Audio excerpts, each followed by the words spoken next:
American intelligence agencies uniformly assessed that Nasser would not attack, see Table 2, while, in the most revealing acknowledgement, Major General Meir Umit, head of the Mossad, told senior American officials on June 1 that there were no differences between the U.S. and the Israelis on the military intelligence picture or its interpretation. 67 The Egyptian build-up in Sinai lacked a clear offensive plan, Israeli scholar Avraham Sella reports, and Nasser's defensive instructions explicitly assumed an Israeli first strike.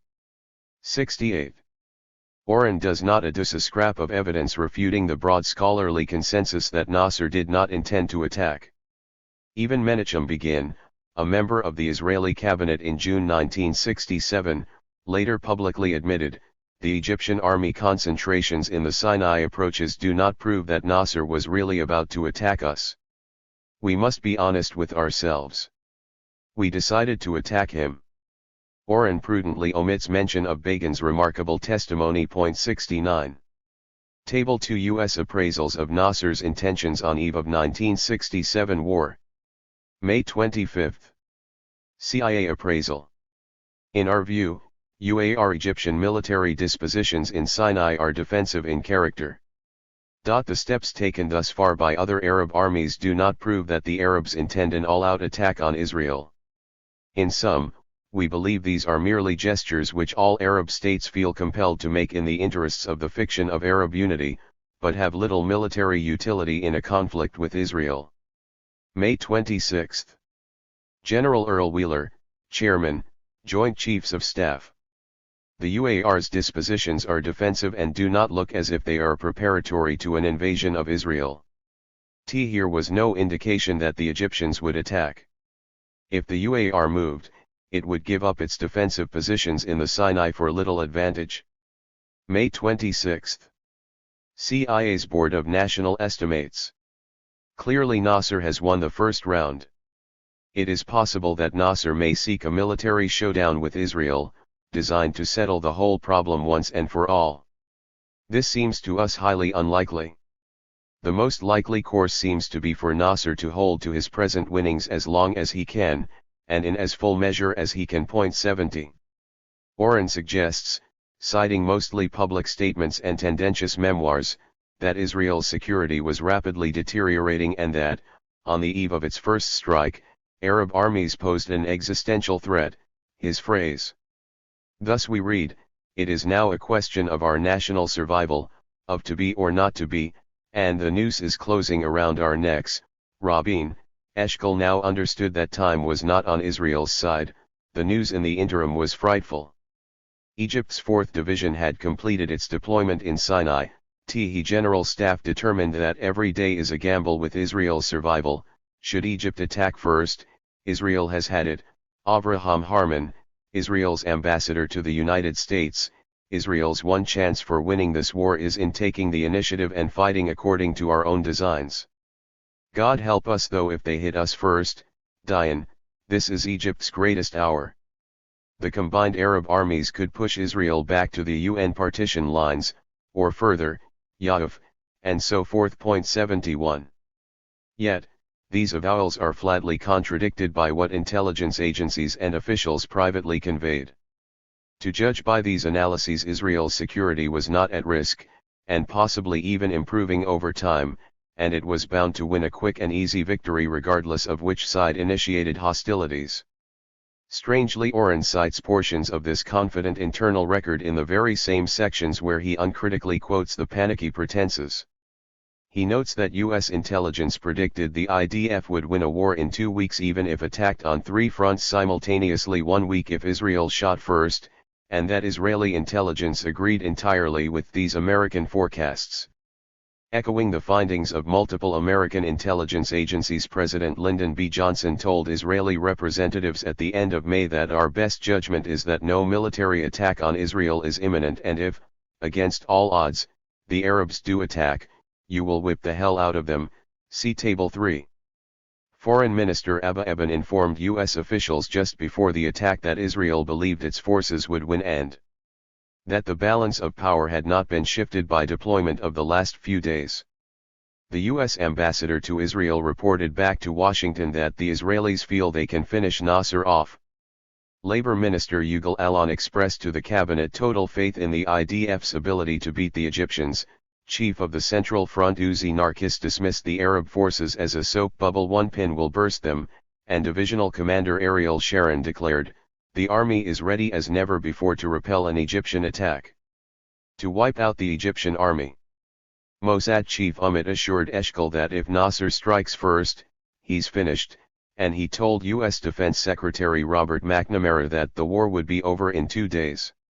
Oren cites the foreboding of Quartermaster General Matityahu Peled, the Egyptian threat had to be eliminated at once if Israel were to survive. He omits mention however of Peled's subsequent admission that this posture had been a bluff. Oren also quotes IDF Chief of Operations Ezer Weizman, "We must strike now and swiftly. We must deal the enemy a serious blow, for if we won't other forces will soon join him, and all the signs indicate that the Egyptians are ready to strike. We have no option but to attack at once." Oren again omits mention however of Weizman's later acknowledgements that there was no threat of destruction, and that the Egyptians would have suffered a complete defeat even if they attacked first. 72. Table 3 U.S. estimates of balance of forces on eve of 1967 war. May 23. Central Intelligence Agency. Israeli ground forces can maintain internal security, defend successfully against simultaneous Arab attacks on all fronts, launch limited attacks simultaneously on all fronts, or hold on any 3 fronts while mounting successfully a major offensive on the 4th. In the air, the judgment is less clear. The Israelis probably could defeat the Egyptian Air Force if Israel's air facilities were not damaged beyond repair. May 26. General Wheeler, Chairman, Joint Chiefs of Staff. If Egypt attacked first, Wheeler believed that Israelis would win air superiority. The UAR would lose a lot of aircraft. Israel's military philosophy is to gain tactical surprise by striking airfields first, but Wheeler believes this is not essential to Israel's gaining air supremacy. May 26. Central Intelligence Agency. Israel could almost certainly attain air superiority over the Sinai Peninsula in 24 hours after taking the initiative, or in 2 or 3 days if the UAR struck first. In the latter case, Israel might lose up to half of its air force. We estimate that armored striking forces could breach the UAR's double defense line in the Sinai within several days. Regrouping and resupplying would be required before the Israelis could initiate further attacks aimed at driving to the Suez Canal. Israel could contain any attacks by Syria or Jordan during this period. June 2. Secretary of Defense McNamara. Secretary McNamara said that the Israelis felt that they could start hostilities now or a week from now and prevail. They believe their capabilities are perishable as time goes on, but Secretary McNamara thought they could delay from 2 to 4 weeks and still accomplish their military objective. Secretary McNamara said Israelis think they can win in 3 to 4 days, but he thinks it would be longer, 7-10 days. June 3. National Security Council. By a delay of 1 week, 28 May to 4 June, the Arabs have made a net military gain if war should now occur. The ultimate outcome would be unchanged. Israel would still win. If war outbreak were delayed 1 more week to June 11, the Israeli military position would probably deteriorate further, but at a slower rate. After June 11, the military balance would not change until the economic effects of mobilization began to affect military posture. I conclude that Israeli concern about delaying a war which they fear is inevitable is based primarily on their concern about a deterioration in their political and diplomatic position rather than on military factors. 73. Far from panicking on the eve of the June war, the IDF under Rabin was, in the words of noted Israeli military historian Martin van Creveld, at the peak of its preparedness, confident in its power and spoiling for a fight and willing to go to considerable lengths to provoke it. 74. The IDF generals yearned to attack not necessarily because they felt the country's existence was in danger, Israeli historian Tom Segev observes, but because they believed it was an opportunity to break the Egyptian army and crush Nasser. 75. The one real Israeli fear was a repetition of the 1956 Sinai invasion when the U.S. handed Nasser a political victory by ordering Israel to withdraw. 76 Echoing former Prime Minister Ben-Gurion, Eshkol counseled that Israel should not go to war as long as the United States was opposed, and therefore was waiting for the green light from the United States.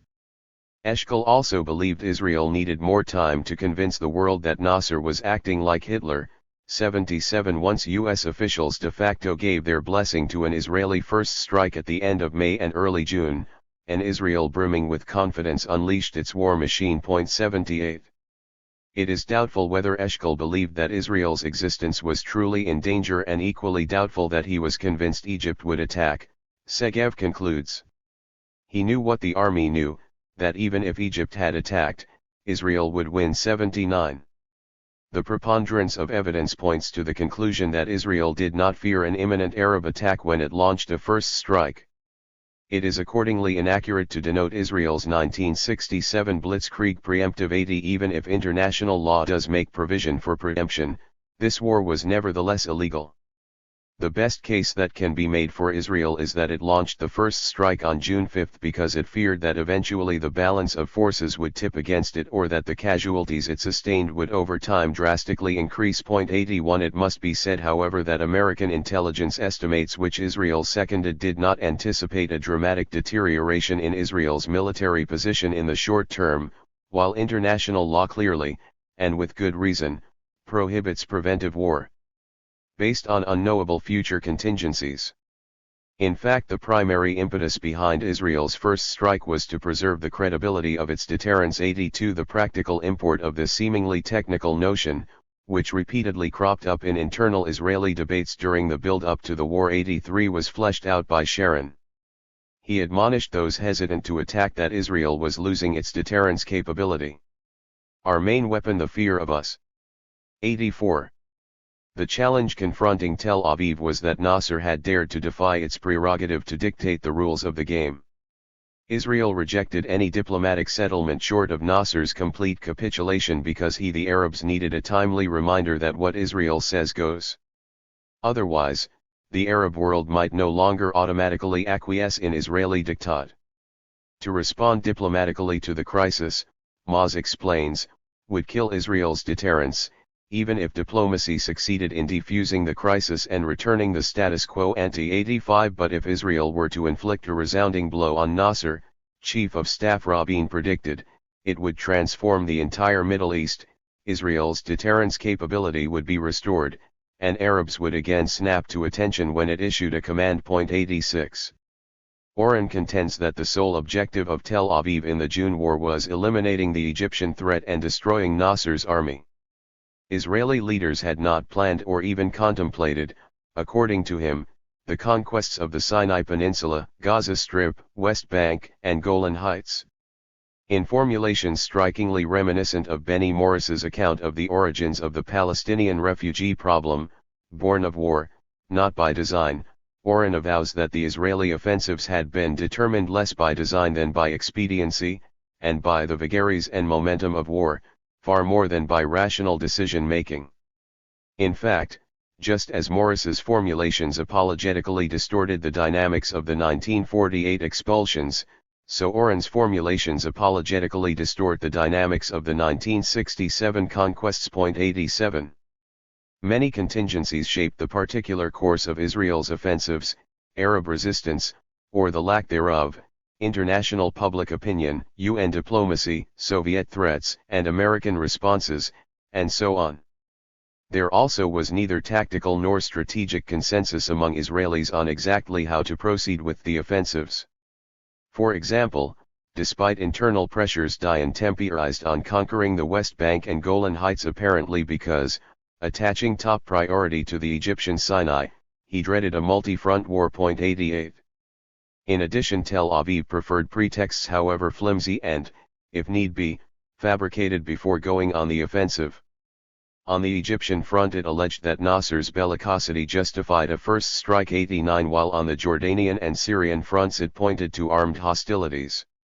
Oren dramatically reenacts the Jordanian attack, 2 batteries of the American-made 155 mm long tom guns went into action, one zeroing in on the suburbs of Tel Aviv.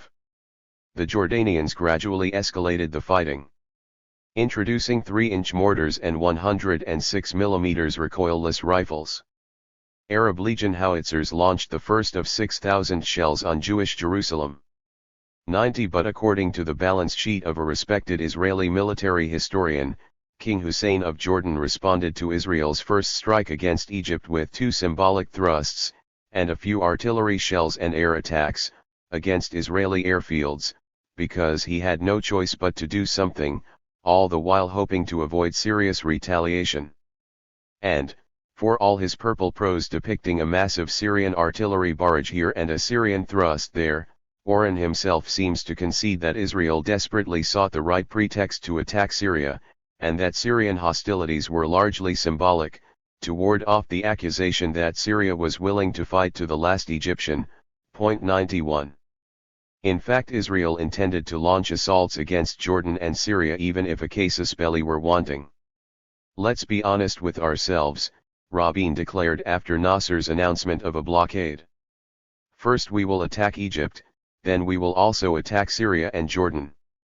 At the end of May, the IDF High Command prepared to attack and then occupy the West Bank and to shift its priorities from Egypt, then Syria, then Jordan, to Egypt, then Jordan, then Syria, according to Segev, and none of them assumed that the IDF would wait for a Jordanian attack. 92. Although a plurality of circumstantial factors came into play during Israel's offensives, Oren's assertion that these offensives were not planned or even contemplated is patently false. Quite the contrary, with external constraints temporarily in abeyance, internal differences provisionally resolved and just barely credible pretexts in hand, Israel implemented, albeit hesitantly and in piecemeal fashion, long incubating plans to conquer the Sinai, Gaza Strip, West Bank, and Golan Heights. Ironically, Oren himself copiously documents that Israel contemplated and meticulously prepared for these offensives over many years.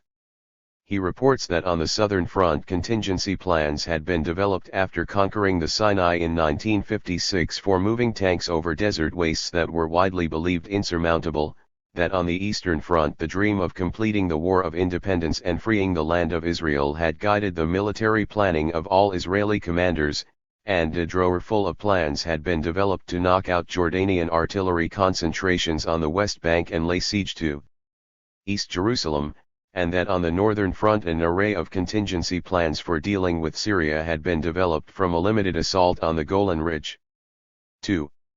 Conquering the entire heights, and to conquering the enemy's capital Damascus within 80 hours. 93. Even as Oren claims that Israel had not even contemplated anything beyond neutralizing the Egyptian military threat, he reports that in the weeks leading up to the June War, and, on the Jordanian and Syrian fronts, before hostilities actually broke out, different IDF commanders expected to conquer Gaza, strike Egypt, and then will fight Syria and Jordan as well, advance into Sinai and to the Jordan headwaters in the north and the Latron corridor leading to Jerusalem, advance westward to Al Arish and, time permitting, beyond in the direction of the canal, take care of the Syrians, eliminate the Egyptian army and seize the initiative on other fronts as well, get to the canal and to Sharm el-Sheikh, eliminate the Jordanian Air Force even without provocation, and take Jenin in the West Bank. With his eye riveted on conquering all of the Sinai Peninsula, Dayan declared in early June, according to Oren, that our success will be judged not on the number of Egyptian tanks we destroy, but on the size of the territory we'll seize. 94. Oren uncritically quotes Allon's avowal that Israel sought no territorial gain. 95. But he ignores Allon's publicly stated agenda just before the attack: in case of a new war, we must avoid the historic mistake of the War of Independence and, later, the Sinai Campaign. We must not cease fighting until we achieve the territorial fulfillment of the land of Israel. 96. Oren also reports that just after the June War, Allon led the cabinet ministers urging retention of the occupied territories. 97. It seems Allon did not exactly undergo, as Oren's account suggests, an overnight conversion. The planning and prospects for the June offensives reflected Israel's persistent territorial desiderata. From just after the First Arab-Israeli War, many Israeli leaders lamented the IDF's failure to conquer the West Bank and Gaza Strip.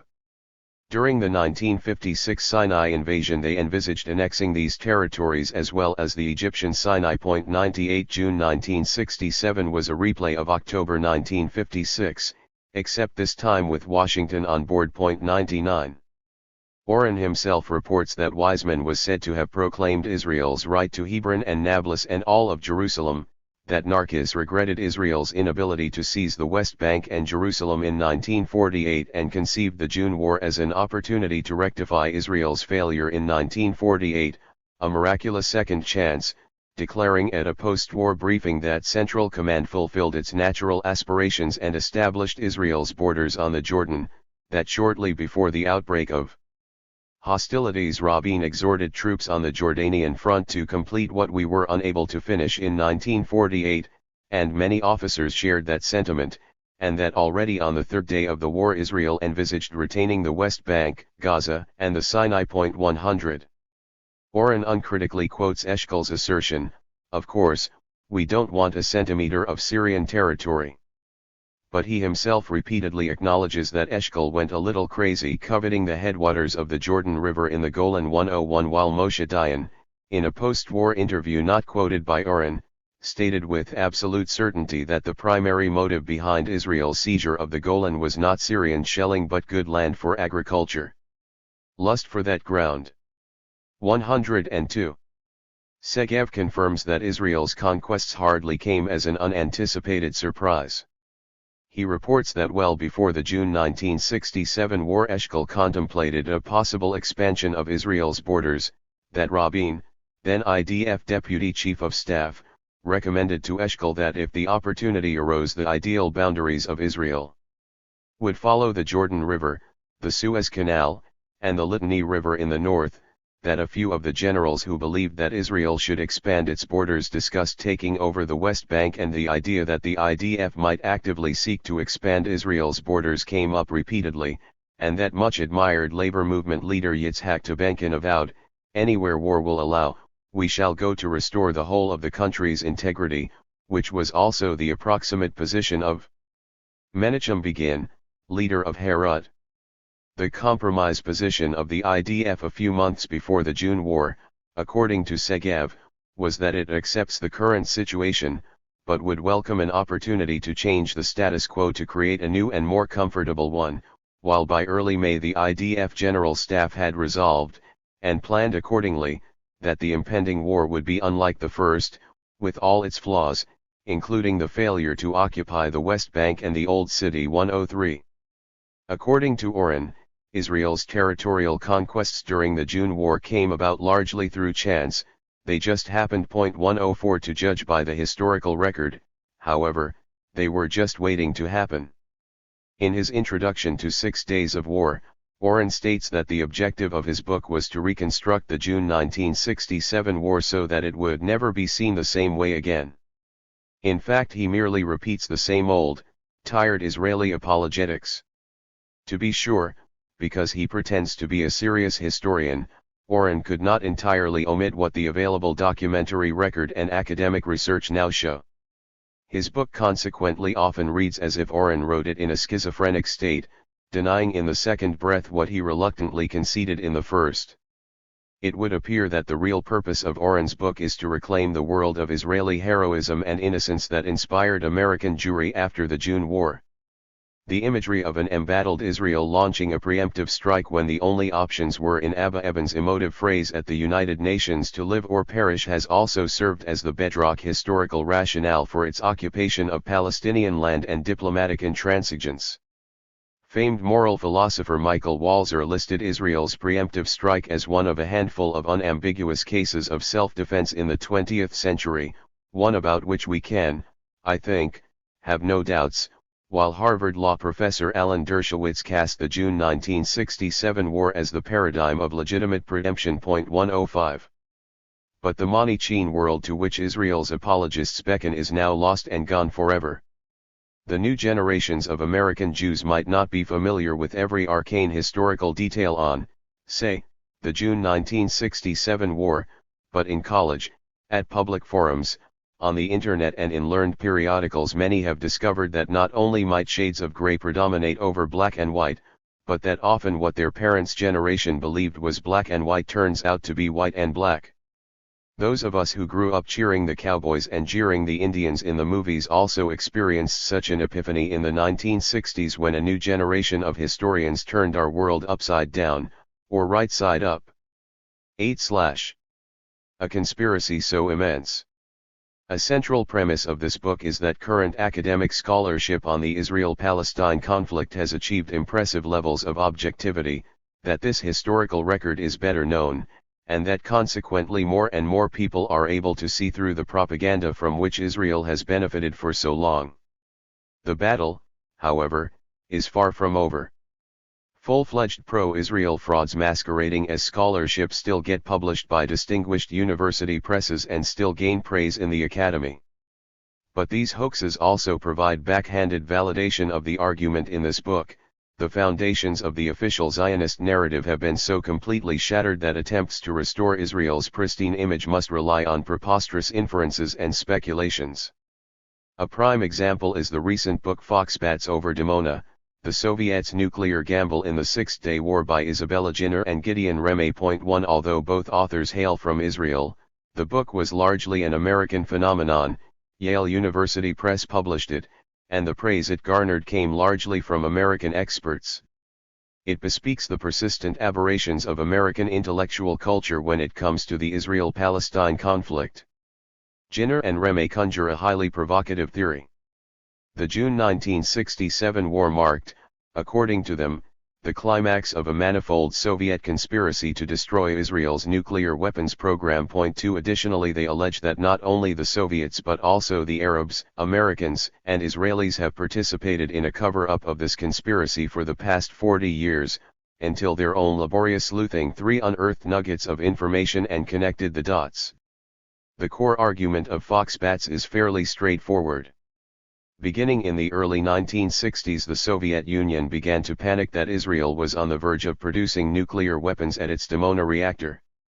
The Soviets and their Arab client states lacked, however, a legitimate pretext for launching a preemptive strike.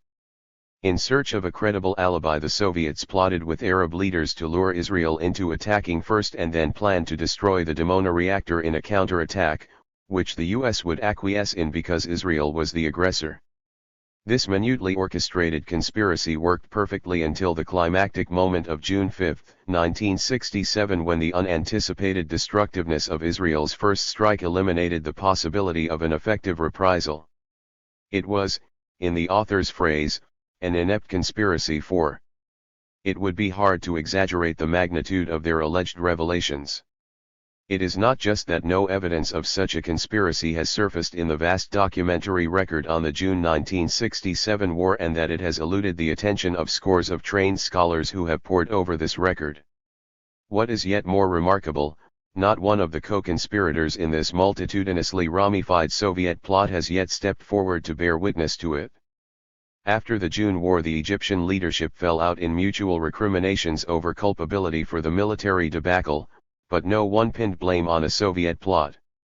After President Anwar Sadat expelled the Soviet Union from Egypt in 1972 and castigated it while realigning with the US, he did not use this ripe occasion to expose the Soviet plot, and neither did any of the Egyptians who subsequently wrote memoirs of the war. After the Soviet Union imploded in 1989 and a lucrative cottage industry sprung up of ex-communists testifying to the countless perfidies, real and imagined, of the Soviet era, none of the conspirators stepped forward to expose this Soviet plot. And the authors never make clear what motives the US and Israel might have had in perpetuating the cover-up. 5. Still, it cannot be ruled out a priori that new pieces of evidence might have turned up that compel a revisiting of the historical record. The authors do and do not make such a case. They concede that they have not found a smoking gun such as a transparently incriminating archival document. Rather, they claim to have amassed an astonishing number of facts 6 which if properly contextualized, this is the crucial point, provide ample proof of a Soviet conspiracy. Insofar as the validity of their book stands or falls on this alleged new evidence, there appears to be no alternative except to go through the salient pieces they adduce one by one. It might as well be said at the outset that the book does not contain a scrap of evidence to support the claim of a vast Soviet conspiracy and cover-up. If one discounts the breathless prose that introduces each new disclosure, the hysterical italics used to embellish banal statements, the special techniques resorted to for decoding documents, the reliance on anonymous and otherwise dubious sources, the speculative propositions of what could, may, might, must have and possibly happened, which then mysteriously metamorphose later in their book into dead certainties, and the outright mangling and misrepresentation of source material. If one discards all this dross, what remains of their allegedly tantalizing evidence can barely fill a thimble. The authors compare their prodigious labor of setting straight the historical record to a 10,000-piece jigsaw puzzle, of which we receive a random 5 pieces in the mail every week. 7 To judge by the evidence adduced in their book, it appears that they were inundated with junk mail. The authors point to multiple motives behind the Soviet conspiracy. To begin with, at least part of the Soviet leadership allegedly wanted to liquidate Israel. The authors cite an affidavit presented to them by a former Soviet officer who claimed to have overheard Minister of Defense Andrei Grechko declare in 1967, "The 50th year of the Great October Socialist Revolution will be the last year of the existence of the State of Israel." Moreover, the Soviets were allegedly hoping for a dramatic deed to mark the Soviet anniversary. As evidence, the authors cite KGB operatives who allegedly stressed the importance of active measures for commemorating the anniversary. Were this not proof enough of the Russians' dastardly designs, the authors also quote an unnamed Soviet diplomat at the United Nations who appeared to betray this preoccupation in an inverted form by saying they would not get involved in a war on their 50th anniversary. Authors' emphasis. Point 9 This piece of evidence attests to a perfidious Soviet plot because communists say the opposite of what they mean. Likewise, when Soviet Foreign Minister Andrei Gromyko told Israeli Foreign Minister Abba Eban that because Israel does not aspire to surround and crush the USSR, the Soviet Union has no reason to fear Israel or to harbor hostility toward it, Eban must have taken it as a very serious warning because Gromyko said it with a grin. 10 Presumably, if he had said it with a grimace, Israel could have rested easy. The overarching Soviet motive, however, was allegedly to prevent Israel from acquiring nuclear weapons.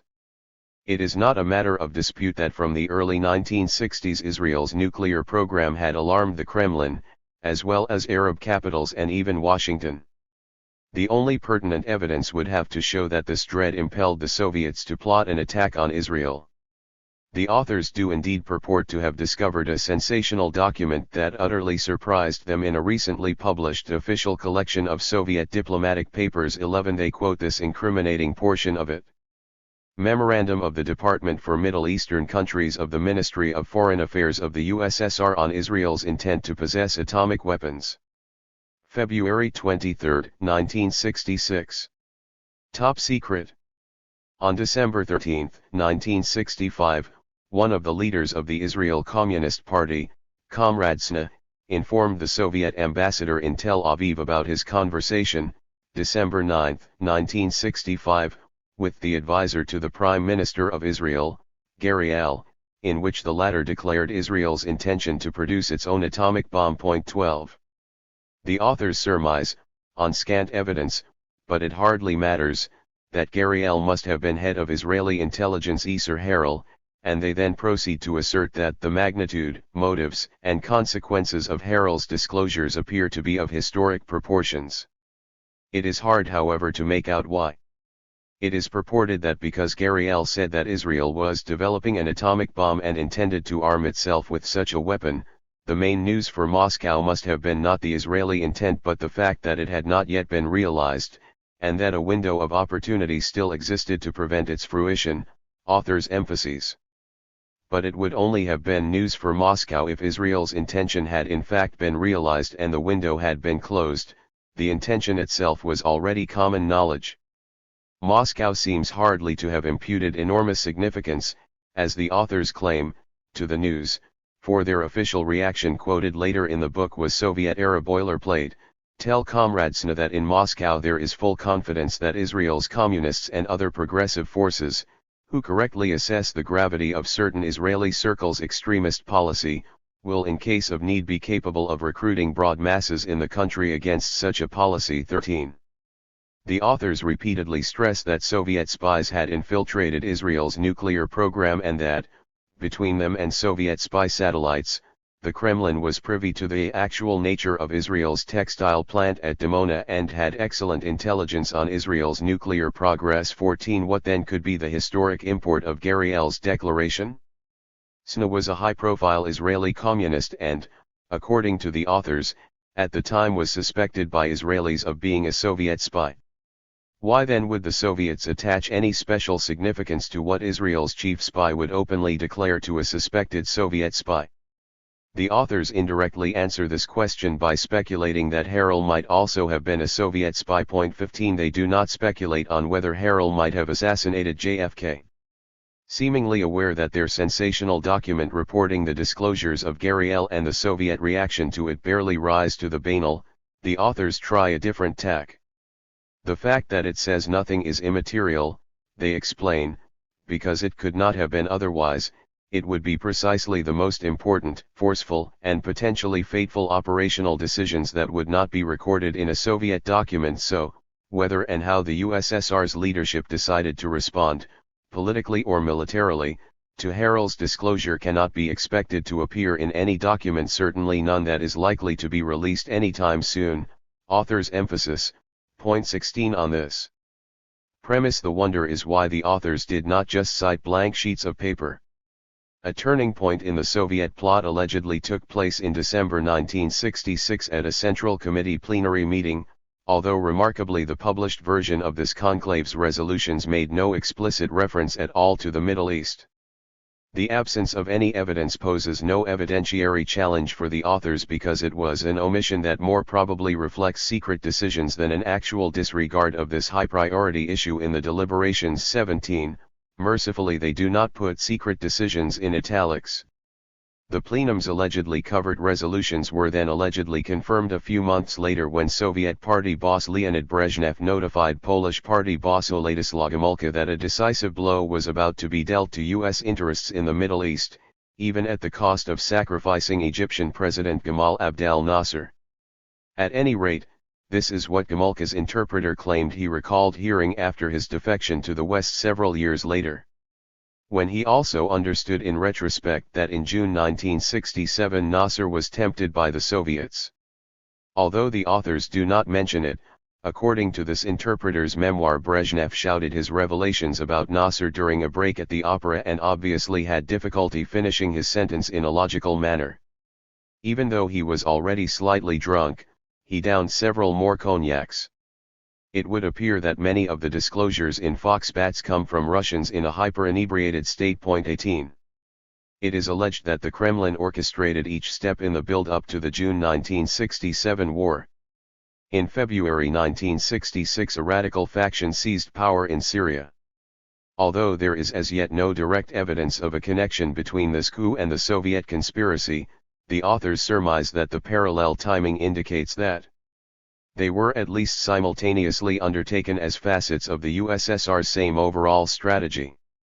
19. The Syrians, acting in cahoots with the Kremlin, are then said to have leveled accusations of aggressive designs against Israel in order to precipitate a conflict that might be used to end Israel's nuclear development. 20. But, rather than being pretexts fabricated to justify an attack on Israel, these Syrian accusations were, according to Israeli strategic analyst Zeev Maz, firmly grounded in reality.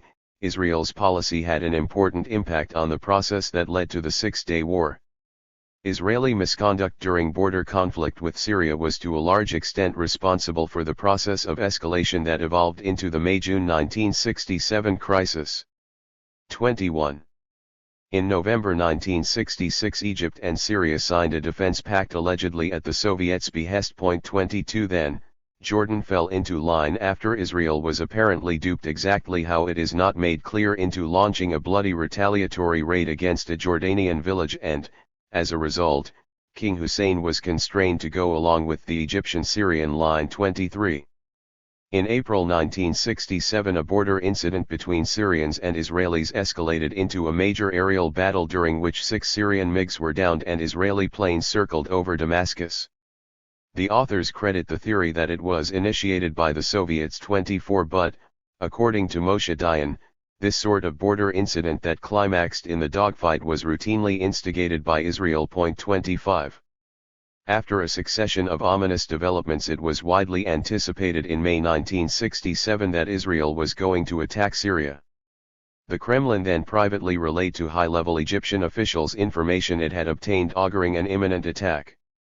The consensus among historians is that the Soviets got wind of the Israeli war plan, although they, or their informants, exaggerated its dimensions. 26. The authors dismiss such an interpretation as the most far-fetched and instead contend that the patently preposterous and blatantly bogus Soviet message was yet one more link in the carefully orchestrated plot. 27. They refute current scholarly opinion by minimizing the importance of one of the official Israeli threats. 28. And by excising from their account the many more official Israeli threats, as well as the wealth of other evidence showing that, in the words of Israeli historian Ami Gluska, the Soviet assessment from mid-May 1967 that Israel was about to strike at Syria was correct and well-founded, and Soviet intelligence sources must have been aware of this fact. 29. It is further cause for wonder why the Kremlin would go through the trouble of fabricating a message warning Egyptian officials of an imminent Israeli attack, and circuitously conveying it in secret through multiple emissaries to senior Egyptian officials, if these senior Egyptian officials were themselves co-conspirators in the Soviet plot.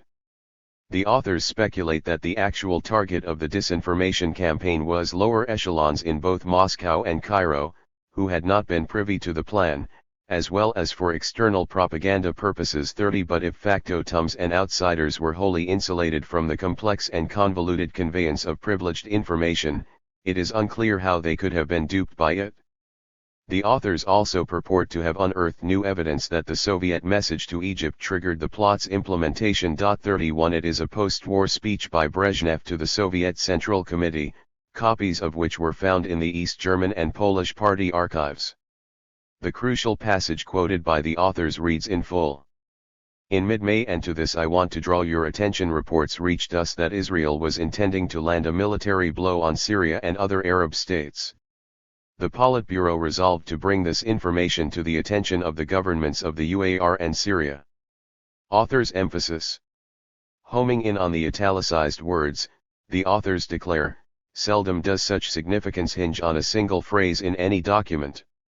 Indeed, according to them, it provides verification of a Soviet grand design that included the elimination of Dimona. One searches in vain, however, for the grounding in that single phrase for these whopping inferences. The reader might be excused for concluding that this passage confirms from a startling source the current scholarly wisdom on the impetus behind the Soviet warning. The Kremlin believed, correctly, that an Israeli attack on Syria was imminent. 32. After the Soviet warning, Nasser in mid-May sent Egyptian troops into the Sinai. He then called for the removal of UN peacekeepers, UNEF, from the Egyptian-Israeli border and announced a blockade of the Straits of Tiran, closing the Israeli port of Eilat to shipping. The consensus among historians is that these last initiatives of Nasser caught the Soviets off guard. Indeed, in a passage of the secret speech that the authors quote, Brezhnev states that these steps came as a complete surprise. 33. According to the authors, however, 2 months earlier in March 1967 the Soviet Politburo had adopted a most precise plan, of which the eviction of UNEF and the blockade of Eilat were central features. 34. They know this. 35. Because at the end of March, Cairo newspapers reported that Gromyko would meet with Nasser to discuss the problems of the UN peacekeeping forces in Gaza. At the end of May, an obviously embarrassed Soviet official told the American ambassador in Moscow after a long pause that he thought Nasser had acted on his own, and an Egyptian official who conceded not to be in the know and who disliked both Nasser and the Soviets told this same US ambassador that although the Soviets did not publicly endorse Nasser's moves, it was not important because Soviets are supporting Egypt in other ways. In his post-war speech, Brezhnev stated that following the Egyptian moves he attempted to lessen the pressure of the Western powers, author's emphasis. It should be obvious, painfully so at this point, that these scraps do not prove that Nasser was implementing a Soviet or joint plot. In fact, they do not prove anything. To be sure, the authors do adduce one other devastating proof of Soviet culpability. It is noteworthy that Nasser cited party authority when he stated on May 26, 1967, "I was authorized by the Arab Socialist Union's high executive to implement this plan, moving forces into Sinai, removing UNEF, and closing the straits at the right time." The right time came when Syria was threatened with aggression. Author's emphasis and interpolations, 36. Were it not for the author's singular decoding technique, who would have guessed that Arab Socialist Union's high executive really meant Soviet Communist Party's Politburo?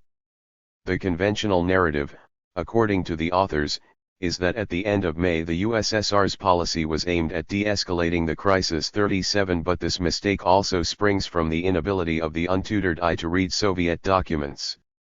When the Kremlin privately urged restraint on the Arabs, replying with a resolute niet to an Egyptian first strike, and when the Kremlin privately exhorted Israel not to increase the tension and not to escalate the situation to the point of letting the weapons talk, its real purpose, according to the authors, was to precipitate a crisis by luring Israel into a first strike. 38 In other words, the more the Kremlin counseled against war, the more it must be understood to have supported it. One is hard-pressed, however, to conceive a statement by a Soviet leader that on such a decoding technique would not constitute proof of the Kremlin's nefarious designs. In another sensational revelation, the authors report that at the end of May a double agent working for Israel conveyed to his KGB handlers Israel's intention to launch a first strike. It is argued that Israel was hoping such a message would induce the Soviets to pressure Nasser into backing down. The authors assert that this message must have been music to the Soviets' ears and may have provided the clincher for them, even if according to the available evidence the Soviets urgently sought to avert war, and anyhow, according to the double agent, the KGB might not have passed his tip to Soviet leaders. 39. It ought not to come as a surprise at this juncture that Nasser's avowals to Soviet leaders at the end of May that Egypt never will start first the armed conflict, author's emphasis, to American leaders that he would wait until the Israelis had moved, to Jordanian leaders that he was quite prepared. In the event the US government intervened militarily against him to ask for Soviet assistance, that these unremarkable statements become further evidence of the grand design after being plugged into the author's program. 40. The centerpiece of the author's brief is their allegation that Soviet pilots flew state-of-the-art MiG-25s, Fox-Bats, over Israel's nuclear facility at Dimona just days before the Israeli attack. The authors have said that these Soviet reconnaissance overflights encapsulate the book's argument and constitute Exhibit A in support of it. 41. Before scrutinizing the evidence they marshal, it merits first querying what difference it would make even if the allegation were true. These Fox-Bat flights are said to constitute the linchpin of the Soviet conspiracy. But how? It has already been noted that, according to the authors, through espionage the Soviets were kept fully apprised of Israel's nuclear program at Dimona. The overflights did not then provide vital intelligence, and the authors do not pretend otherwise. Instead, their importance is said to be that they were a direct display of Soviet military prowess and accordingly the ultimate provocation designed to create such concern in Israel that it would surely launch a first strike. 42 But the authors simultaneously contend that until now Israel itself was totally unaware of the Fox-Bat overflights because the Kremlin had so successfully concealed them. 43 What was not known plainly could not have intimidated and provoked. Thus it appears that even if Exhibit A were true, its value as evidence of a Soviet plot would still be nil. But is it even true? The authors focus on the whereabouts of a highly decorated Soviet flying ace named Alexander Vybornov. 44 Piecing together an extraordinary disclosure, and an unprecedented assertion, and a momentous contribution, they claim to have irrefutably proved. We now know that Vybornov was dispatched by the Kremlin to Egypt just before the June 1967 war in order to ready the Soviet air intervention once Israel took the bait, and that he also must have flown the Foxbat over Dimona that in time brought the crisis to its climax. The one tiny gap in this subplot is that no verifiable evidence places Vybornov in Egypt before the June War, and all the verifiable evidence places him in it only after the war. 45. The references cited by the authors, as well as others not cited by them 46, state that General Vybornov arrived in Egypt after the June War as part of a high-level Soviet delegation to provide immediate military assistance. Such accounts square with the well-known fact that during the War of Attrition, which began shortly after the June 1967 war, Soviet pilots stationed in Egypt did go on military missions. But no credible evidence exists that Soviet pilots actively participated in the run-up to the June War or in the war itself.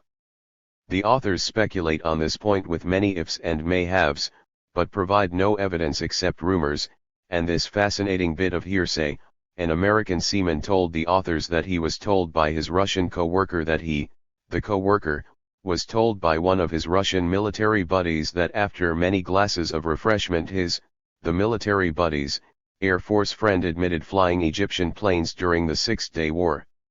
He did swear all his friends to secrecy, though. 47. The authors nonetheless maintain that Vybornov must have been in Egypt before and during the June War because, 1. A 1993 article reports Vybornov explicitly stating that he witnessed the Israeli attack on an Egyptian airfield, and, 2. A pair of reputable sources, Lieutenant Colonel, RET, David McFarland of the U.S. Air Force and Brigadier General, RET, Amir Nashumi of the Israeli Air Force, both personally heard Vybornov speak about his Egyptian exploits. 48. But the 1993 article does not state or imply that Vybornov witnessed an Israeli attack on an Egyptian airfield. As for the two key informants who, according to the authors, definitely and precisely pinpointed Vybornov's Egyptian exploits during the period leading up to the June 1967 war, authors emphasis, 49. McFarland emailed this writer that he did not know the exact date. 50. While Nashumi emailed this writer, I had spoken to Vybornov sick indeed. I do not recall anything said by him referring the 6 Days War. 51. The authors left no stone unturned in their search for evidence of the Soviet conspiracy. Every lead in every remote Russian provincial local newspaper was tracked down for new clues and disclosures. Every potential witness, however peripheral, was interviewed. Strangely, however, the authors never bothered to contact Vybornov. It is not as if he was inaccessible. He lived not in a distant Russian town but in retirement in Moscow, mentally lucid and vigorous, while the authors were writing their book.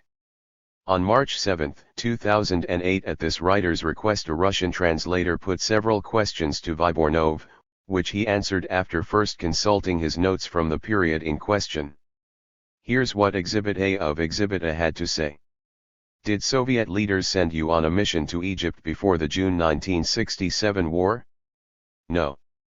Did you fly a MiG-25, Foxbat, airplane on a reconnaissance mission over the Dimona reactor or over any other place in Israel before the June 1967 war? No. Did any Soviet pilot go on a reconnaissance mission in a MiG-25 over the Dimona reactor or over any other place in Israel before the June 1967 war? No. Did you personally witness the destruction of an Egyptian airfield during the June 1967 war? No. Nothing even close to this happened. Did you go to Egypt before, during or after the June 1967 war? I went to Egypt in July 1967 for 1 month and a half. I trained Egyptian pilots to fly the MiG-17, MiG-21, and Su-7.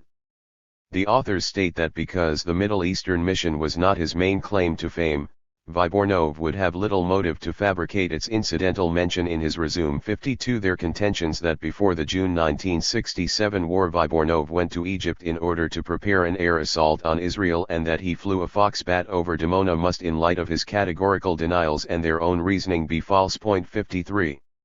Although they fail to adduce any evidence whatsoever that on the eve of the June war Soviet-piloted Foxbats flew over Dimona, the authors nonetheless proudly proclaim, when we presented our MiG-25 hypothesis to a former Israeli intelligence officer who specialized in the Soviet military, his response was, of course. 54. The corresponding endnote cites an anonymous interview. Once conclusively proven, the Foxbat overflights become a crucial nexus in the alleged Soviet plot. Here's a typical passage. Badran arrived in Moscow on the 25th, with the plan already in hand. Grecko's order to carry out the second sortie over Dimona, as Vybornov specified, it had to be authorized personally and individually by the minister, was issued no later than the morning of May 26, while Badran's talks in Moscow were deadlocked. Several hours after the flight was completed and its report was flown directly to Grecko, Nasser was handed the letter that Kosygin dispatched the same day. The flight might have been mentioned in its text, which has never been published, or added orally by Pozhadev, who was probably informed directly by Vybornov as well, or communicated through Badran. Nasser's compliance with the Soviet request not to strike first by bombing Israel may well have been due at least in major part to this token of the Soviets' continued determination to provoke Israel into a preemptive attack. 55.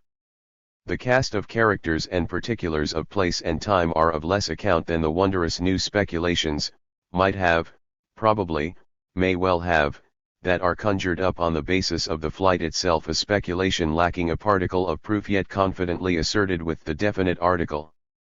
The absence of proof in the first instance of Soviet overflights also does not deter the authors from going on to assert that, although no direct evidence has emerged yet, nonetheless it is reasonable to assume that the U.S. military was aware of them, and does not deter the authors from going on to speculate whether General Vybornov's mission has been suppressed to this day by Israel. 56. On one point however it would be unreasonable to quarrel with the authors, the Foxbats over Dimona hypothesis truly is Exhibit A of the book's substance. The Kremlin's plot was foiled, according to the authors, because the unanticipated devastation wrought by Israel's first strike preempted a joint Soviet-Arab retaliation.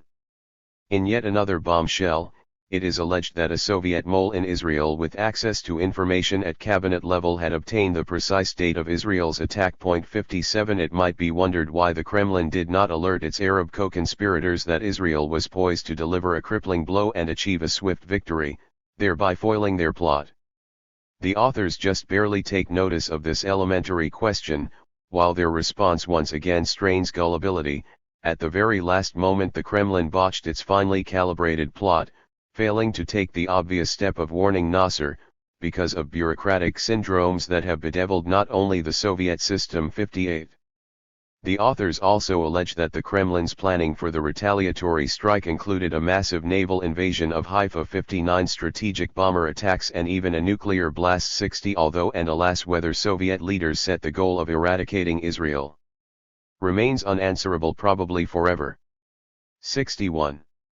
In the real world Soviet leaders were split over how to react to Israel's surprise attack, some counseling, or rumored to be counseling, military intervention in support of the Arabs. 62. The authors construe any Soviet statement after the attack counseling intervention as proof of the conspiracy, just as they construe any Soviet statement before the attack counseling restraint as proof of the conspiracy. But if the conspiracy phantasmagoria they concocted is stripped away, the handful of credible statements cited by them simply confirm what is already known. The authors also allege that, although the Soviets were not directly responsible for the Israeli attack on the USS Liberty, 63 disclosures from U.S. and Israeli records show that the circumstances are covered with Soviet fingerprints. Indeed, there beckons a seductive but unsubstantiated scenario, in which the Soviets deliberately lured the Israelis into attacking the U.S. ship. 64 If Soviet culpability is not better known, it is because the U.S. and Israel have both been engaged in a cover-up of it. 65 Disappointingly, The authors present no new disclosures on the U.S. cover-up of Soviet complicity in 9/11. Although the absurdity of Foxbats over Dimona would be hard to exaggerate, it was nonetheless published by Yale University Press and received rapturous notices from respected scholars. Its publication and reception point up that, when it comes to Israel, the divide between academic research and popular propaganda is not always clear-cut. Even among distinguished publishers that should know better, and despite the vetting process of peer review, sheer fraud can still pass muster and, consequently, Israel's apologists can still, occasionally, find ammunition in the realm of scholarship. The transparent shoddiness of the book, and the ease with which it can be exposed to ridicule, also attest, however, to the difficulty today of mounting a case for Israel in the face of the extant scholarly record. Here is a book that is truly revisionist, challenging what we thought we knew about the origins and conduct of the Six-Day War, Israel's crushing victory over Egypt, Jordan, and Syria 40 years ago. The exact role played by the Soviet Union has always been murky. The authors work their way through the murk, meticulously using every snippet of relevant information from an extraordinary range of sources. Lawrence D. Friedman, Foreign Affairs, included in its list of outstanding new books. Jinner and Remey argue in this book that the Soviet Union played a much larger role in the June 1967 Arab-Israeli War than has been recognized previously. Their argument is based on, among other sources, a careful study of Soviet documents, many of which have only recently come to light, as well as interviews with former Soviet officials and servicemen who participated in the June 1967 events. I must concur with Lawrence Friedman's judgment that Jinner and Remey have presented such a strong case for their argument that the onus is now on others to show why they are wrong. Mark N. Katz, Middle East Journal. The authors offer a plausible explanation for the causes of the war. The text reads like the solution to a mystery, amassing information from voluminous sources, guiding readers step by step through the argument, and making an intuitively compelling case that must be taken seriously. It offers a viable, exciting interpretation for others to chew on, with many implications. Daniel Pipes, New York Sun. A unique contribution to the history of the Cold War in the Eastern Mediterranean. The authors challenge the predominant view of the 1967 war, and theirs is certainly an original explanation that has been little appreciated, if not entirely ignored, by Western historians. David Murphy, former chief of Soviet operations, Central Intelligence Agency. A fascinating, plausible, and hitherto untold tale. The authors demonstrate that the Six-Day War marked a major Soviet political military defeat comparable to the Cuban Missile Crisis. Carefully researched and reconstructed, fast-paced and well-written, this book represents a major contribution to the history of the modern Middle East. Dov S. Zakiam, former U.S. Under-Secretary of Defense. Jinner and Remey have done an impressive job of information gathering, and they have conducted a comprehensive and in-depth inquiry. There is no question that as a pioneering study presenting issues that need to be re-examined and probed further, this is an important book. Reuven Padatsur, Haaretz. An ambitious and thoroughly revisionist account of the origins of the Six-Day War. By placing Israeli nuclear ambitions and the Soviet reaction as major links in the chain of events, the authors have produced a book that will stand out in the debate about the Cold War and the Middle East. Odd Arne Westad, co-chair, Cold War Studies Center, London School of Economics. A well-researched and provocative new look at the background to the 1967 Israeli-Arab War. Its central thesis appears unreal until one assesses the myriad sources and deep documentation that add up to a compelling argument. This book will immediately assume a place of prominence among the must-read sources for understanding the war. Daniel C. Kurtzer, former U.S. Ambassador to Israel and Egypt, Woodrow Wilson School of Public and International Affairs, Princeton University. This book resolves one of the great mysteries of the Six-Day War, putting the Soviet Union at the center of the drama. Written with a wealth of documentary evidence, it has all the intrigue of a detective story, and all the pace of a novel. Sir Martin Gilbert, author of Israel, A History. This fascinating new book brings to light new, Original research on the origins of the 1967 war. While data and facts are still coming in and skeptics may scoff, the Soviet role now appears to be larger and more intensive than many of us may have realized. Thomas R. Pickering, former Under-Secretary of State for Political Affairs 1997 to 2000, Ambassador to Russia 1993 to 96, Ambassador to Israel 1985 to 88. Jinner and Reme's book opens a door for further research. Its thesis deserves to be beaten like bushes by hunters outing their prey, and the prey will indeed be trapped, one way or another, at the moment the Russian archives open the relevant files. And if what the authors suggest is true, the Six-Day War will end up illumined in a completely fresh light. Benny Morris, New Republic. A fantastic book by Isabella Jinner and Gideon Reme, Foxbats over Dimona, used released documents and amazing research techniques to document the fact that the Soviets were egging the Arabs on to provoke Israel into a war that they could exploit to try to take out the budding nuclear capabilities at Dimona. Hence, the deployment unprecedented of Foxbats in reconnaissance missions over Dimona prior to the war. Ian Lustig, University of Pennsylvania 66. The Washington Institute for Near East Policy awarded its 2008 Silver Prize for nonfiction books on the Middle East to Foxbats over Dimona. The jurors were Jim Hoagland, Washington Post, Bernard Lewis, Princeton University, and Michael Mandelbaum, Johns Hopkins School of Advanced International Studies. 9/Israel versus the world. A growing consensus in recent years has pinned the blame for the diplomatic impasse on Israel's refusal to withdraw from the Palestinian territory it occupied in June 1967. Israel's continued control and colonization of Palestinian land have been the primary obstacles to a comprehensive peace agreement, former U.S. President Jimmy Carter concluded in Palestine Peace Not Apartheid. Peace will come to Israel and the Middle East only when the Israeli government is willing to comply with international law by accepting its legal borders. 1.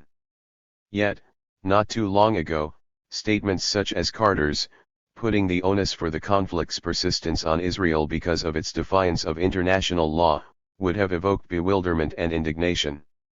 True, some distinguished legal scholars early on did point to the Israeli occupation of Arab lands as the primary impediment to peace. In view of the acceptance in principle of the Resolution 242 by the adjacent Arab states except Syria, Quincy Wright observed in 1970, the major obstacle to progress seems to be the refusal of Israel to do so and to agree to withdraw from occupied territories too. In the court of U.S. public opinion, however, the terms for resolving the conflict were still largely in dispute for many years after the occupation began, and Israel's diplomatic posture still commanded widespread support. Consider the debate over the meaning of UN Security Council Resolution 242. Although the documentary record made unmistakably clear that it had no title to the conquered territories, Israel still managed to persuade a broad public that 242 conferred legitimacy to its claim on these lands.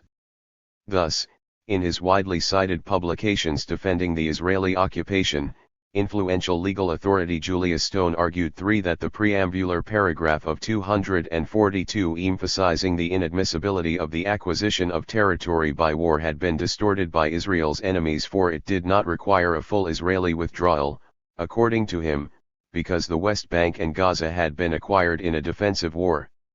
International law forbids acquisition by unlawful force, but not where, as in the case of Israel's self-defense in 1967, the entry on the territory was lawful.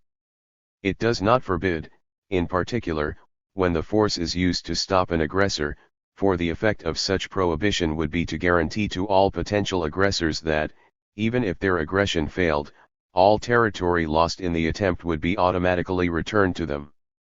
Such a rule would be absurd to the point of lunacy. There is no such rule. International law presented no obstacles even to formal annexation by Israel if she were so minded. 5. Beyond asserting an absolute legal basis for Israel's territorial claim, Stone also alleged that relative to Israel no other state can show a better Title VI to the West Bank and Gaza, and that even assuming that a legal principle concerning self-determination exists and that Palestinian Arabs now qualify for national rights, There already exists in Palestine a state, the state of Jordan. 7. He further purported that Israel's right to East Jerusalem went beyond that of a merely lawful belligerent occupant to territorial sovereignty. 8. That far from forbidding the settlement of Jews in the West Bank and Gaza, international law contemplates such settlement as a principal objective, and that the Fourth Geneva Convention, which prohibits such settlement, was totally irrelevant. 9. And that return or compensation is neither a necessary nor a feasible basis of solution to the Palestinian refugee problem. 10. In effect, Stone concluded that on all the permanent status issues of the peace process, borders, Jerusalem, settlements, refugees, Israel occupied the legal high ground. Stone's contentions in fact lacked any legal or historical foundation. It is testament to the potency of systematized propaganda that a pellucid statement as well as a peremptory legal principle such as the inadmissibility of the acquisition of territory by war could have been twisted out of shape and turned into an object of heated controversy. Because Stone's arguments have been echoed by Israel's supporters for decades in countless venues, and because they still carry some conviction, albeit in much narrower circles, it merits juxtaposing the components of his analysis against the relevant documentary record. Such a comparison brings home just how meretricious the Israeli case has been all along. Stone: Israel acted in self-defense against Egyptian aggression in June 1967. The record: neither Tel Aviv nor Washington believed that Israel faced an imminent attack when it launched a first strike on 5 June 1967.11. Still, Stone sought support for his contention in the fact that post-war resolutions at the United Nations branding Israel the aggressor did not garner substantial support. 12.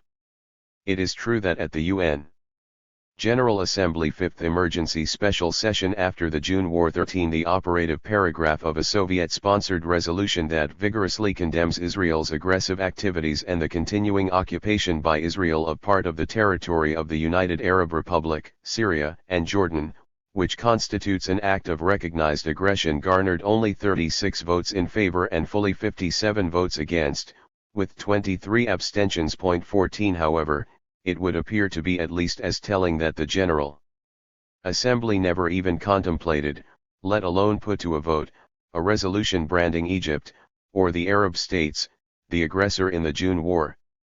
During the debate at the special session, member states were divided between those holding Israel guilty, those holding both sides culpable, those deeming it futile or pointless to apportion blame, and those refraining from comment. See Table 1. Although dissenting from the Soviet resolution, the U.S. did so not because it held Israel to be an innocent party in the June War, but rather on the grounds that in light of all the events that led up to the fighting, it would be neither equitable nor constructive for this organization to issue a one-sided condemnation of Israel. 15. The only country in the world that maintained Israel had acted in self-defense against Egyptian aggression was Israel. Every draft resolution submitted for a vote at the special session explicitly called for a full Israeli withdrawal. 28. What divided the General Assembly was whether or not full Israeli withdrawal should be made conditional on a termination of belligerency and recognition of Israel by neighboring Arab states. Of the two principal draft resolutions submitted for a vote, 29, the text sponsored by non-aligned countries called for unconditional full Israeli withdrawal, whereas the text sponsored by Latin American countries called for conditional full Israeli withdrawal. 30. The key withdrawal paragraph, S, in the respective draft resolutions read: Non-aligned draft. Latin American draft. 1. Calls upon Israel immediately to withdraw all its forces behind the armistice lines established by the General Armistice Agreements between Israel and the Arab countries. 31. 1. Urgently requests a. Israel to withdraw all its forces from all the territories occupied by it as a result of the recent conflict. 2. Reaffirms its conviction that no stable international order can be based on the threat or use of force, and declares that the validity of the occupation or acquisition of territories brought by such means should not be recognized. 32. Fully 113 of the 121 member states of the United Nations either supported one of the two draft resolutions put to a vote or expressly supported the principle of full Israeli withdrawal during the General Assembly debate. 33 The U.S. voted for the Latin American resolution and during the General Assembly debate stressed that for a durable peace to be achieved one immediate, obvious, and imperative step is the disengagement of all forces and the withdrawal of Israeli forces to their own territory. 34 The only country in the world that registered any dissent from the principle that Israel must fully withdraw was Israel. It might also be noted that Israel did not vote against the Latin American resolution but instead only abstained, and that its lone dissent from the full withdrawal principle was couched in the circumspect language, "Sovereign states have the right and duty to fix their permanent frontiers by mutual agreement amongst themselves." 35.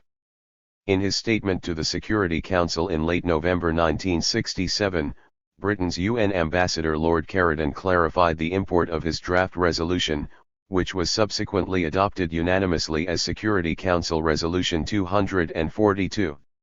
In our resolution we stated the principle of the withdrawal of Israel armed forces from territories occupied in the recent conflict, and in the preamble we emphasized the inadmissibility of the acquisition of territory by war. In our view the wording of these provisions is clear. 36. Of the 14 other members of the Security Council, fully 10, Argentina, Brazil, Bulgaria, Ethiopia, France, India, Japan, Mali, Nigeria, Soviet Union, underscored during the vote on 242 the obligation of Israel fully to withdraw in accordance with the inadmissibility principle. 37 and 3 more, Denmark, Canada, United States, had already called for full Israeli withdrawal in accordance with the inadmissibility principle during the special session. The credentials of the 15th member, nationalist China, were under challenge in the Security Council as well as the General Assembly, and consequently it barely participated. Not one of the 15 members of the Security Council registered any dissent from the inadmissibility principle in their respective statements during the vote on 242.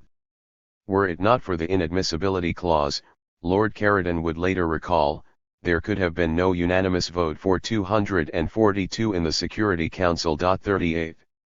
Beyond its vote in support of the Latin American resolution and its statements during the special session, the U.S. also registered support for the inadmissibility clause and/or called for a full Israeli withdrawal in multiple draft resolutions negotiated behind the scenes with the Soviet Union prior to the Security Council's adoption of 242.39. Apparently succumbing to pressures exerted by Israel and its domestic lobby, the U.S. proposed in early November a draft resolution to the Security Council omitting the inadmissibility clause and calling merely for withdrawal of armed forces from occupied territory, but it garnered little support and was not put to a vote. In its own diplomatic representations, however, Washington adhered to the inadmissibility principle in that it consistently interpreted 242 to allow for at most minor and mutual land swaps. 40. For its part, Israel harbored no illusions that the inadmissibility clause of 242 called for a full withdrawal, hence its strenuous but ultimately abortive undertakings to expunge the offending words from the resolution. 41 While the Arab states found satisfaction in the knowledge that the clause on withdrawal, taken together with the clause on the inadmissibility of acquiring territory by war, meant that in principle their point had been conceded. 42. If any doubts still lingered about the legal and practical import of the inadmissibility clause, then proceedings at the General Assembly in 1970 should have dispelled them. In a resolution adopted by consensus, Declaration of Principles of International Law concerning friendly relations and cooperation among states in accordance with the Charter of the United Nations, the General Assembly tersely underlined, the territory of a state shall not be the object of acquisition by another state resulting from the threat or use of force. No territorial acquisition resulting from the threat or use of force shall be recognized as legal. 43. If, as Stone alleged, the inadmissibility clause in 242 was intended only to bar the acquisition of territory in an illegal war of aggression, and if, as he alleged, the consensus was that Israel occupied the West Bank and Gaza in a lawful war of self-defense, Then why did so many states vigorously argue for the clause's inclusion in 242, and why did Israel vigorously argue for its exclusion in the resolution? To judge by Stone's exposition, all the parties suffered from a colossal misapprehension and squandered massive amounts of time and energy because the inadmissibility clause was wholly irrelevant. A perusal of the documentary record unequivocally demonstrates that the case mounted by Israel's defenders to justify its retention of parts of the occupied Palestinian territories lacked any grounding in law, opinion, or recent history.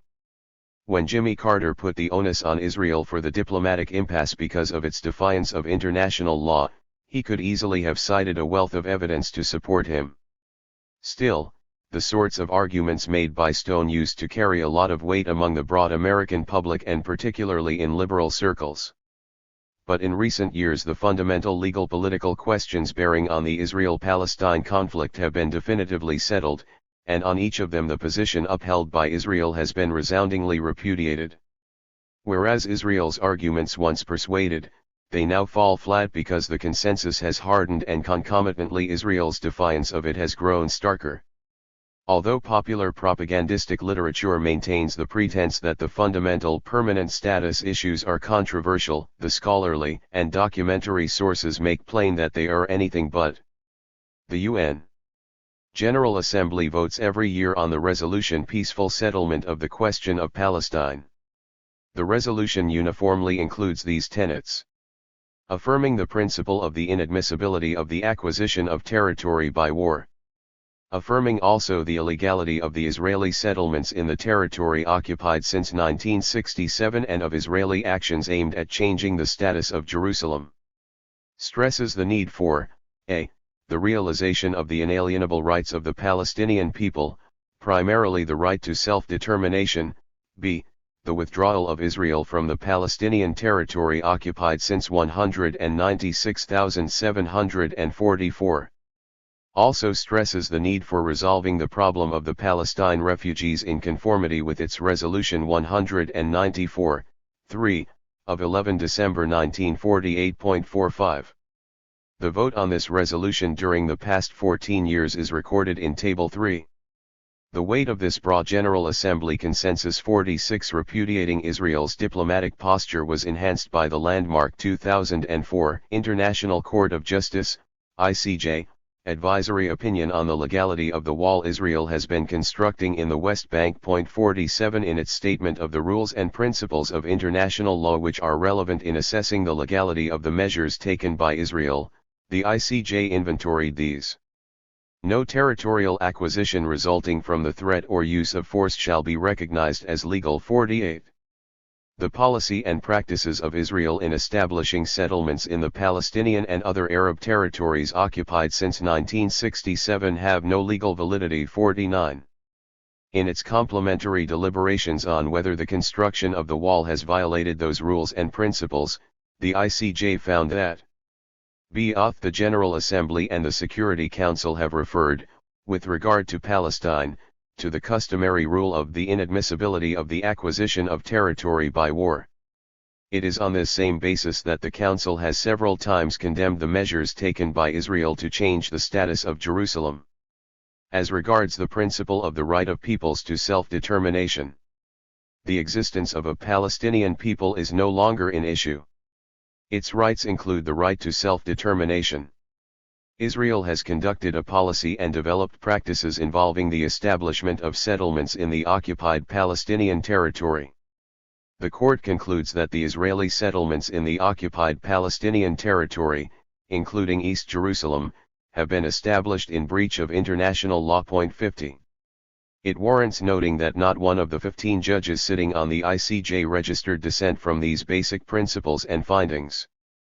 It can scarcely be said, however, that they evinced prejudice against Israel, or that it was a kangaroo court, as Harvard law professor Alan Dershowitz charged. 51 Several of the judges, although voting with the majority, expressed profound, perhaps undue, sympathy for Israel in their respective separate opinions. 52 If the judges were nearly of one mind in their final determination, this consensus sprang not from collective prejudice but from the factual situation, the uncontroversial nature of the legal principles at stake and Israel's uncontroversial breach of them. Even the one judge voting against the 14-person majority condemning Israel's construction of the wall, Thomas Bjurgenthal of the United States 53, was at pains to stress that there was much in the advisory opinion with which I agree. On the crucial question of Israeli settlements he stated, paragraph 6 of Article 49 of the Fourth Geneva Convention does not admit for exception on grounds of military or security exigencies. It provides that the occupying power shall not deport or transfer parts of its own civilian population in the territory it occupies. I agree that this provision applies to the Israeli settlements in the West Bank and that their existence violates Article 49, paragraph 6. A broad consensus has also crystallized upholding the Palestinian right of return. Respected human rights organizations urge Israel to recognize the right to return for those Palestinians, and their descendants, who fled from territory that is now within the State of Israel, and who have maintained appropriate links with that territory, Human Rights Watch, and call for Palestinians who fled or were expelled from Israel, the West Bank or Gaza Strip, along with those of their descendants who have maintained genuine links with the area, to be able to exercise their right to return. Amnesty International, point 54. Some 2 decades ago, Oxford professor of international law Adam Roberts opined that there is still basic disagreement about what parts of international law are formally applicable to the situation in the West Bank and Gaza territories, and international law specialist Antonio Cassese observed that the question of Palestinian rights is one of the most difficult, controversial, and divisive issues in the present international community. 55. The ICJ advisory opinion, coupled with the findings and conclusions of respected human rights organizations, demonstrate that this contentious juridical situation no longer obtains. There is now agreement among recognized authorities in international law, excepting the Israeli contingent, on the essential legal principles governing the Israeli occupation and the practical political consequences flowing from these principles. Point 56. The positions defended by Israel's supporters fall well outside this authoritative consensus. Whereas Stone could mount a legal argument defending Israel and still be taken seriously a few decades ago, the legal consensus opposing Israel's occupation is now so robust that this line of defense is no longer open. Instead, apologists for Israel must now resort to pleading the irrelevance of international law or passing over it in silence. A popular account of the peace process by one of Israel's staunchest advocates illustrates this point. Dennis Ross's The Missing Piece, The Inside Story of the Fight for Middle East Peace 57 exemplifies how Israel's diplomatic posture is only defensible if the broad legal consensus for resolving the conflict is ignored. Upon its release, the book was widely heralded as the definitive treatment of the Israeli-Palestinian peace process, and a vindication of the role Israel played in it. Point 58. A close scrutiny of Missing Piece reveals, however, that its analysis and conclusions are based on a wholesale repudiation of the widely accepted norms of international law applicable to the conflict. The one overriding lesson from the story of the peace process, Ross observes in his prologue, is that truth-telling is a necessity. 59. The purpose of his book, as well as the key to peace, he likewise concludes, is to debunk mythologies. To engage in truth-telling. 60. Ross's execution of this debunking and truth-telling enterprise, however, poses significant problems. His account of the peace process is based almost entirely on his memory and notes. Its authority derives chiefly from the fact that Ross was the point person 61 on the Arab-Israeli conflict in President Bill Clinton's administration. He played the same role until recently in President Barack Obama's administration. But major discrepancies crop up when his depiction of the historical background to the peace process is juxtaposed against the documentary record.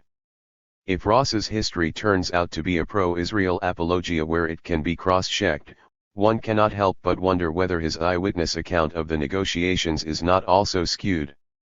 A second problem with Ross's inside story is that on salient points it differs from the accounts of other key participants.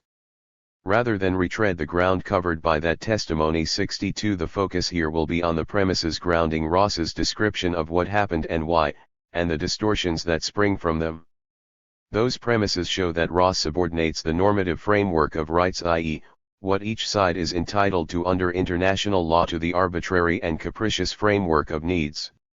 Judging by their respective rights, all the concessions at the 2000 Camp David summit, which is the focus of Ross's book, came from the Palestinian side, none from the Israeli side. To prove Palestinian culpability for the summit's failure, Ross contrives a standard of needs and appoints himself the final arbiter of what each side needed. If Palestinians emerge from Ross's account as the principal obstacle to peace, it owes not to the factual reality but rather to the rigged framework in which Ross situates the facts.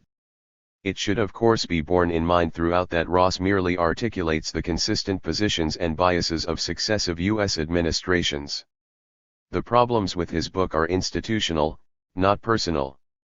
An overarching theme of Ross's book is that Palestinian terrorism undercut Israeli trust and consequently the peace process.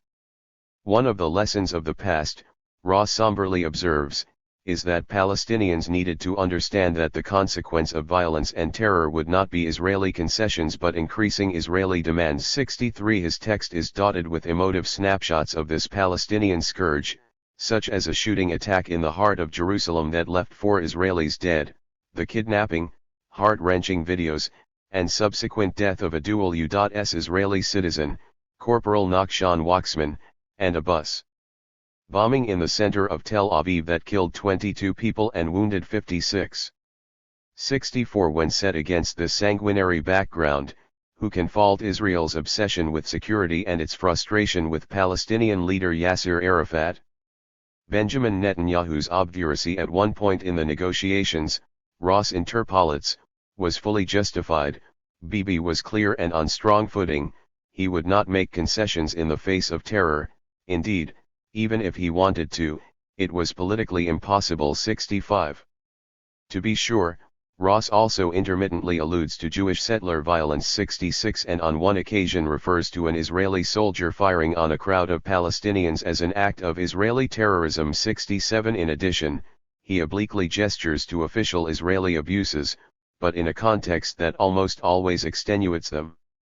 Thus, Israeli actions used to prevent Palestinian acts of terror deepened Palestinian resentment and fostered their sense of victimization, and, in the face of escalating Palestinian rioting, Israel perforce responded with lethal firepower. 68 Although clear-eyed on Palestinian security forces who had committed acts of terror, 69 And, although repeatedly deploring Arafat's indirect complicity in terrorism, Ross almost never rebukes the behavior of Israeli security forces, and he dismisses as ridiculous Arafat's assertion that Israel had a revolving door policy on releases of its own violent offenders. 70. The bottom line of Ross's balance sheet comes through in his praise of Prime Minister Yitzhak Rabin's seriousness about peace and restraint, in contrast to Arafat, whom Rabin understandably held responsible for countless acts of terror. Terror made Arafat an implacable foe for Rabin. 71 Arafat's greatest travesty as a leader, Ross perorates, is that he did nothing to delegitimize those who used violence against the Israelis. Never throughout the Oslo process did he declare that those carrying out terror and violence against Israelis were wrong, were illegitimate, were enemies of the Palestinian cause. When there is a Palestinian leadership prepared to make clear that there is a legitimate way to pursue the Palestinian cause and an illegitimate way to do so, and violence is illegitimate, peace will no longer be a distant dream. 72. One hint that Ross's depiction of Palestinian violence might be skewed comes in a footnote buried at the end of the book, where the reader learns that many more Palestinians than Israelis had been killed during the Oslo years. 73 In fact, human rights organizations painted a very different picture from Ross's of this period. 74 Some 387 Palestinians as compared to 261 Israelis were killed between September 14, 1993 and 28 September 2000. 75 Most of the Palestinian casualties were shot by Israeli security forces. According to Amnesty, the vast majority of these deaths were either unlawful killings such as extrajudicial executions that showed Israel's contempt for the right to life, or killings in the context of demonstrations and disturbances that could not be justified under international standards. The Israeli human rights organization B'Tselem concluded that Israel's attitude toward the many killings of Palestinians indicates the shameful disregard it holds for human life. Whereas Ross ridicules the notion that Israeli perpetrators of violence benefited from revolving door justice, Amnesty reported, there continues to be impunity for the vast majority of Israeli perpetrators of unlawful killings. In one of the rare instances of a conviction, an Israeli military court fined each of 4 Israeli soldiers 1 agora, the equivalent to about $0.03, for the unjustified killing of a Palestinian. Indeed, Israeli soldiers killed fully 1,500 Palestinians from the inception of the First Palestinian Intifada in 1987 through the Oslo years. Yet not a single Israeli soldier served prison time. 76. The enforcement of the law against Jewish settler violence, according to B'Tselem, was no better. Frequently soldiers who witness acts of violence by settlers against Palestinians make no effort to prevent or put a stop to the incident. In many cases, no police investigation at all is carried out. If any investigation is launched, it almost always ends without anyone being brought to trial. Israeli courts tend to deal harshly with Palestinians, B'Tselem continued, while lightening the punishment of Israeli citizens who committed identical crimes. Thus, for the crime of stone throwing, Palestinians have often been sentenced in military and civil courts to 1 year's imprisonment, and in certain cases to much harsher punishments, whereas a settler convicted of killing a Palestinian in 1996 was fined 1 agora. 77 Israeli settlers who committed acts of violence against Palestinians, Ross himself concedes at one point, rarely served much, if any, time in jail. 78 In the course of the Oslo years, Israel also arbitrarily arrested thousands of Palestinians and held more than 1,000 in harsh conditions of administrative detention without charges or trial, systematically tortured and ill-treated thousands of Palestinian detainees, and conducted sham trials of Palestinian detainees in its military courts. 79. Beyond deploring Israeli misconduct, human rights organizations also condemned the Palestinian Authority, PA, headed by Arafat, for pervasive abuses against Palestinians, such as large-scale arbitrary arrests, prolonged detention without charges or trial, widespread use of torture, and extrajudicial executions and unlawful killings. Neither we nor the Israelis questioned what Arafat was doing internally, Ross reports. As we would hear often from Rabin, we shouldn't be pressing Arafat on human rights or even corruption. 81 But Tel Aviv and Washington did not just turn a blind eye to these human rights abuses, they exerted pressure on Arafat and the PA to commit them. One of the meanings of Oslo, former Israeli Foreign Minister Shlomo Ben-Ami observed, was that the PLO was Israel's collaborator in the task of stifling the First Intifada and cutting short what was clearly an authentically democratic struggle for Palestinian independence. 82 In particular, Israel endeavored to reassign Palestinians the dirty work of occupation. The idea of Oslo, Israeli human rights champion Natan Sharansky unabashedly declared, was to find a strong dictator to keep the Palestinians under control. 83 The Palestinians will be better at establishing internal security than we were, Rabin explained prior to signing the accord, because they will allow no appeals to the Supreme Court and will prevent groups like the Association for Civil Rights in Israel from criticizing the conditions there. They will rule by their own methods, freeing, and this is most important, the Israeli soldiers from having to do what they will do. And, speaking later to the Labour Party, he reiterated, if we find a partner for peace with the Palestinians, they will run their internal affairs without the High Court of Justice, B'Tselem, or all sorts of groups of mothers and fathers and bleeding hearts. 84. The PA's human rights violations, according to Amnesty, were generally in response to Israeli pressure. Such pressure is highly potent, Human Rights Watch, HRW, further noted, due in part to the situation of extreme political and economic dependency in which the Palestinian self-rule entity exists. The irony was not lost on HRW that, whereas Israel denounced the PA's abuse of human rights and the rule of law, His criticism ignores the relentless demands that Israel made on the PA to prevent attacks against Israelis without reference to the means employed. HRW also cast a harsh light on Washington's tacit support for these Palestinian abuses. The Clinton administration demanded that Arafat act more decisively to prevent anti-Israel violence, but made no reference to the need for due process, even as the massive, arbitrary round-ups were taking place, and it praised Arafat's crackdown while remaining largely silent on the tactics used. The state security court set up by the PA in 1995 constituted, according to HRW, the most disturbing feature of the Palestinian judicial system. 85 trials took place behind closed doors in the dead of night, often lasting just minutes, while judges and defense attorneys were drawn from the ranks of Palestinian security forces and lacked legal expertise. According to Ross, Rabin urged us not to pressure Arafat on the human rights questions raised by these courts, hardly paragons of due process. 86 In fact, Ross's client and patron both bore major culpability for them. A significant factor in the court's creation was the pressure being placed on the PA by Israel and the U.S., Amnesty reported. There is no doubt whatsoever that trials with heavy sentences were demanded and encouraged by Israel and the U.S., and that both of them welcomed the first sentences handed down by the State Security Court at trials which so clearly violated international human rights norms.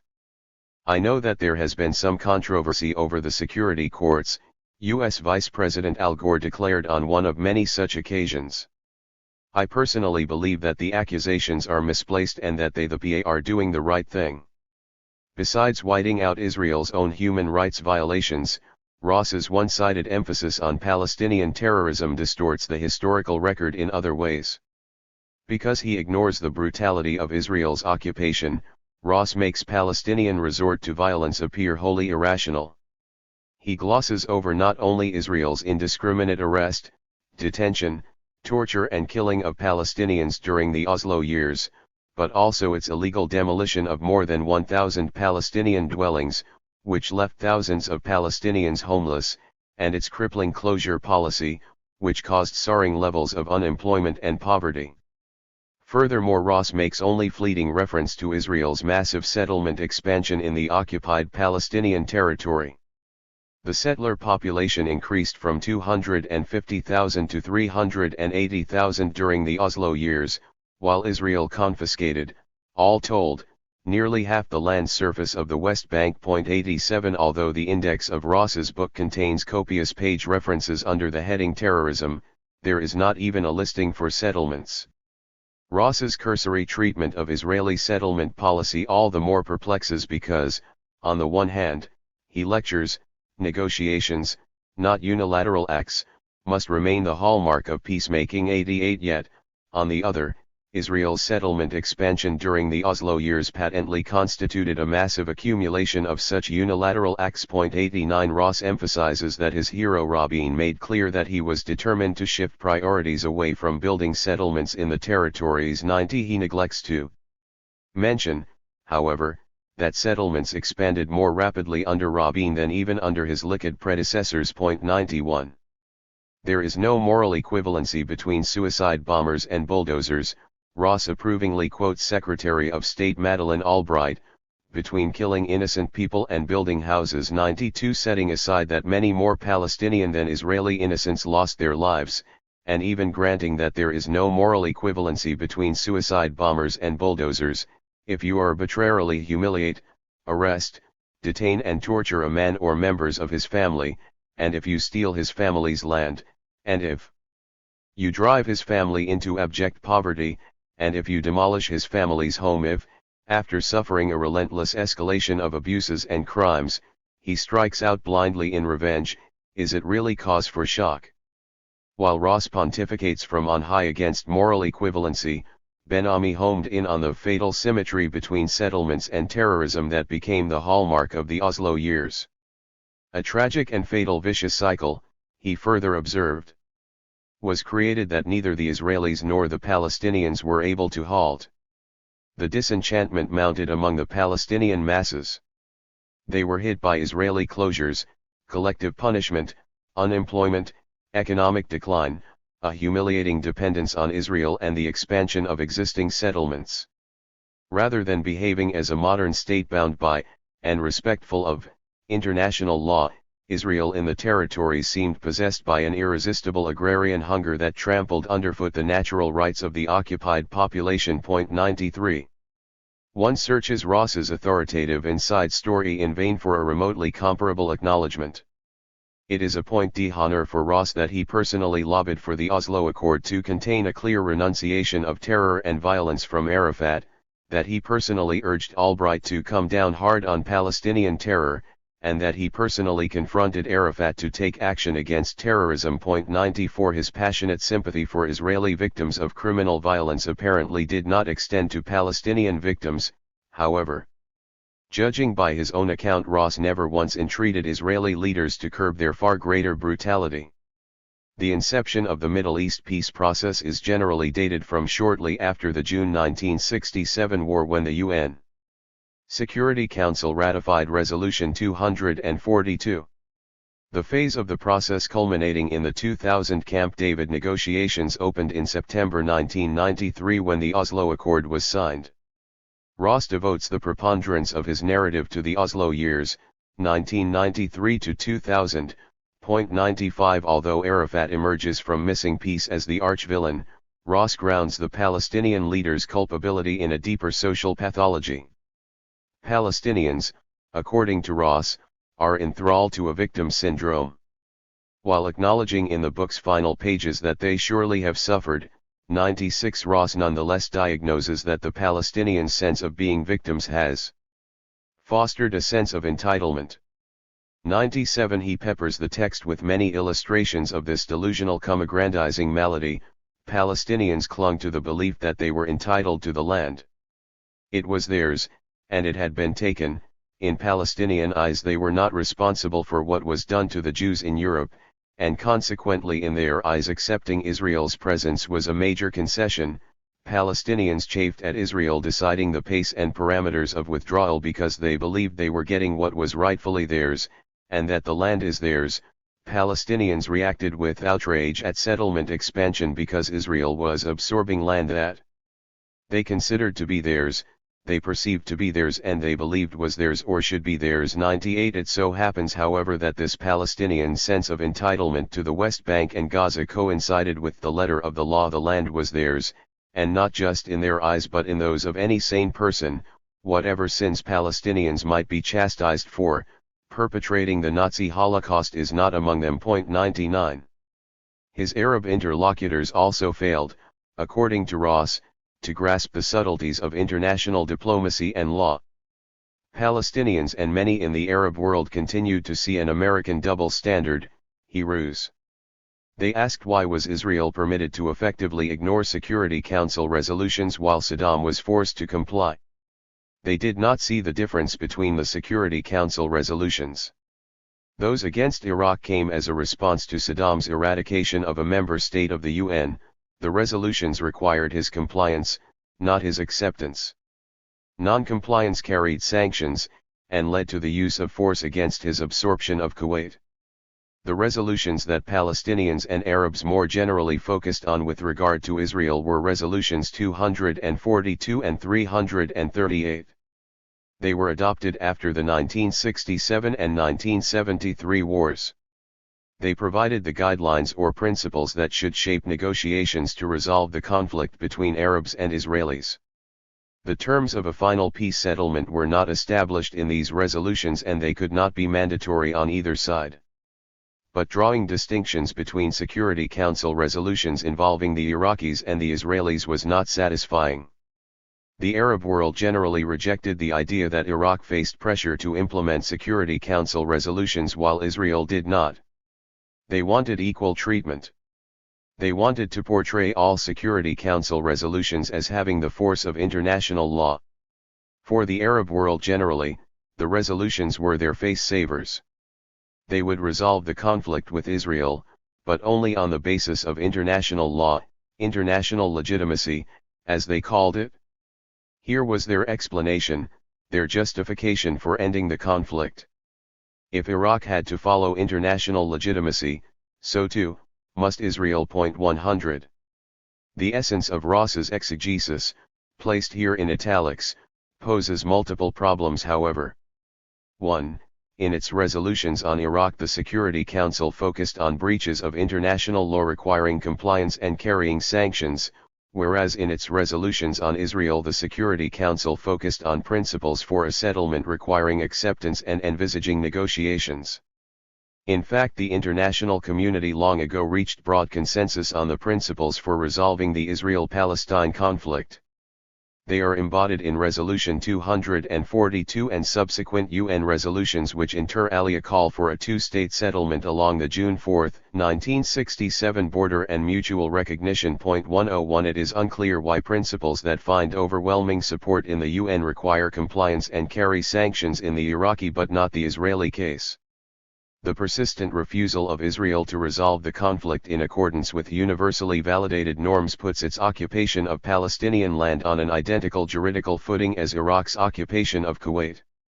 An occupation regime that refuses to earnestly contribute to efforts to reach a peaceful solution should be considered illegal, Tel Aviv University law professor Eyal Benvenisti opines. Indeed, such a refusal should be considered outright annexation. The occupant has a duty under international law to conduct negotiations in good faith for a peaceful solution. It would seem that an occupant who proposes unreasonable conditions, or otherwise obstructs negotiations for peace for the purpose of retaining control over the occupied territory, could be considered a violator of international law. The continued rule of the recalcitrant occupant, he continues, should be construed as an aggression. 102. 2. Palestinians and Arabs have focused on resolutions 242 and 338.103. In fact, they have also demanded compliance and sanctions in the face of Israel's persistent disregard of scores of Security Council and General Assembly resolutions deploring its illegal annexation of East Jerusalem, and the Syrian Golan Heights, its illegal settlement activity in the occupied Palestinian territory, its illegal invasion and occupation of Lebanon, and other Arab countries, and numerous other flagrant violations of international law. 104 If the Arab world has not drawn distinctions between these resolutions and the ones targeting Iraq, it is perhaps because there aren't any to be drawn. In fact, Israel falls into a category all its own regarding compliance and sanctions.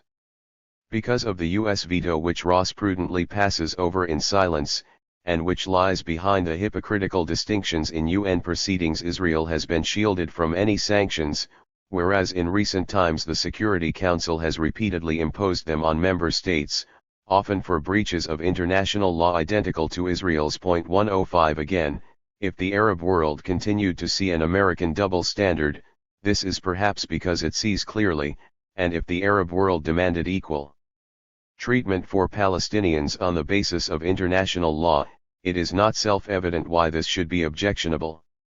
Until the breakthrough at Oslo, according to Ross, the principal obstacle to Middle East peace was Arafat's intransigence. The tale he weaves goes like this. Throughout the 1980s, Washington endeavored to gain Palestinian agreement to UN resolutions, but those efforts typically came to naught as Arafat would hint at being ready to accept 242 and 338 only to retreat into ambiguity.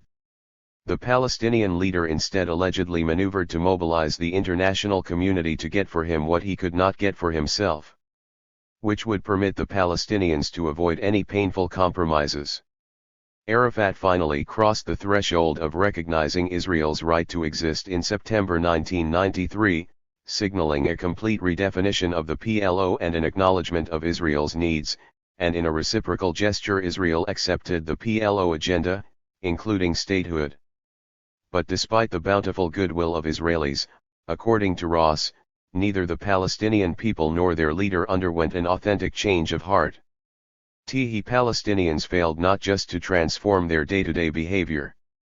Their leader, Yasser Arafat, never went through any transformation at all. Israeli political leaders changed their words, Arafat did not. Rabin and Shimon Peres had made a historic choice, Arafat made only a tactical move.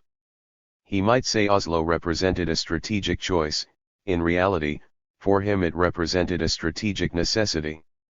Arafat went to Oslo after the First Gulf War not because he made a choice but because he had no choice. The PLO was in deep financial crisis, having lost its financial base in the Gulf. Oslo was his salvation. As such, it represented less transformation than a transaction. Here was almost no conditioning of his public for peace. There was never talk of painful compromises for peace. On the contrary, Arafat was telling his public they would get everything, and give up nothing.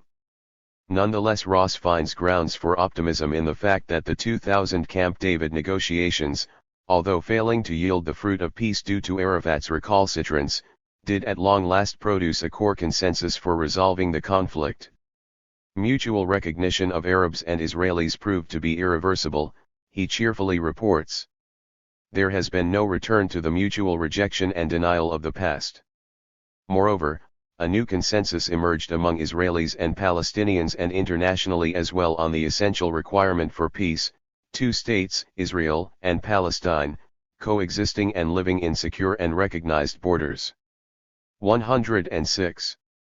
This narrative conflicts at nearly every point with the available evidence, and on the rare occasion when Ross gets the facts right, they nonetheless belie his overarching interpretation.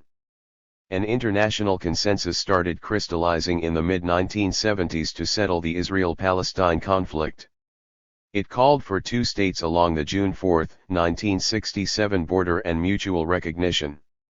Israel opposed the full withdrawal component of such a settlement, and consequently the U.S. vetoed Security Council resolutions in 1976 and again in 1980 affirming the international consensus and carrying the support of Arab states. The General Assembly also overwhelmingly ratified the two-state settlement, but Washington's opposition yet again obstructed any progress. A 1989 General Assembly resolution calling for the two-state settlement garnered the support of 151 member states, while only Israel, the United States and Dominica opposed it. 107. The documentary record clearly shows that Ross has twice erred. The two-state consensus is not a recent development, and neither Israel nor the U.S. has supported it. Independent Arab initiatives dovetailed with the consensus at the United Nations. Saudi Arabia unveiled in 1981, and the Arab League subsequently approved, a peace plan based on the two-state settlement. 108 Israel reacted by stepping up preparations to destroy the PLO, which was headquartered in Lebanon. 109. In his analysis of the build-up to the 1982 Lebanon War, Israeli strategic analyst Avner Yaniv reported that Arafat was contemplating a historic compromise with the Zionist state, whereas all Israeli cabinets since 1967 as well as leading mainstream doves opposed a Palestinian state.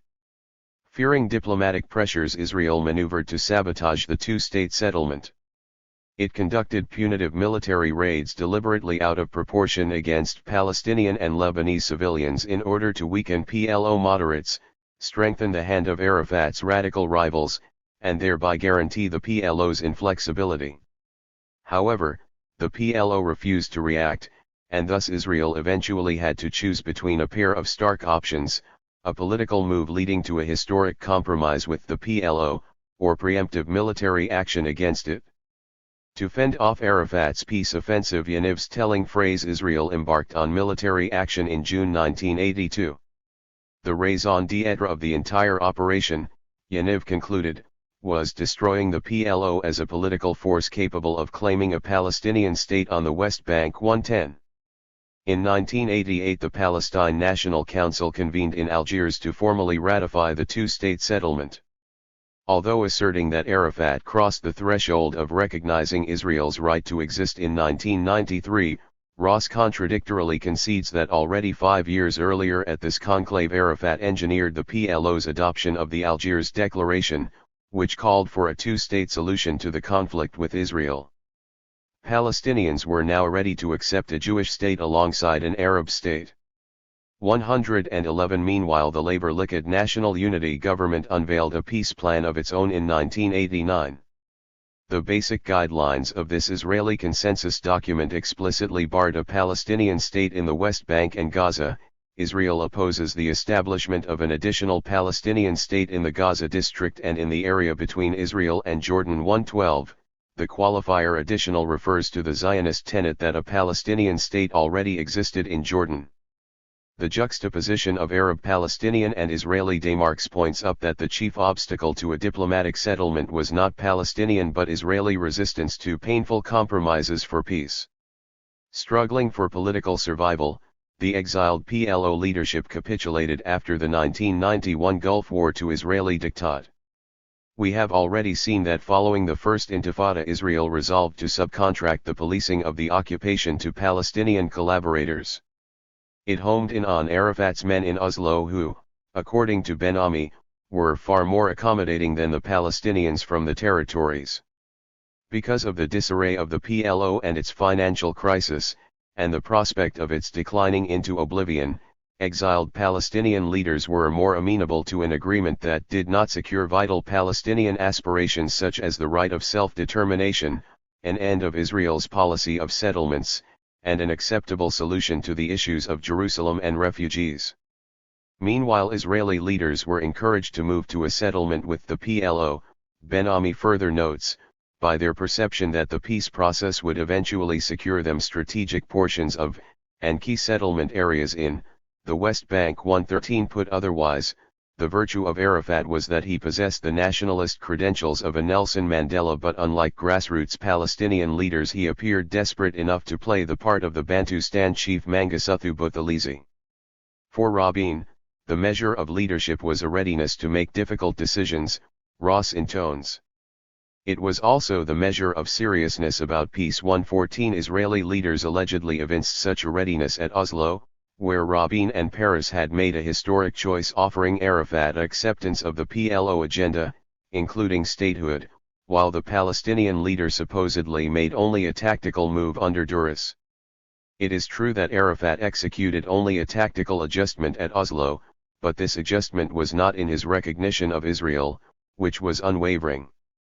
His strategic goal remained a two-state settlement, but, because he had no choice, Arafat tactically put off the establishment of a Palestinian state to an indefinite future.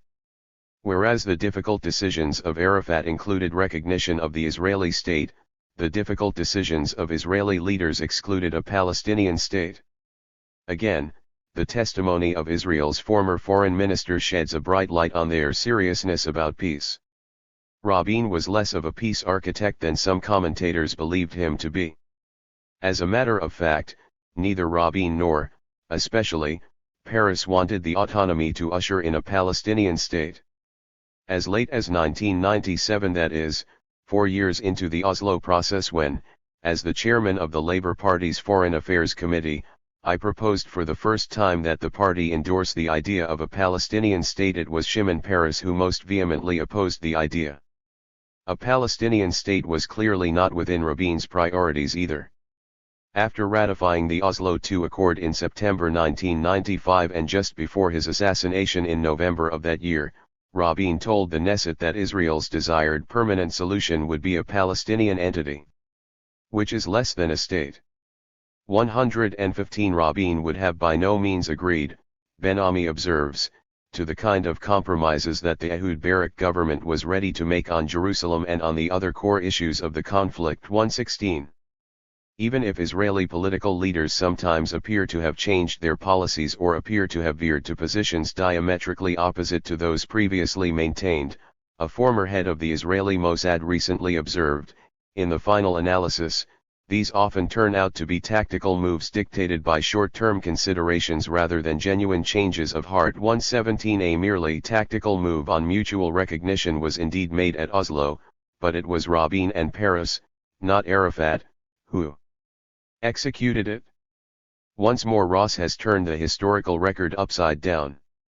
Because they conceived themselves as victims, Palestinians felt, according to Ross, that it was the Israelis who were always required to take the first step or make the first concession in the talks, that little was required of them, and that they were owed much.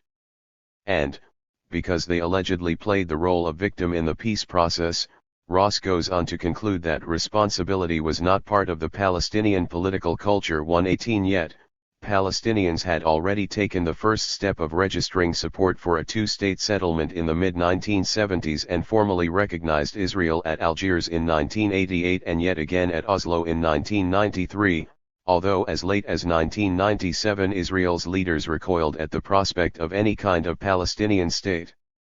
Israeli political leaders changed their words, according to Ross, whereas the Palestinian leader engaged in almost no conditioning of his public for peace. Arafat was telling his public they would get everything, and give up nothing. Yet, judging by public opinion polls at the tail end of the Oslo years, the reverse appears nearer the truth.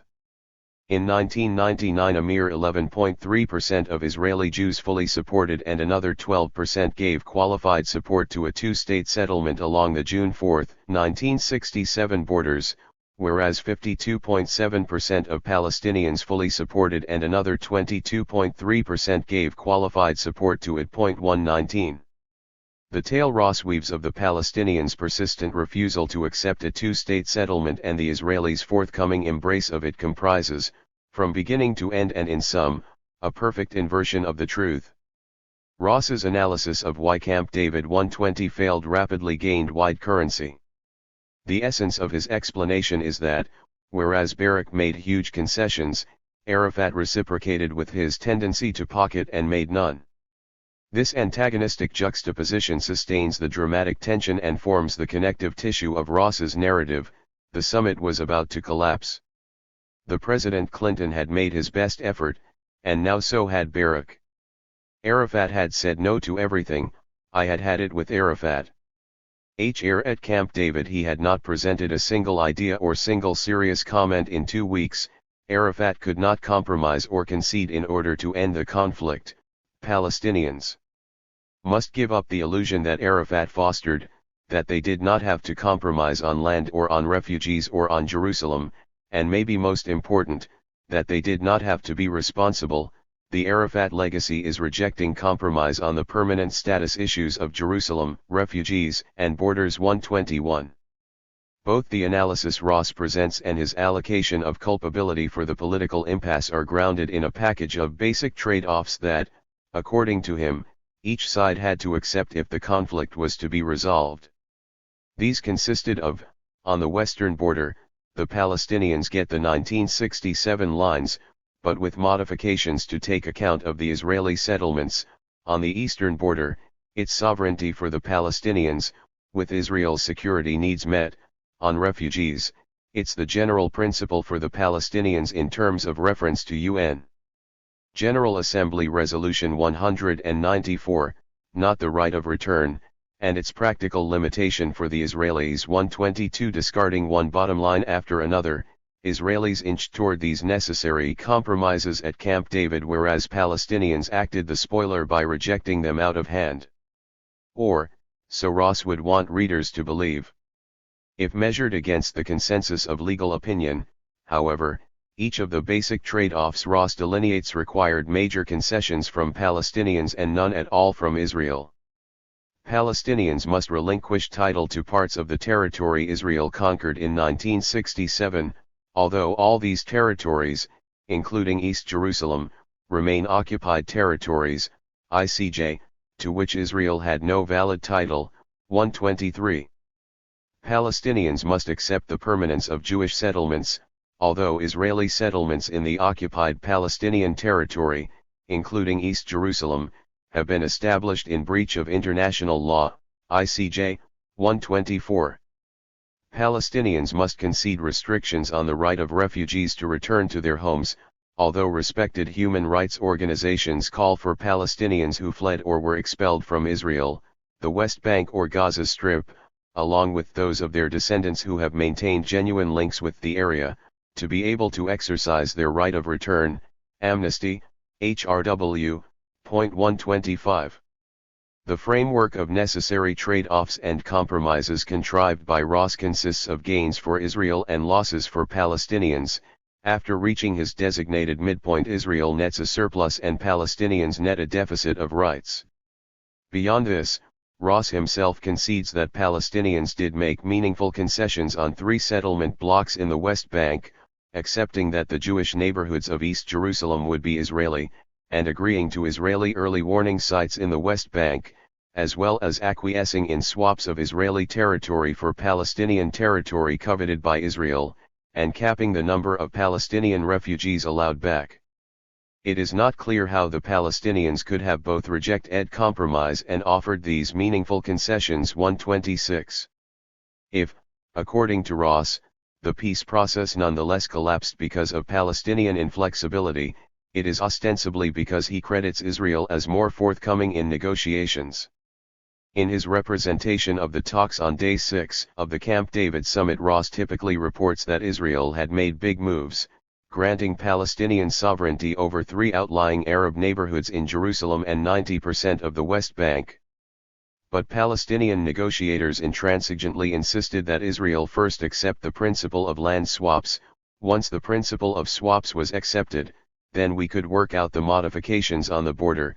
The Israelis have needs and we can address them once the principle of swaps is accepted. Ross's account of the session concludes. Shlomo, in summing up, had said that he and Gilad had come in the spirit that the President Clinton had asked. They came to make a deal, stretching well beyond their instructions. Unfortunately, he said, their Palestinian friends had not come in such a spirit, but he hoped they would consider carefully everything he had suggested and respond in kind. Saeb responded, appreciating the seriousness of the discussion but also claiming that he had gone very far on Jerusalem. He was out on a limb, accepting Jewish neighborhoods in East Jerusalem that most Palestinians considered illegal. Now the two sides should continue their negotiations. Gilad got angry and said, "This is rock bottom for us. You think you can just take this as a new floor and negotiate from there? We came to make a deal, not to go into the souk market." In our meeting with the president afterward, I said this is going to confirm Barak's worst fears. He moves in a big way, Arafat pockets it, and he is expected to move again in a way that will definitely go beyond his red lines. We cannot ask Barak for anything more, the Palestinians have made that impossible. You have to push Arafat back hard and say they moved and you didn't. Enough is enough. You have to say I cannot get you anything unless you move seriously.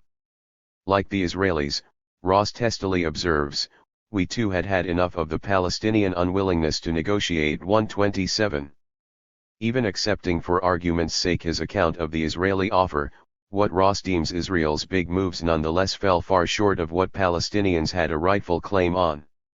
Would Ross reckon it big moves if Arafat recognized Israeli sovereignty over the suburbs of Tel Aviv and 90% of Israel's sovereign territory? On the other hand, what Ross deems the Palestinian unwillingness to negotiate met, and in the concessions on Jerusalem and settlements even surpassed, their legal obligations, while what Arafat pockets is what Palestinians were legally entitled to. One does not recall Ross chastising Israeli leaders for a tendency to pocket when they wrested Palestinian recognition of Israel's legally sanctioned borders. A fitter use of the locution would perhaps be that Israel denied Palestinians their internationally sanctioned rights while simultaneously pocketing full recognition from them. We have recognized Israel and agreed to its demands for secure borders, security arrangements, and cooperation and coordination in security matters, a Palestinian negotiator complained after Camp David. You pocketed this incredible historical concession and made more demands. 128. The demands of Palestinians appear maximal in Ross's exposition, and their concessions minimal, because he has effaced international law. It is not just most Palestinians who consider Israeli settlements in East Jerusalem illegal, it also happens to be the consensus of international legal opinion. Palestinian acquiescence in Israel's retention of many of these settlements constituted a major concession, but in Ross's account it does not come across because he dismisses Palestinian title to the whole West Bank as a quirky misapprehension, in their eyes. According to Ross, Israel refused to recognize the Palestinian right of return, merely the principle, not even its implementation, because no Israeli prime minister could be expected to make gut-wrenching compromises on all issues. 129. Such recognition would not signal, however, an Israeli compromise, but rather its bare minimum acknowledgement of a binding legal obligation. The only real compromise would have been if Palestinians forfeited this right at Camp David, which is exactly what they did, if not in principle then in its restricted implementation.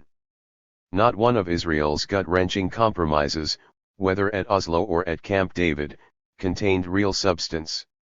Israelis might have had to settle for much less than they wanted, but Palestinians had to settle for much less than they were owed.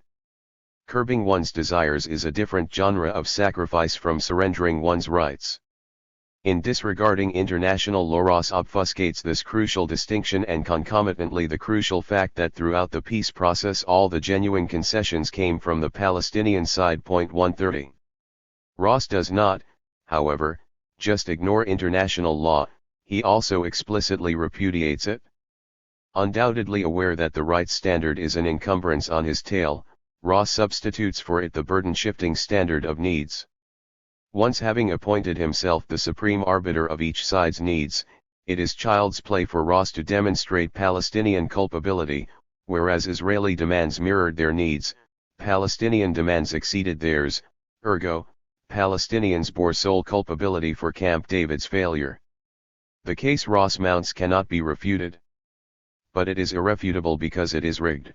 Ross decided that the Palestinians were blameworthy because, on his own and in his infinite wisdom, he decided that what Israel wanted was just what it needed and what Israel offered was all that Palestinians needed. The critical artifice of Ross's narrative is to shift the framework of the peace process from rights to needs. This factitious framework serves as an analytic device to demonstrate Israeli flexibility and Palestinian intransigence, and as a normative device for justifying a settlement of the conflict that negates Palestinian rights. 131 Consider Ross's representation of the negotiations on Day 5 of the Camp David summit, which climaxed in a widely reported outburst by Clinton against the Palestinian negotiators. In response to an Israeli map that showed three different colors: brown for the Palestinian state, orange for the areas the Israelis would annex, and red for transitional areas, Abu Allah was not prepared to discuss Israeli needs unless the Israelis first accepted the principle of the territorial swap and reduced the areas they sought to annex. The President Clinton at first tried to reason with Abu Allah, explaining that he could see why this map is not acceptable to you. But you cannot say to them, not good enough, give me something more acceptable, that's not negotiation. Why not say the orange area is too big? Let's talk about your needs and see how we can reduce the orange area and turn it into brown. If we focus on the security aspect and look at the Jordan Valley, we might discuss the security issues and see if we can reduce the orange area. Shlomo agreed with that approach, thereby signaling that he was open to reducing the orange area, which amounted to close to 14% of the total of the West Bank outside of Jerusalem. Abu Allah continued to resist. As he did, and he repeated old arguments about the settlements being illegal and the Palestinians needing the 1967 lines, the president's face began to turn red. 132. Palestinians appear to be uncompromising because they won't negotiate Israel's needs without prioritizing their own rights. Contrariwise, Israel appears to be reasonable because it is willing to negotiate on the basis of reciprocal needs. Needs against needs, isn't this a fair quid pro quo? Further, Israelis demonstrate flexibility by signaling a willingness to reduce their needs, whereas Palestinians demonstrate inflexibility by not budging from their rights. Each party presenting its respective needs, Clinton tries to reason with Palestinians, is the essence of negotiations. The Palestinians stubbornly retort, however, that each party's needs must be reckoned within and subordinated to their respective rights. If Israel needs more than it is legally entitled to, then it must compensate. But, according to Clinton, this is the wrong language, of rights, not needs. In the face of yet another round of Palestinian irrationality and intransigence, he justifiably explodes. Whereas Palestinians come across as inflexible in Ross's exposition because they stubbornly cling to the rights framework, one is hard-pressed to name a conflict the negotiations of which were not anchored in reciprocal rights. Was it incumbent on Kuwait to negotiate its occupation on the basis of Iraqi needs? Earlier on in his book, Ross explains that the U.S. negotiating strategy started from Israeli needs because the Israelis held the territories, they were on the giving end. 133 Was this how the US conducted negotiations while Iraq held the territory of Kuwait? Or consider Israeli-Egyptian negotiations over the Israeli-occupied Sinai that culminated in a peace treaty. Prior to the 1977 Camp David summit, Israeli leaders asserted that Sharm el-Sheikh was vital to Israeli security, Foreign Minister Moshe Dayan famously declaring that he would prefer Sharm el-Sheikh without peace to peace without Sharm el-Sheikh. Once negotiations commenced, Israel maintained that the oil refineries, airfields, and settlements it had built in the Sinai constituted irreducible needs, and it bargained hard at Camp David to retain them. But didn't Israel ultimately have to forsake all these needs on account of Egypt's legal title to the whole of the Sinai? 134. Israel appears reasonable because it is willing to negotiate on the basis of reciprocal needs. But doesn't Israel embrace this framework because on the basis of rights it would have to withdraw fully from the occupied Palestinian territory, and make accommodation for the Palestinian right of return? The willingness of Israel to reduce its needs also appears to demonstrate flexibility. But even these reduced needs greatly exceed its rights. Would Ross praise the flexibility of Palestinians if they reduced their needs from 14% of Israeli territory to 10% of it, and would he then condemn Israel for having continued to resist an agreement? The whole of Ross's narrative on Camp David is squarely embedded in the needs framework, or, more precisely, the framework of Israeli needs. He reports that on the summit's eve Israel formulated a basis for success, if Palestinians acquiesced in modifying the Green Line to take account of Israel's needs, while Israel made the concession of giving Palestinians their eastern border along the Jordan River, it would mark the end of the conflict. 135 He reports that on day one of the summit the US proposed that the Green Line would be modified as necessary to meet Israeli settlement block requirements. Although Palestinians protested that they needed the June 1967 border or a land swap as compensation for Israeli needs, the US decided not to introduce the concept of a swap at this stage, because Palestinian needs did not carry the same imperative. It was merely something they believed in. 136 During talks preceding the Clinton parameters of December 2000, Ross reports, Palestinians objected to Ross's advocacy of Israeli positions that would deny the Palestinians what they needed to sell a deal, clear independence, sovereignty over the harem, and a just solution of the refugee problem. I was tough in my response, he continues. They focused on their needs to the exclusion of the Israeli needs. 137 It will be noticed that in Ross's reckoning Israeli needs systematically trump Palestinian rights, and Palestinian rights are disingenuously put on a par with exorbitant Israeli demands by his affixing the label needs on what are in fact Palestinian rights. The one unmistakable insight from the past about the Arabs, Ross meditates in his conclusion, is that no Israeli concession can ever be too big. 138 However much Israel gives, the Arabs never accept that Israel has needs as well, justifying compromise. 139 Except that no Israeli concession to Palestinians required a sacrifice of Israeli rights, whereas for Palestinians to satisfy Israeli needs it did require such basic sacrifices. The compromise Israel, and Ross, proposed was not needs for needs but Israeli needs at the expense of Palestinian rights. The kind of transformation that would make it possible for the Arab world to acknowledge that Israel has needs, Ross laments, has yet to take place. 140 Translation, Arabs have yet to grasp that Israel's needs trump their rights. There can be no deal unless each side is prepared to respond to the essential needs of the other, according to Ross. Agreements are forged on the basis of reconciling needs. 141 One might be forgiven for concluding however that hitherto diplomatic agreements have been reached on the basis of law and rights. Whereas his own colleagues supported these time-tested criteria, Ross rejects them in favor of the allegedly superior standard of needs. Aaron was always arguing for a just and fair proposal. I was not against a fair proposal. But I felt the very concept of fairness was, by definition, subjective. Similarly, both Rob and Gamal believed that the Palestinians were entitled to 100% of the territory. Swaps should thus be equal. They believed this was a Palestinian right.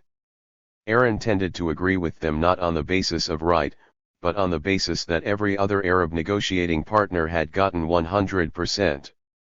Why should the Palestinians be different? I disagreed.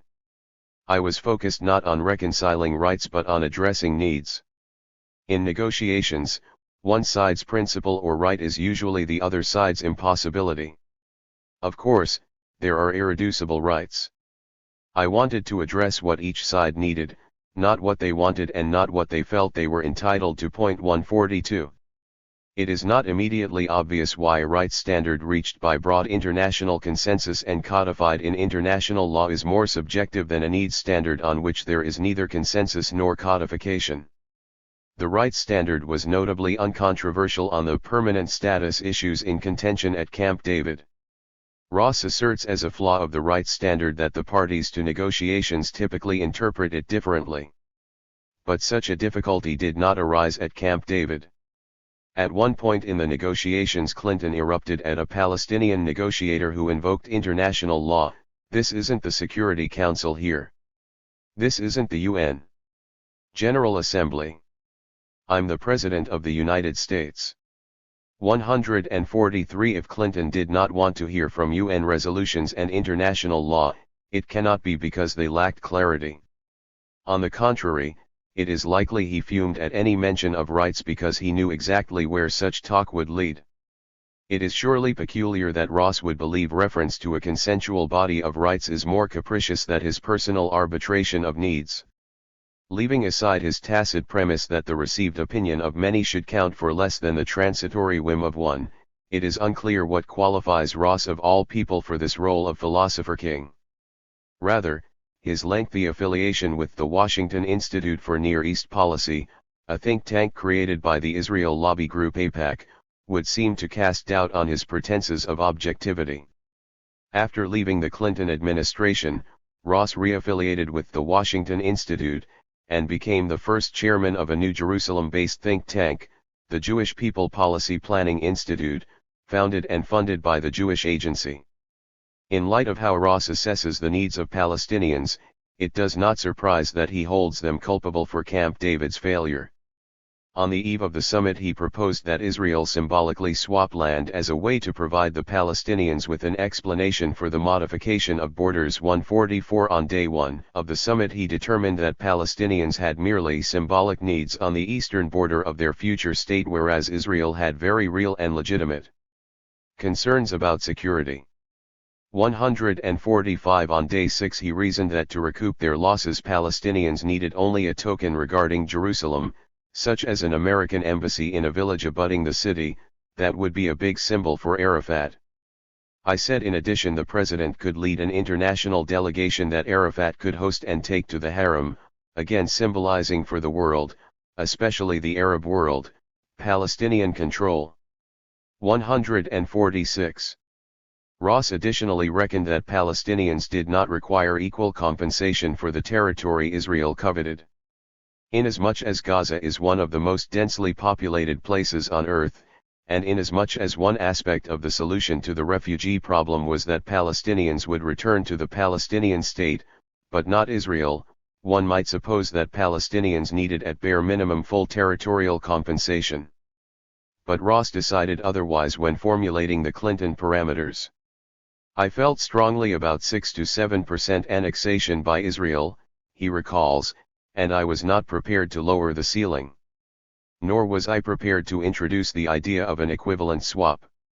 147. When even Israeli negotiators proposed a smaller percentage of Israeli annexation, Ross reports being furious, which conveys some sense of his nonpartisan tallying of Palestinian needs. 148. On refugee repatriation, Ross consistently maintained that Palestinians yet again had only symbolic needs as against Israel's practical needs. 149. The Camp David summit ultimately failed, to judge by Ross's exposition, because Palestinians clung to the absurd illusion that they had real needs. Had they understood that all they actually needed were symbols, Palestinians would have leapt at the generous Israeli offer. 150. The root of the problem again appears to be that incorrigible Palestinian sense of entitlement. Camp David would have succeeded if only Palestinians grasped that they are not real, actual human beings. 151. Upon its publication, Ross's narrative was acclaimed as the definitive account of Camp David and the peace process. It was not long, however, before cracks began to show in this orthodoxy.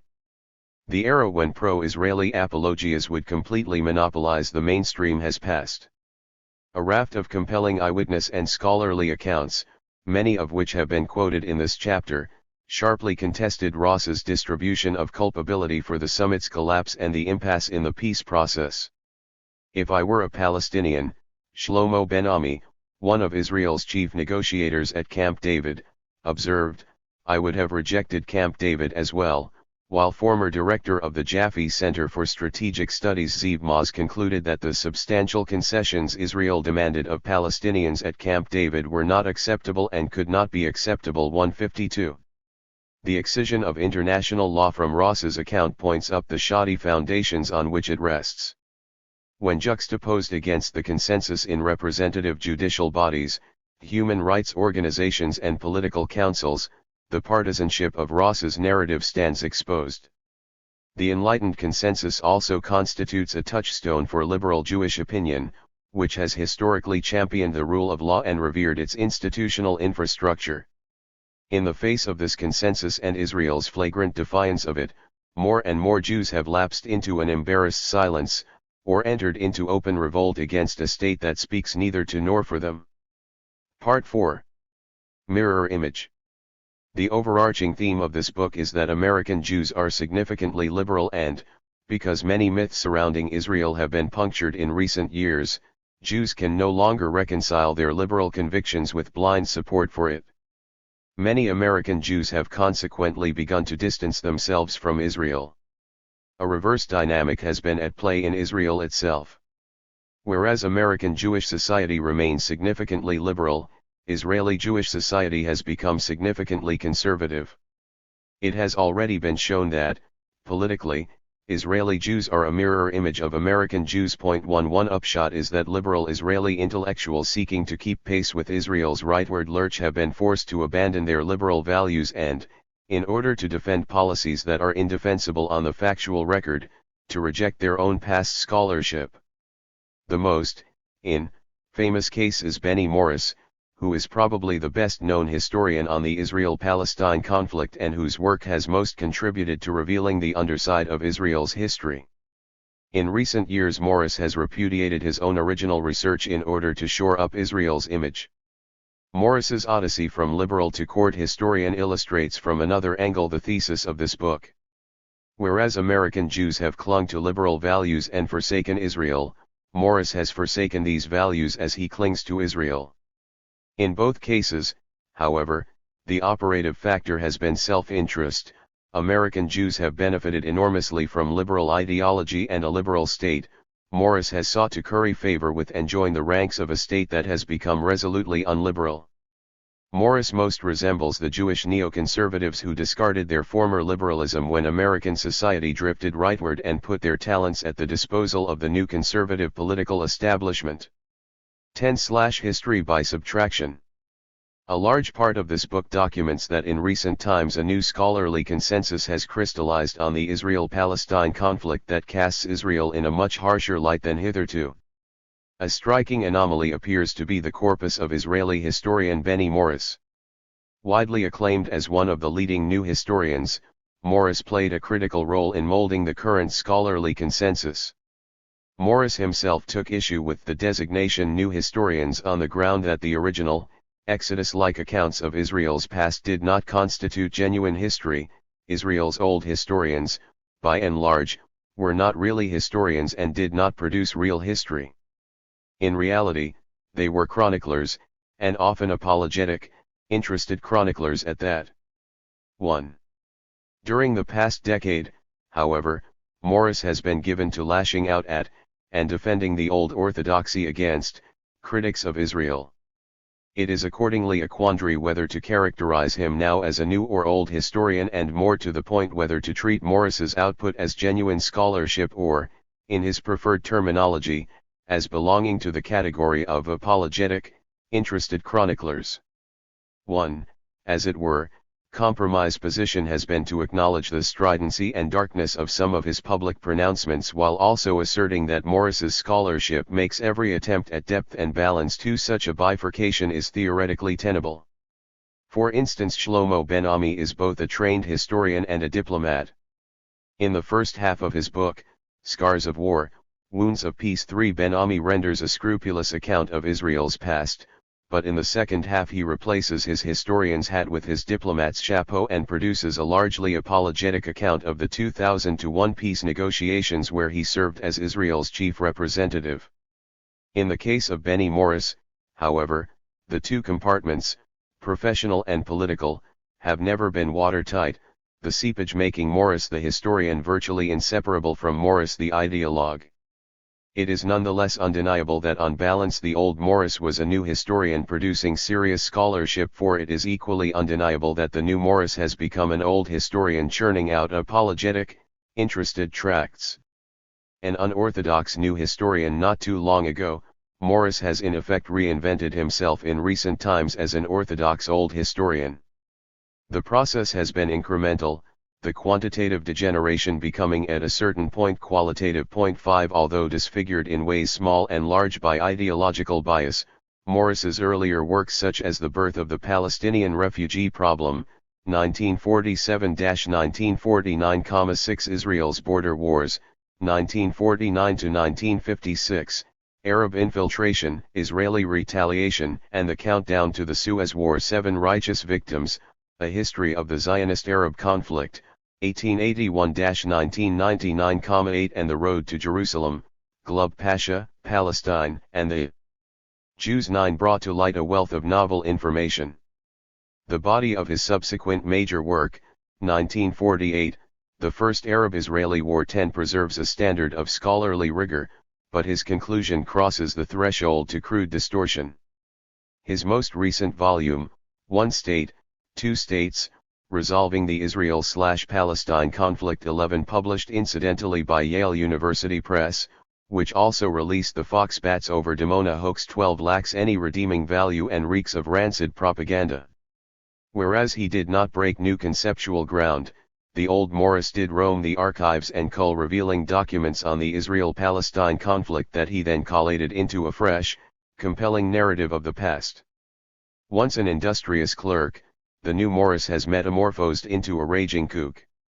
In all fairness to him, it is of course arguable that Morris has honestly come to reconsider his former conclusions on the basis of new evidence, to discover that, however deficient their scholarship, the conclusions of the old historians were right after all. The problem is that Morris does not adduce new evidence to support his return to the old orthodoxy, but rather whites out the findings of his own pioneering research. This genre might be called doing history not by accretion but by subtraction. The conclusion of Righteous Victims, Benny Morris's sweeping history of the Zionist-Arab conflict, opened with a quote from Zionist leader, and Israel's future first prime minister, David Ben-Gurion. The conflict with the Arabs, Ben-Gurion said in 1938, is in its essence a political one. And politically we are the aggressors and they defend themselves. Morris then observed, Ben-Gurion, of course, was right. Zionism was a colonizing and expansionist ideology and movement. Zionist ideology and practice were necessarily and elementally expansionist. Insofar as from the start its aim was to turn all of Palestine into a Jewish state, he went on to elaborate, Zionism could not but be intent on dispossessing and supplanting the Arabs. Or, as Morris formulated it earlier on in his book, Jewish colonization meant expropriation and displacement of the indigenous population. 13 These consequences of Zionism, and the Arab resistance they inexorably generated, would figure as signature themes in Morris's scholarly corpus. A fundamental challenge for Zionism was how to create a Jewish state, which meant minimally a state the population of which was overwhelmingly Jewish, in an area the population of which was overwhelmingly not Jewish. One novelty of Morris's original scholarship was to point up the centrality of transfer, a euphemism, as revisionist Zionist leader Zeev Jabotinsky put it, for brutal expulsion. 14 To resolving this dilemma. Insofar as Orthodox Israeli historians had treated it, they consigned the idea of transfer to a footnote, downplaying it as incidental to the Zionist enterprise. Thus, Shabtai Tavith purported that the Zionist movement only here and there and briefly contemplated transfer, while according to Anita Shapira the Zionist movement conceived transfer merely as a good thing that it could just as well do without. 15. But Morris contended in his groundbreaking study, Birth of the Palestinian Refugee Problem, that, on the contrary, from the mid-1930s the idea of transferring the Arabs out was seen as the chief means of assuring the stability of the Jewishness of the proposed Jewish state. 16. While in Righteous Victims he wrote that the transfer idea was one of the main currents in Zionist ideology from the movement's inception. 17. In another seminal essay Morris documented that thinking about the transfer of all or part of Palestine's Arabs out of the prospective Jewish state was pervasive among Zionist leadership circles long before 1937. 18. In a greatly expanded version of Birth 19 Morris gave over fully 25 densely argued pages to documenting the depth and breadth of the idea of transfer in Zionist thinking. His conclusion merits full quotation. Transfer was inevitable and inbuilt into Zionism because it sought to transform a land which was Arab into a Jewish state, and a Jewish state could not have arisen without a major displacement of Arab population, and because this aim automatically produced resistance among the Arabs which, in turn, persuaded the Yeshuv's leaders that a hostile Arab majority or large minority could not remain in place if a Jewish state was to arise or safely endure. 20. Thus, in Morris's temporal logical sequence of the conflict's genesis, Zionist transfer was cause and Arab resistance effect in an ever-expanding spiral. He put forth a sequence of succinct and copiously documented formulations on this crucial point in Righteous Victims. The fear of territorial displacement and dispossession was to be the chief motor of Arab antagonism to Zionism down to 1948, and indeed after 1967 as well. In the 1880s there were already Arabs who understood that the threat from Zionism was not merely a local matter or a byproduct of cultural estrangement. The natives are hostile towards us, saying that we have come to drive them out of the country, recorded one Zionist settler. The major cause of tension and violence was the conflicting interests and goals of the two populations. The Arabs sought instinctively to maintain their position as Palestine's rightful inhabitants, the Zionists sought radically to change the status quo, and eventually turn an Arab-populated country into a Jewish homeland. The Arabs, both urban and rural, came to feel anxiety and fear. 21. In the conclusion of Righteous Victims, Morris reiterated that the Arabs' trepidation and ensuing opposition were solidly anchored in a perception that Zionist expansion would be at the expense of their people, principally and initially those living in Palestine itself. 22. As Morris originally reckoned it, Arab fear was rational because transfer was inevitable and inbuilt into Zionism, and Arab resistance natural because it sprang automatically from the Zionist goal of transfer. The root of the conflict was accordingly located in a historical clash between Zionism and the indigenous Arab population of Palestine, and the historical, if not moral, onus for engendering the conflict was placed squarely on the shoulders of the Zionist movement. 23. The new Morris, however, has a very different story to tell. He drastically reduces the salience of transfer in Zionism, locates the genesis of the conflict in Islamic Judeophobia, and reckons transfer as a Zionist reaction to this Judeophobia and the expulsionist tendency inherent in it. Cause and effect have magically been reversed. Expulsionist Judeophobia, which is inevitable and inbuilt into Islam, is the cause, Zionist transfer, which automatically springs from Islamic Judeophobia, the effect. The onus for engendering the conflict is now placed by Morris squarely on the shoulders of the Arabs, while Zionists are depicted as the innocent victims of a lethal Muslim intolerance towards Jews. According to this new Morris, transfer initially figured as but a minor and secondary element in Zionism. It had not been part of the original Zionist ideology. Key Zionist leaders only occasionally supported transfer between 1881 and the mid-1940s, and its thrust was never adopted by the Zionist movement.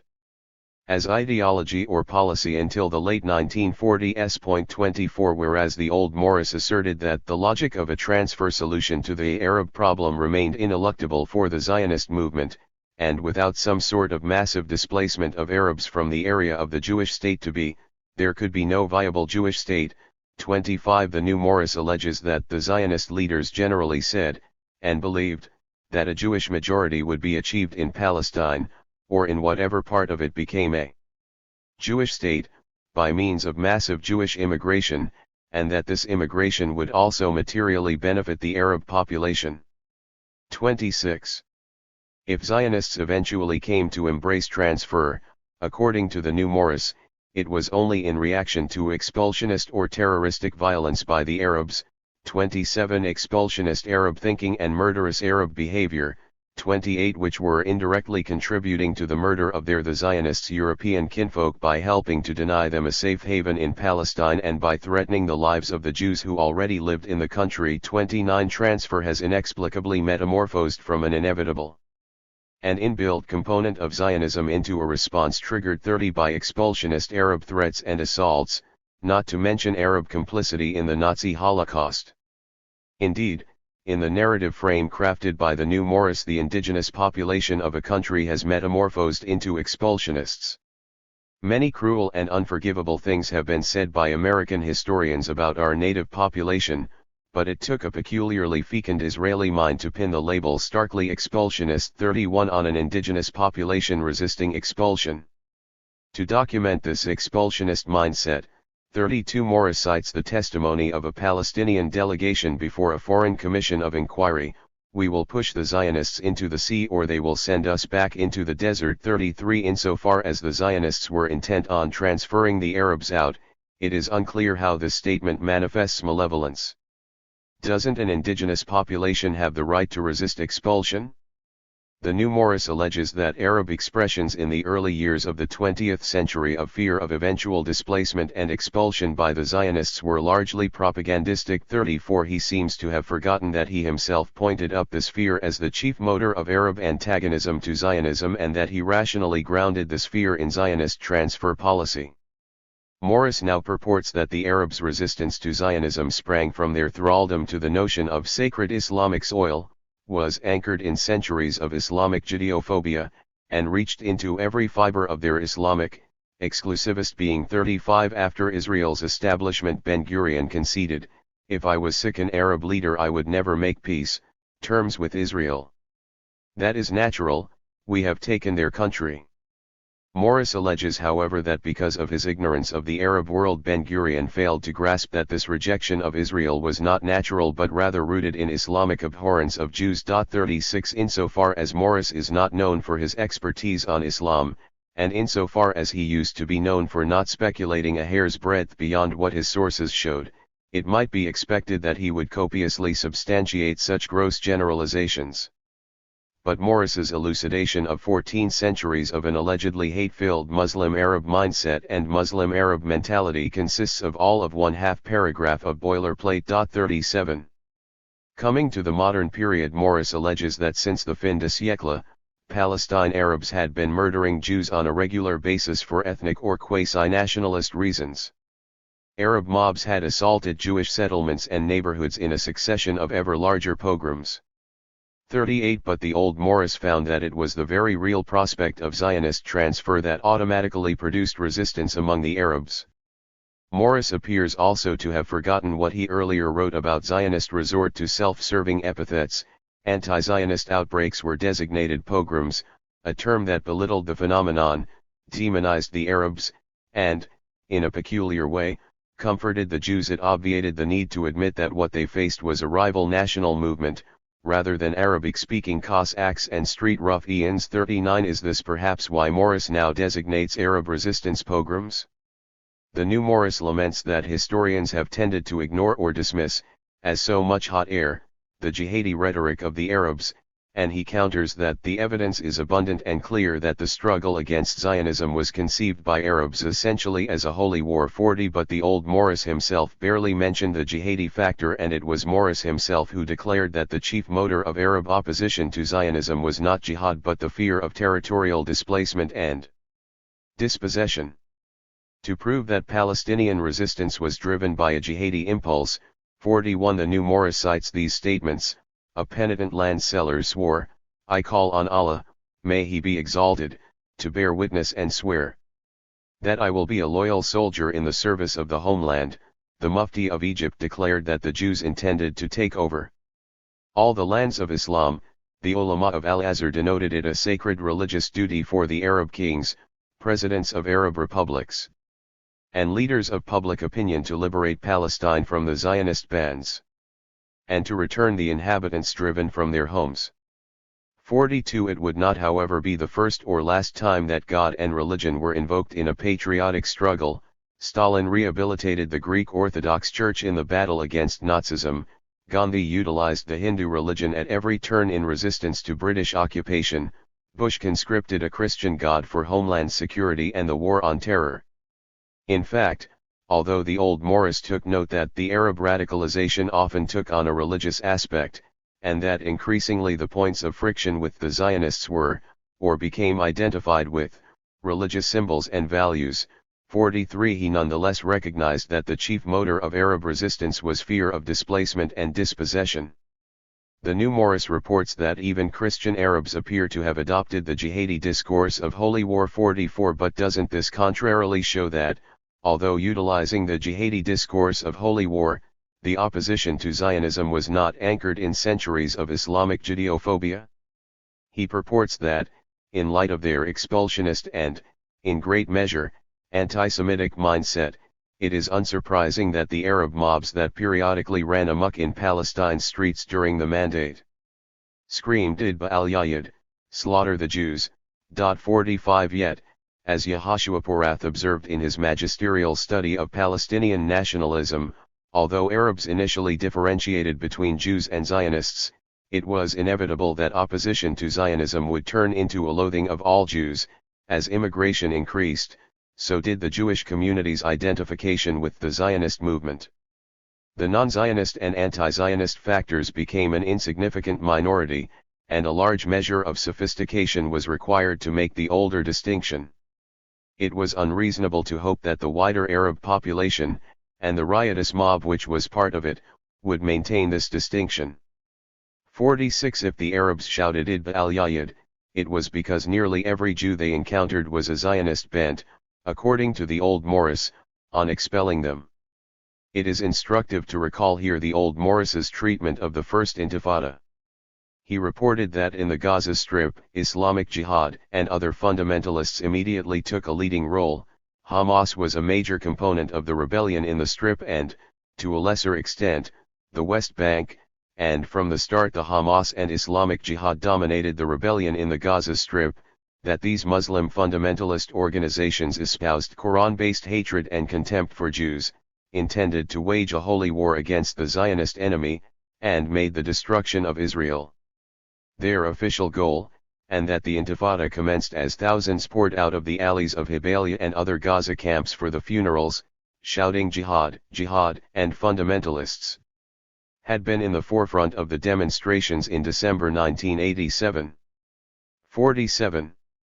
Still, Morris was emphatic that the main energizing force of the Intifada was the frustration of the national aspirations of the Palestinians, who wanted to live in a Palestinian state and not as stateless inhabitants under a brutal, foreign military occupation. 48 And again, after expatiating on jihadi influences, he cautioned, but the factors that made individual Palestinians take to the streets and endure beating, imprisonment, and economic privation were predominantly socio-economic and psychological, such as the continuous trampling of the IR basic rights and dignity, and their fear that Israel's settlement policy and its discriminatory economic policies prefigured the government's ultimate intent to dispossess them and drive them out and to replace them with Jews. 49.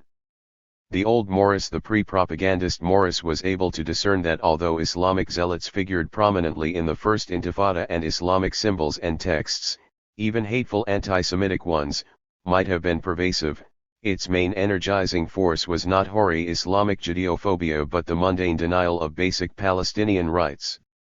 Even in his account of the Second Intifada, when the salience of the Islamic component was yet greater and he himself was already given to tirades against jihadis, Morris emphasized that at base the revolt resulted from the state of the Palestinians and the peace process. The frustrations and slights endured since the signing in 1993 of the Oslo Agreement, and more generally since the start of the occupation. 50. The new Morris alleges that many observers define the 1936-39 Arab revolt as a jihad. He cites the concerns of some Christians that are jotted down in a random note of an unknown member of the Peel Commission. 51 But Morris omits mention of what the Peel Commission itself found. The overriding desire of the Arab leaders was national independence, the landmark Peel report stated, and it was only to be expected that Palestinian Arabs should envy and seek to emulate their successful fellow nationalists in those countries just across their northern and southern borders. There was no doubt, the report concluded, that the underlying causes of Arab-Jewish hostilities were first the desire of the Arabs for national independence, secondly their antagonism to the establishment of the Jewish national home in Palestine, quickened by their fear of Jewish domination. However much the new Morris might like to conscript the Peel Commission for his own ideological jihad, its report in fact explicitly repudiated the notion that Arab opposition to Zionism was born of primordial hatred. Nor is the conflict in its essence an interracial conflict, arising from any old instinctive antipathy of Arabs towards Jews. There was little or no friction between Arab and Jew in the rest of the Arab world until the strife in Palestine engendered it. And there has been precisely the same political trouble in Iraq, Syria, and Egypt: agitation, rebellion and bloodshed where there are no national homes. Quite obviously, then, the problem of Palestine is political. It is, as elsewhere, the problem of insurgent nationalism. The only difference is that in Palestine Arab nationalism is inextricably interwoven with antagonism to the Jews. And the reasons for that, it is worth repeating, are equally obvious. In the first place, the establishment of the national home for Jews involved at the outset a blank negation of the rights implied in the principle of national self-government. Secondly, it soon proved to be not merely an obstacle to the development of national self-government, but apparently the only serious obstacle. Thirdly, as the home has grown, the fear has grown with it that, if and when self-government is conceded, it may not be national in the Arab sense, but government by a Jewish majority. That is why it is difficult to be an Arab patriot and not to hate the Jews. 52. Not the sacredness of Islamic soil, not Islamic Judeophobia, not an Islamic, exclusivist being, not a jihadi impulse, but rather Zionism's negation of the indigenous Arab population's right to self-determination and the concomitant Arab fear of Jewish domination, a domination that, according to the old Morris, would perforce result in transferring the Arabs out. Those were no doubt and quite obviously the roots of Arab resistance to Zionism, according to the Peel Commission, a resistance that was only to be expected. In fact, according to the old Morris, Zionism automatically produced this resistance. The new Morris gestures at one point to the Palestinians' expulsionist, or eliminationist mindset. 53 Eliminationist was a neologism popularized by the now discredited Holocaust monger Daniel Jonah Goldhagen to characterize the anti-Semitic German mindset allegedly responsible for the Nazi Holocaust. 54 One problem with Goldhagen's thesis was that he could not explain why, if Germans had been afflicted for centuries with an eliminationist Judeophobic mindset, the final solution occurred when the Nazis came to power and not long before. 55. The new Morris has appropriated Goldhagen's neologism but, alas, also the problem that comes in its train. If the expulsionist, or eliminationist mindset of Arabs was anchored in centuries of Islamic Judeophobia, why did it manifest itself after the advent of Zionism whereas hitherto there had been little or no friction between Arab and Jew? It is of course arguable that the picture painted by the Peel report was a mite rosy and that the old Morris was closer to the truth when he asserted that historically Jews in the Islamic world were treated with contemptuous tolerance, quoting Elie Kaddouri. But even so, Morris himself also then acknowledged that generally the Jews' lot was not a matter of violence, and that the 19th century witnessed a gradual change for the better in the Jews' status. 56. The violent clashes that commenced at the turn of the 20th century and then relentlessly escalated, the old Morris understood, marked a qualitatively new development. Zionism was to introduce a unique, indeed, judging by the old Morris, a uniquely toxic ingredient into the brew of Arab-Jewish relations. Morris pointedly signaled this critical rupture in his volume subtitle, A History of the Zionist-Arab Conflict, 1881-1999. Contrariwise, a typical propagandist for Israel such as Joan Peters titled her book, From Time Immemorial, The Origins of the Arab-Jewish Conflict over Palestine. 57. The conflict was not immemorial for the old Morris and fundamentally not a conflict between Arab and Jew, but rather of relatively recent vintage and fundamentally between Arab and Zionist. However, the new Morris has discarded his prodigious scholarly apparatus demonstrating the historically specific nature of this Zionist-Arab encounter and instead cribbed a vacuous formula and hitched it to an ahistorical framework, an expulsionist, or eliminationist mindset that was anchored in centuries of Islamic Judeophobia for which he adduces not a scrap of evidence and the heuristic value of which is nil, but which possesses the singular virtue of exonerating Zionism of any culpability for the unfolding Palestinian catastrophe. The old Morris's account of Israeli treatment of Palestinian civilians during combat and under occupation consisted of both exposé and extenuation. It could not be said that he was an apologist, but it also could not be said that he was wholly free of apologetics. The new Morris, however, carries on like an unabashed party hack. One winces in embarrassment not so much at what he says, which is just plain laughable, but at what he has become. The old Morris was one of the seminal Israeli historians who debunked many of the myths surrounding the First Arab-Israeli War. For example, he documented that contrary to the David versus Goliath myth, the truth is that the stronger side, in fact, won. The Jews were better organized, had more men under arms. The Arab armies lacked equipment for some of their troops and others had to be left at home to guard shaky regimes. In short, they were stronger. 58. But in a 180-degree reversal, the new Morris alleges that although Israel won the 1948 war, it was not because it had more manpower or more equipment. 59. To Morris's credit, he was also among the first historians to document Israeli massacres during the 1948 war. Even in his propagandistic conclusion to 1948, Morris forthrightly observes that Jews committed far more atrocities than the Arabs.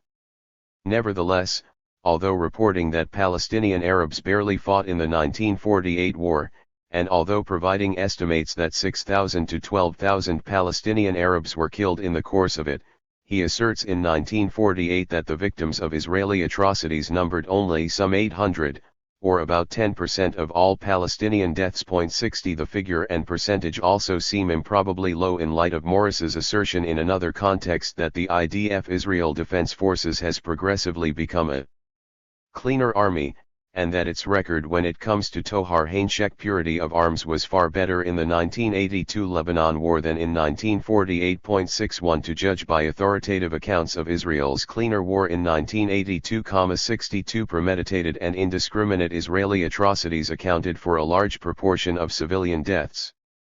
Morris's minimization of Israeli atrocities during the 1948 war appears to spring from his persistently tendentious usage of the term.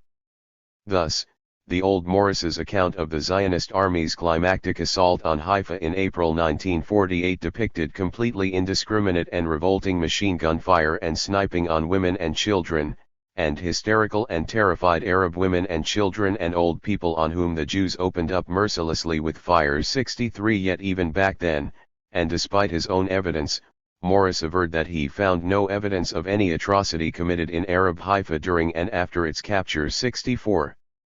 The old Morris published a remarkably frank account of Israel's conflicts with its Arab neighbors after the 1948 war in Israel's border wars. He pinned the lion's share of culpability on Israel for the escalation of post-war hostilities that climaxed in its invasion of the Egyptian Sinai in 1956. The basic outline of the story he told, and on which historians now generally agree, 65 went like this. After the armistice agreement was signed in 1949, Cairo's overriding concern in its relations with Israel was to avoid sparking IDF attacks. Egypt generally sought tranquility along its border with Israel. 66 But from some point in 1954, IDF Chief of Staff Moshe Dayan wanted war, and periodically, he hoped that a given retaliatory strike would embarrass or provoke the Arab state attacked into itself retaliating, giving Israel cause to escalate the shooting until war resulted. 67 The policy of trapping Egyptian President Gamal Abdel Nasser into war through incremental provocation was hammered out between Ben-Gurion and Dayan. Because Israel could not afford to be branded an aggressor, war would have to be reached by a process of gradual escalation, to be achieved through periodic, large-scale Israeli retaliatory attacks in response to Egyptian infractions of the armistice. 68. Nasser reversed his policy of restraint after Ben-Gurion and Dayan instigated the Gaza raid in February 1955 that left some 40 Egyptian soldiers dead. It marked a clear watershed. Before the raid, Egyptian policy had, with few exceptions, consistently opposed civilian infiltration. After it, while continuing to oppose uncontrolled infiltration, the Egyptian authorities themselves initiated terrorist infiltration. 69 But when Egypt still refused to fall into the successive traps set by Dayan, 70 who sought a credible casus belli, Israel colluded with Britain and France to attack Egypt outright. 71. The Old Morris also forthrightly depicted Israeli atrocities in border wars. Israel killed perhaps as many as 5,000 Palestinian refugees who infiltrated the state after its establishment. The vast bulk, 90% and more, of these casualties comprised unarmed economic and social infiltrators retrieving their abandoned possessions, harvesting crops they had sown, and reuniting with family members left behind. 72 The Palestinian deaths resulted directly from state-authorized, or at least, permitted killing of unarmed civilians, the overall attitude of Israeli authorities being that killing, torturing, beating and raping Arab infiltrators was, if not permitted, at least not particularly reprehensible and might well go unpunished. Under the subheading Atrocities, Morris gave over several pages of border wars to delineating the ghoulish deaths inflicted by the IDF, and he also carefully documented the massacres Israel committed in Gaza after occupying it during the Sinai invasion, when Israeli troops killed between 447 and 550 Arab civilians. 73 In addition, Morris reported that Palestinian infiltrators killed up to 250 Israeli civilians between 1949 and 1956, but only a small proportion of Jewish casualties was caused by infiltrators who set out with the intent to kill or injure Jews. He variously attributed most of these Jewish deaths to unpremeditated encounters and somewhat inconsistently to Palestinian infiltrators motivated by hatred and, in many cases, revenge for the national and personal wrongs and injuries inflicted during 1948 or during subsequent border incidents. 74. The new Morris, however, has reversed his causal framework for the 1956 war. He entirely omits mention of the pivotal facts that from some point in 1954 Israeli leaders wanted war and sought to provoke Nasser militarily until war resulted.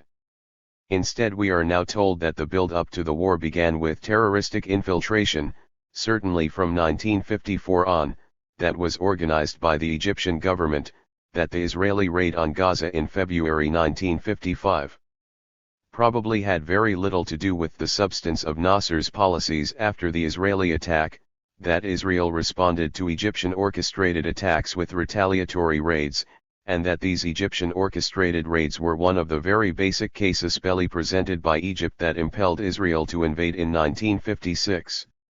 Cause, i.e., Israeli leaders wanted war with Egypt, has become effect, i.e., Israel responded to unprovoked Egyptian-backed attacks.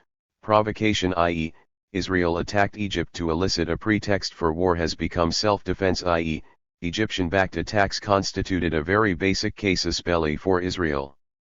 Morris also sanitizes the Israeli record for the 1949-56 period, during which, he now alleges, Israel almost exclusively targeted combatants. The thousands of Palestinian infiltrators killed as a result of Israeli atrocities vanish from the printed page, while the Arabs alone stand guilty of killing civilians. 75.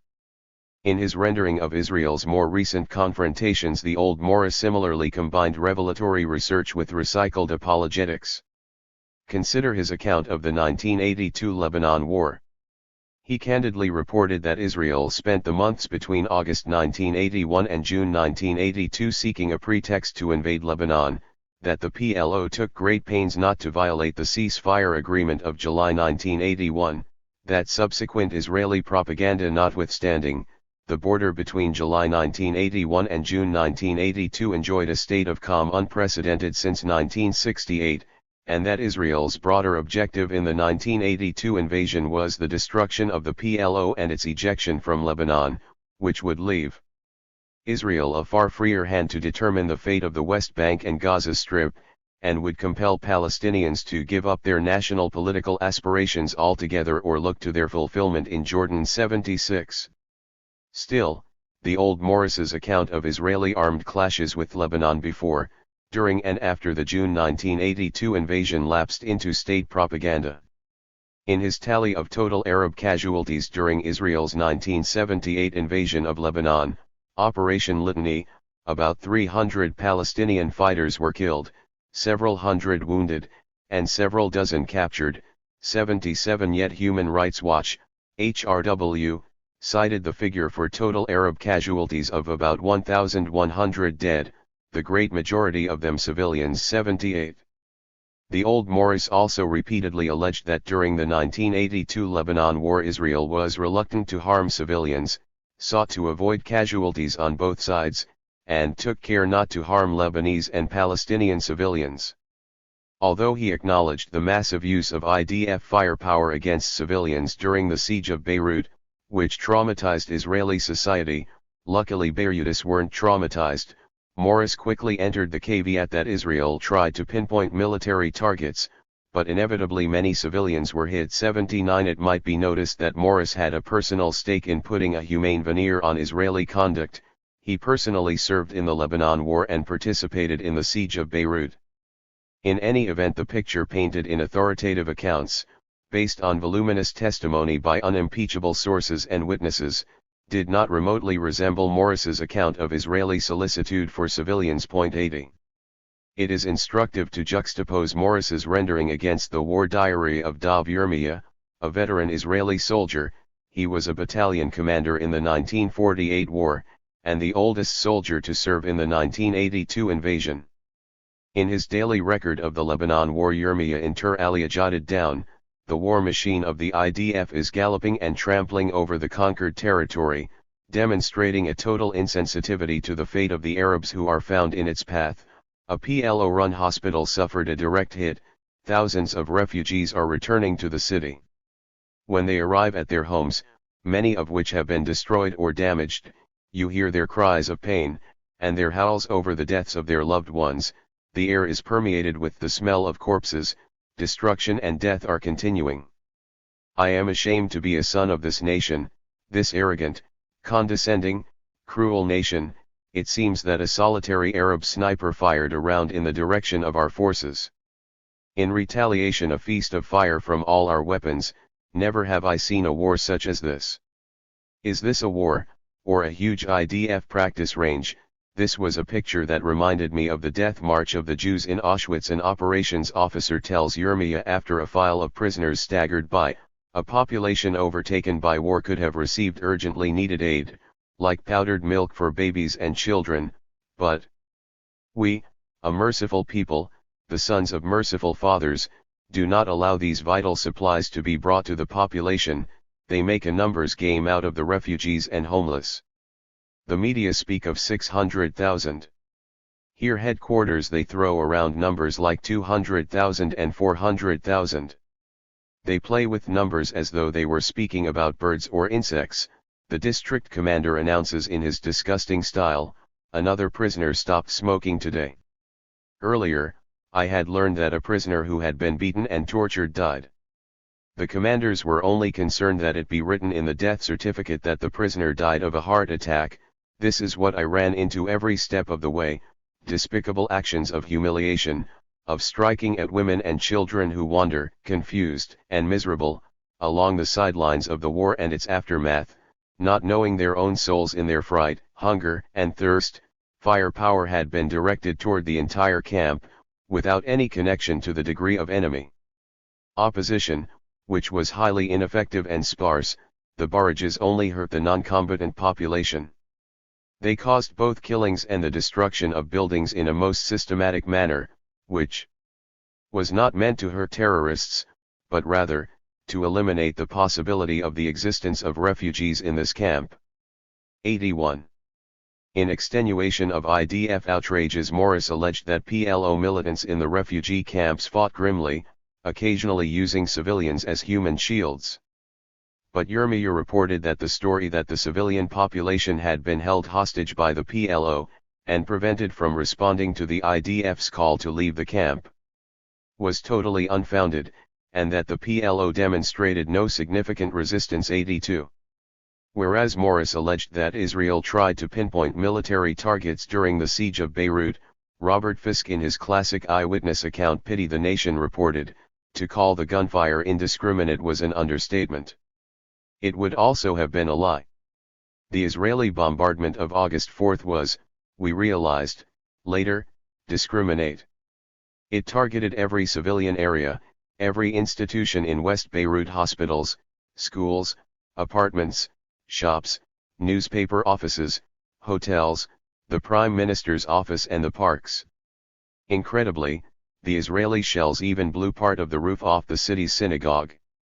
83. Although it is unclear how Morris measured trauma levels in Israel during the terror bombing of Beirut, it can be gauged from numerous opinion polls that overwhelmingly Israeli society supported this brutal war of aggression while it unfolded, and still overwhelmingly believed it was justified in retrospect. 84. In 1996, during Operation Grapes of Wrath, another of Israel's periodic rampages in Lebanon, Israel shelled the UN compound at Qana, killing more than 100 Lebanese civilians taking refuge there. Morris alleged that Israel accidentally hit the camp, and that the presence of Lebanese civilians was unbeknownst to it. 85. But an exhaustive Amnesty International investigation concluded that the IDF intentionally attacked the UN compound, and that Israel must have had knowledge or should have assumed that the compound was providing shelter for a considerable number of refugees. 86. The old Morris's account of the Israeli occupation of the West Bank and Gaza and of the First Intifada was only slightly marred by apologetics. To be sure, unlike in the case of the Lebanon War, Morris had no personal stake in whitewashing Israeli conduct. On the contrary, he was among the few Israelis who refused on moral grounds to serve in the occupied territories during the First Intifada. 87. Morris forthrightly reported that the overwhelming majority of West Bank and Gaza Arabs from the first hated the occupation, that Israel intended to stay in the West Bank, and its rule would not be overthrown or ended through civil disobedience and civil resistance, which were easily crushed. The only real option was armed struggle, that like all occupations, Israel's was founded on brute force, repression and fear, collaboration and treachery, beatings and torture chambers, and daily intimidation, humiliation and manipulation, and that the occupation was always a brutal and mortifying experience for the occupied. 88. The old Morris additionally pointed up the non-martial character of the First Intifada. It was not an armed rebellion but a massive, persistent campaign of civil resistance, with strikes and commercial shutdowns, accompanied by violent, though unarmed, demonstrations against the occupying forces. The stone and, occasionally, the Molotov cocktail and knife were its symbols and weapons, not guns and bombs. 89.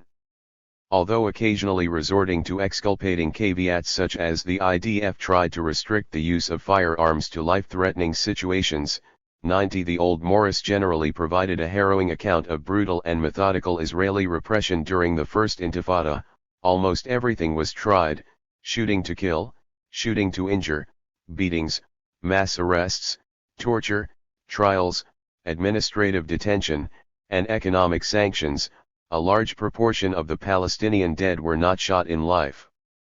Threatening situations, and a great many of these were children.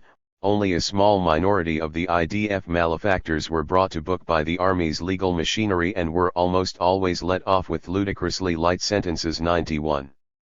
It must be acknowledged that the Old Morris shone a harsh light on many dark corners of Israeli treatment of the Palestinians, but it must also be said that the credibility Morris thereby garnered then lent legitimacy to his more propagandistic pronouncements. It is not possible, however, to detect any saving grace in the new Morris, who spews forth an irrepressible stream of unalloyed hate and lies. Were it not for Morris's past reputation, these morally obscene utterances would have been peremptorily dismissed as the rantings of a crackpot.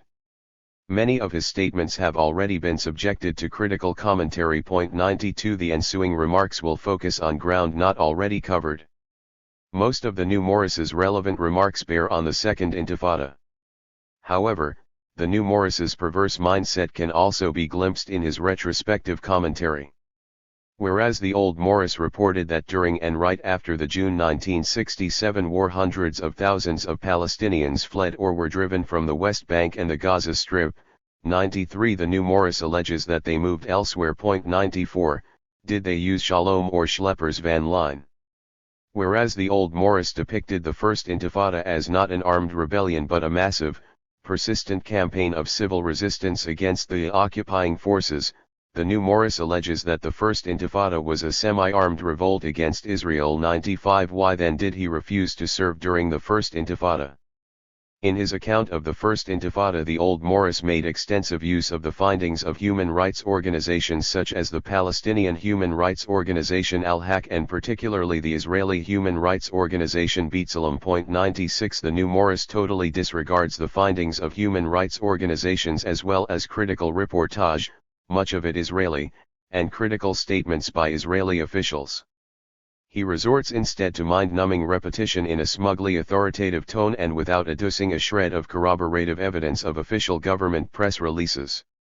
Thus Morris alleges that during the Second Intifada Israel displayed great restraint, praiseworthy discrimination, extreme restraint in face of acute provocation, and was always cautious and restrained. Israeli policy was to avoid, so far as possible, harm to non-combatants, and the IDF generally took great operational care to avoid civilian casualties. Care was taken by Israel not to hit collateral targets and non-rioting and non-shooting bystanders. The Israelis took care, often great care, not to kill civilians, and most of the Arabs killed were armed fighters, not civilians. If the picture appeared otherwise, according to the new Morris, it was because of Western, Arab, and Israeli television crews that almost never arrived on the scene in time to catch who had started a given firefight, and because gullible Western journalists, and Arab and Western press reports gave credence to the never-ending torrent of Palestinian mendacity and particularly to Yasser Arafat's Palestinian Authority, a virtual kingdom of mendacity, rather than to the straight, or far less mendacious, Israeli officials. 97. The documentary record, however, confutes Morris on all points. The 2001 Mitchell report found that the Second Intifada initially consisted of demonstrations of unarmed Palestinians. 98. The IDF manifested its alleged extreme restraint in face of acute provocation, Morris, by firing in the first few days about 700,000 bullets and other projectiles in Judea and Samaria and about 300,000 in Gaza, according to Israeli intelligence, or, as one Israeli officer quipped, a bullet for every child. 99. The new Morris cannot decide whether to reckon this Israeli display of firepower overreactions or underreactions. 100. Human rights organizations copiously documented the ensuing care, often great care, not to kill civilians that Israel allegedly showed. Amnesty found that the majority of people killed were taking part in demonstrations where stones were the only weapon used. Many persons were apparently killed by poorly targeted lethal fire, others appear, on many occasions, to have been deliberately targeted. 101 HRW reported a pattern of repeated Israeli use of excessive lethal force during clashes between its security forces and Palestinian demonstrators in situations where demonstrators were unarmed and posed no threat of death or serious injury to the security forces or to others. 102. Although Morris accurately reports that armed Palestinians, hiding behind or among the rioters, joined in with occasional shots, 103 HRW still found that where gunfire by Palestinian security forces or armed protesters was a factor, use of lethal force by the IDF was indiscriminate and not directed at the source of the threat. Furthermore, B'Tselem reported that Palestinians did not open fire in the vast majority of demonstrations. The soldiers responded to these demonstrations by using excessive and disproportionate force, leading to many casualties, including children. 104 Whereas Morris alleges that the IDF was on order to use live fire only in life-endangering situations, 105 B'Tselem reported that regulations apparently enable firing in situations where there is no clear and present danger to life, or even in situations where there is no life-threatening danger at all. 106. The new Morris purports that during the Second Intifada most of the Arabs killed were armed fighters, not civilians, and that by 2004, altogether some 4,000 Palestinians, about two-thirds of them armed men, and 1,300 Israelis, about two-thirds civilians, had died. 107 But Amnesty, citing this 3:1 ratio, reported, the vast majority of those killed and injured on both sides have been unarmed civilians and bystanders. 108 If Israel appeared not to be exercising extreme restraint, it was, according to Morris, because of credulous television crews and Western journalists. He forgets to mention not only credulous human rights organizations, including those based in Israel, and credulous Israeli journalists, but also credulous Israeli officials. For instance, a former head of internal Israeli intelligence publicly declared during the Second Intifada that we are behaving disgracefully. Yes, there is no other word for it. Disgracefully. 109 But according to Morris there are other words: cautious, restrained. The new Morris alleges that Israel's liquidation policy during the Second Intifada consisted of pinpoint strikes on specific local Fatah, Hamas, and Islamic Jihad commanders who were suspected of mounting attacks on Israelis, and it targeted individual terrorists and their controllers. 110 He forgets to mention that as a result of these so-called pinpoint strikes, scores of men, women, and children bystanders have been killed and hundreds have been injured, according to Amnesty.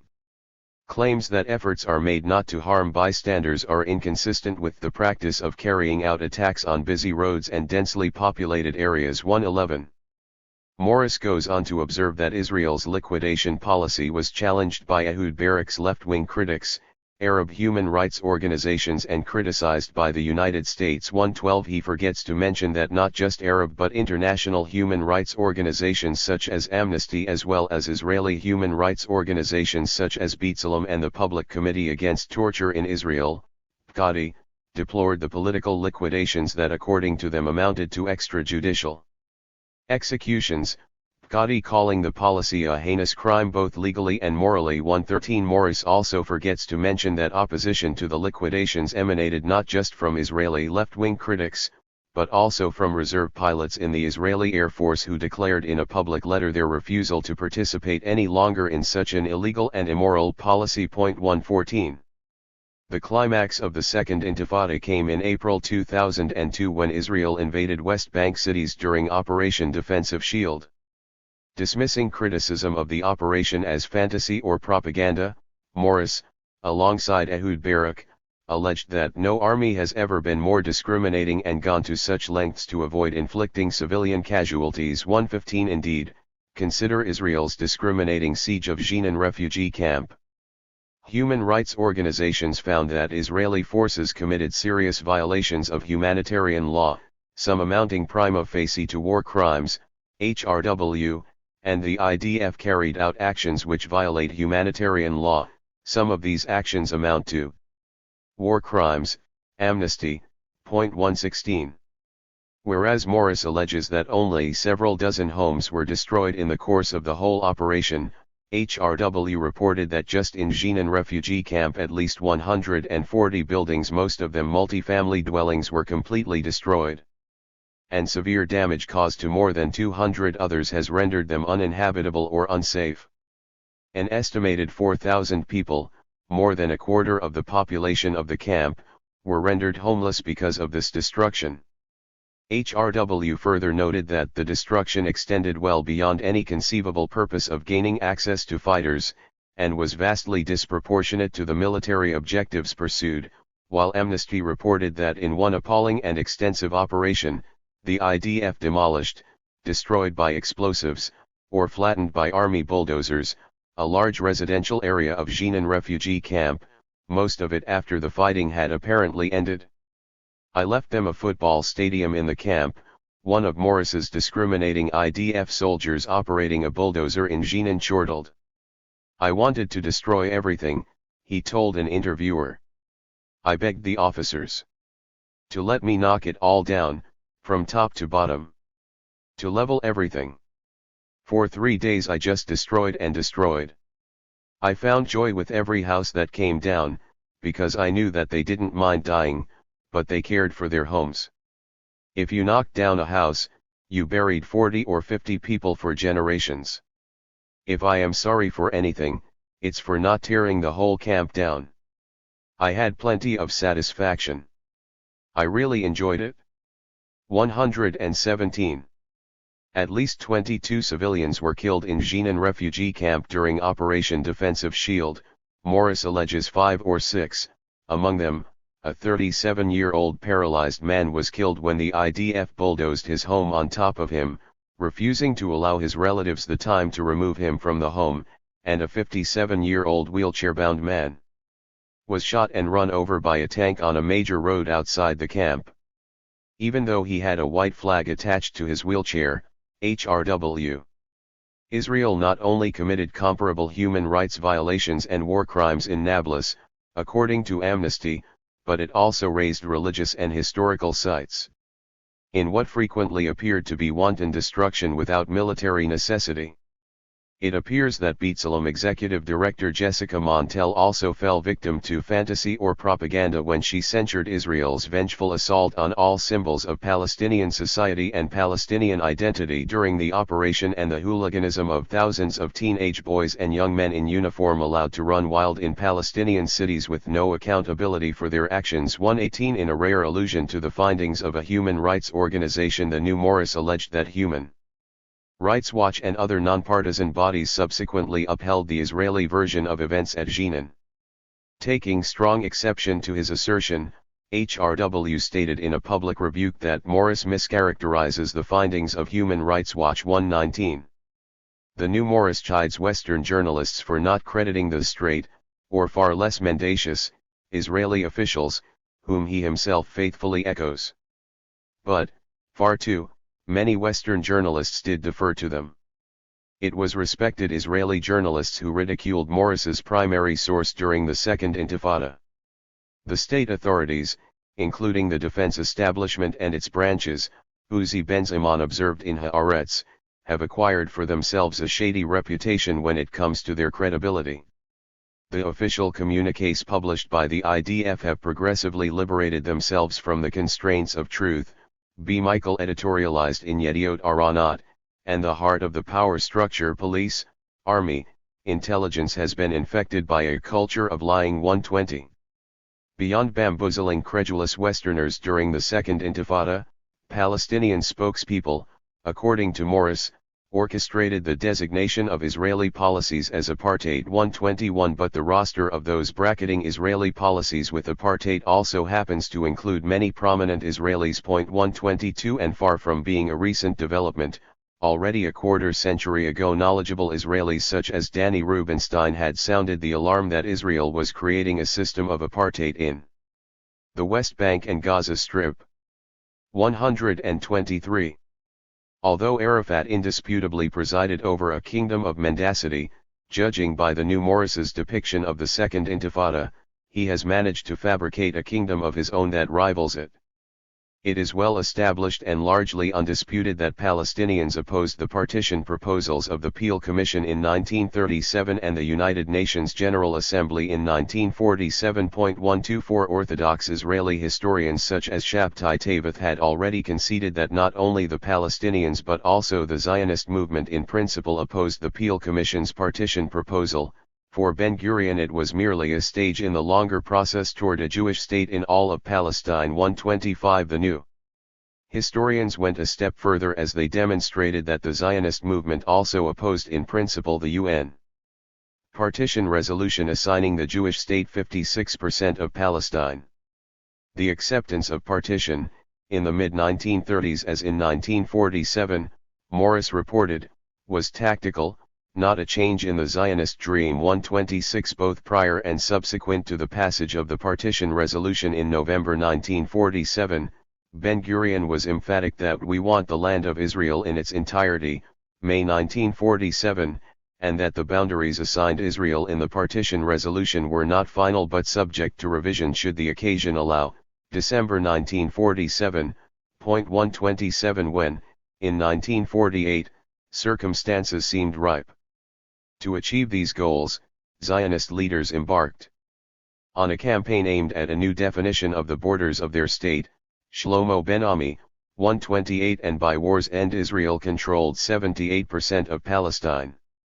The Old Morris brought to bear a wealth of evidence documenting that even after the 1948 war Israel still coveted the remnants of Palestine beyond its control, and more.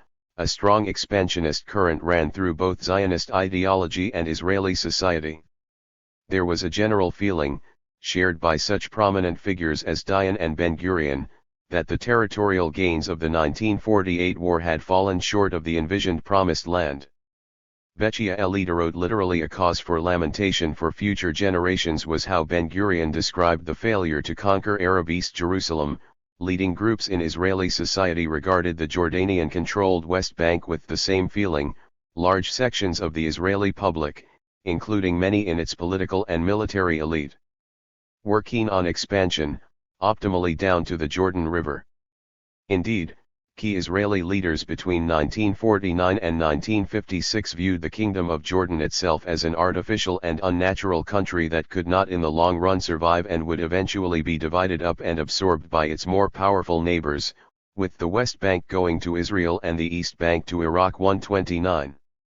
In the aftermath of the 1948 war Israeli leaders consequently awaited, surveyed, planned, and plotted an opportunity that could be exploited in order to expand their country's borders. 130 Once a concrete occasion availed itself in 1956, when Israel colluded with Britain and France to attack Egypt, Ben-Gurion drew up an extravagant blueprint to annex the West Bank, South Lebanon, and parts of the Sinai. It was the French, according to the Old Morris, who gently brought Ben-Gurion down to earth. 131. After Israel invaded the Sinai, the Old Morris further reported, Ben-Gurion declared Israel's historic right to the island of Tyre, which he identified with Yod Fat, where a Jewish kingdom had existed in the 6th century AD. The message was clear: Israel had no intention of withdrawing from Sinai. Alongside other Israeli leaders, Ben-Gurion homed in on Gaza and the Sinai as the cradle of our transformation into a nation and the harbingers of hopes for the future, and as integral to a greater Israel, part and parcel of the Third Jewish Kingdom. 132 Although forced by international pressure to withdraw from the bulk of the Sinai, Ben-Gurion still held out the prospect of retaining Gaza and Sharm el-Sheikh, but Washington demanded a full Israeli withdrawal. 133 It was an expansionist war. The Old Morris concluded, Ben-Gurion and Dayan hoped it would lead to Israel's occupation and annexation of tracts of Egyptian territory in the Sinai Peninsula. 134. In a weird throwback to what the Russian revolutionist Leon Trotsky called the Stalinist school of falsification, the new Morris inters the whole of the historical record that the Old Morris so painstakingly exhumed. Although acknowledging that the Zionist leaders' aim from the start was the conversion of the whole country into a Jewish state, and that they envisaged the Peel Commission's partition proposal as a springboard for a future expansion of Jewish sovereignty, 135 The New Morris alleges that by 1947 the Zionist mainstream, including Ben-Gurion, internalized and came to accept the principle of partition. 136 He additionally purports that Zionist leaders full-throatedly hailed the UN partition resolution and endorsed a two-state solution. This time, unlike in 1937, Ben-Gurion's declarations had the ring of sincerity. 137 But the old Morris reported that the acceptance of partition, in the mid-1930s as in 1947, was tactical, not a change in the Zionist dream, and none other than Ben-Gurion himself repeatedly avowed right before and after passage of the partition resolution that the borders designated for the Jewish state were provisional, not final. The New Morris alleges that Ben-Gurion was to remain fixed in his advocacy of partition throughout the 1948 war while supporting the limited expansion of Israel at the expense of parts of the areas allotted to the Palestinian Arabs. 138 But by the end of the war the Zionist armies had conquered fully 78% of Palestine, and, if Ben-Gurion did not also conquer the West Bank, it was not because he had internalized the principle of partition, but because, as the old Morris reported, such a conquest would have triggered a war with Britain and burdened Israel with more than 500,000 additional Arabs. 139. One cannot but marvel at or be nauseated by how the New Morris disposes of inconvenient facts. 140. It is true that on September 26, 1948 Ben-Gurion tabled a motion supporting a renewed IDF offensive in parts of the West Bank, which would have added East Jerusalem, and perhaps the whole of the West Bank, to the Jewish state, but he probably knew in advance that his fellow ministers would reject it, as they did in the vote that afternoon. But if he had internalized the principle of partition, why did Ben-Gurion table the motion in the first place? And later, in March 1949, just before the signing of the Israel-Jordan Armistice Agreement, when IDF General Yigal Allon proposed conquering the West Bank, Ben-Gurion turned him down flat.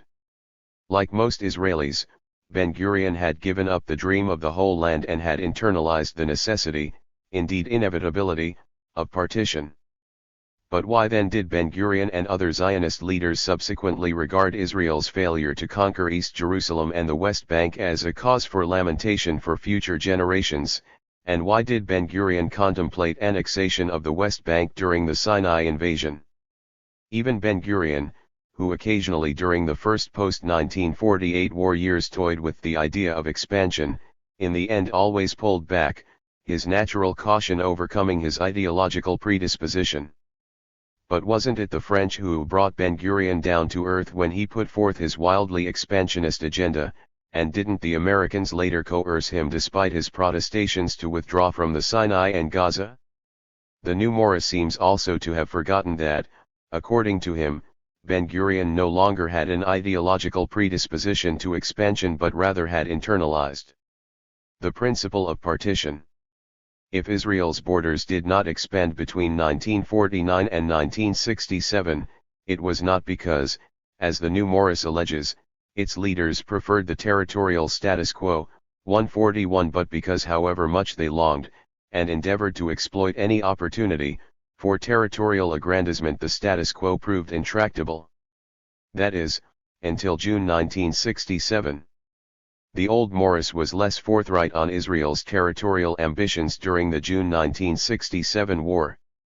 He reported that it was not part of Israel's original intentions to conquer the West Bank or parts of Syria, that of Israel's political leadership, only Dayan appears to have contemplated, before the outbreak of the fighting, conquering the West Bank, that Israel had hoped on the morning of June 5 to confine the war to Egypt, that once the fate of the Egyptian army had become clear to the decision-makers, thoughts of offense began to supersede defense in Israeli thinking vis-a-vis the West Bank and East Jerusalem, but the possibility of conquering the West Bank and East Jerusalem was tabled by Israeli leaders without any advance preparation, without working papers, without knowing anything about political or military plans, and that once King Hussein initiated hostilities on the Jordanian front the IDF thrust into the West Bank without a clear plan for conquering the territory.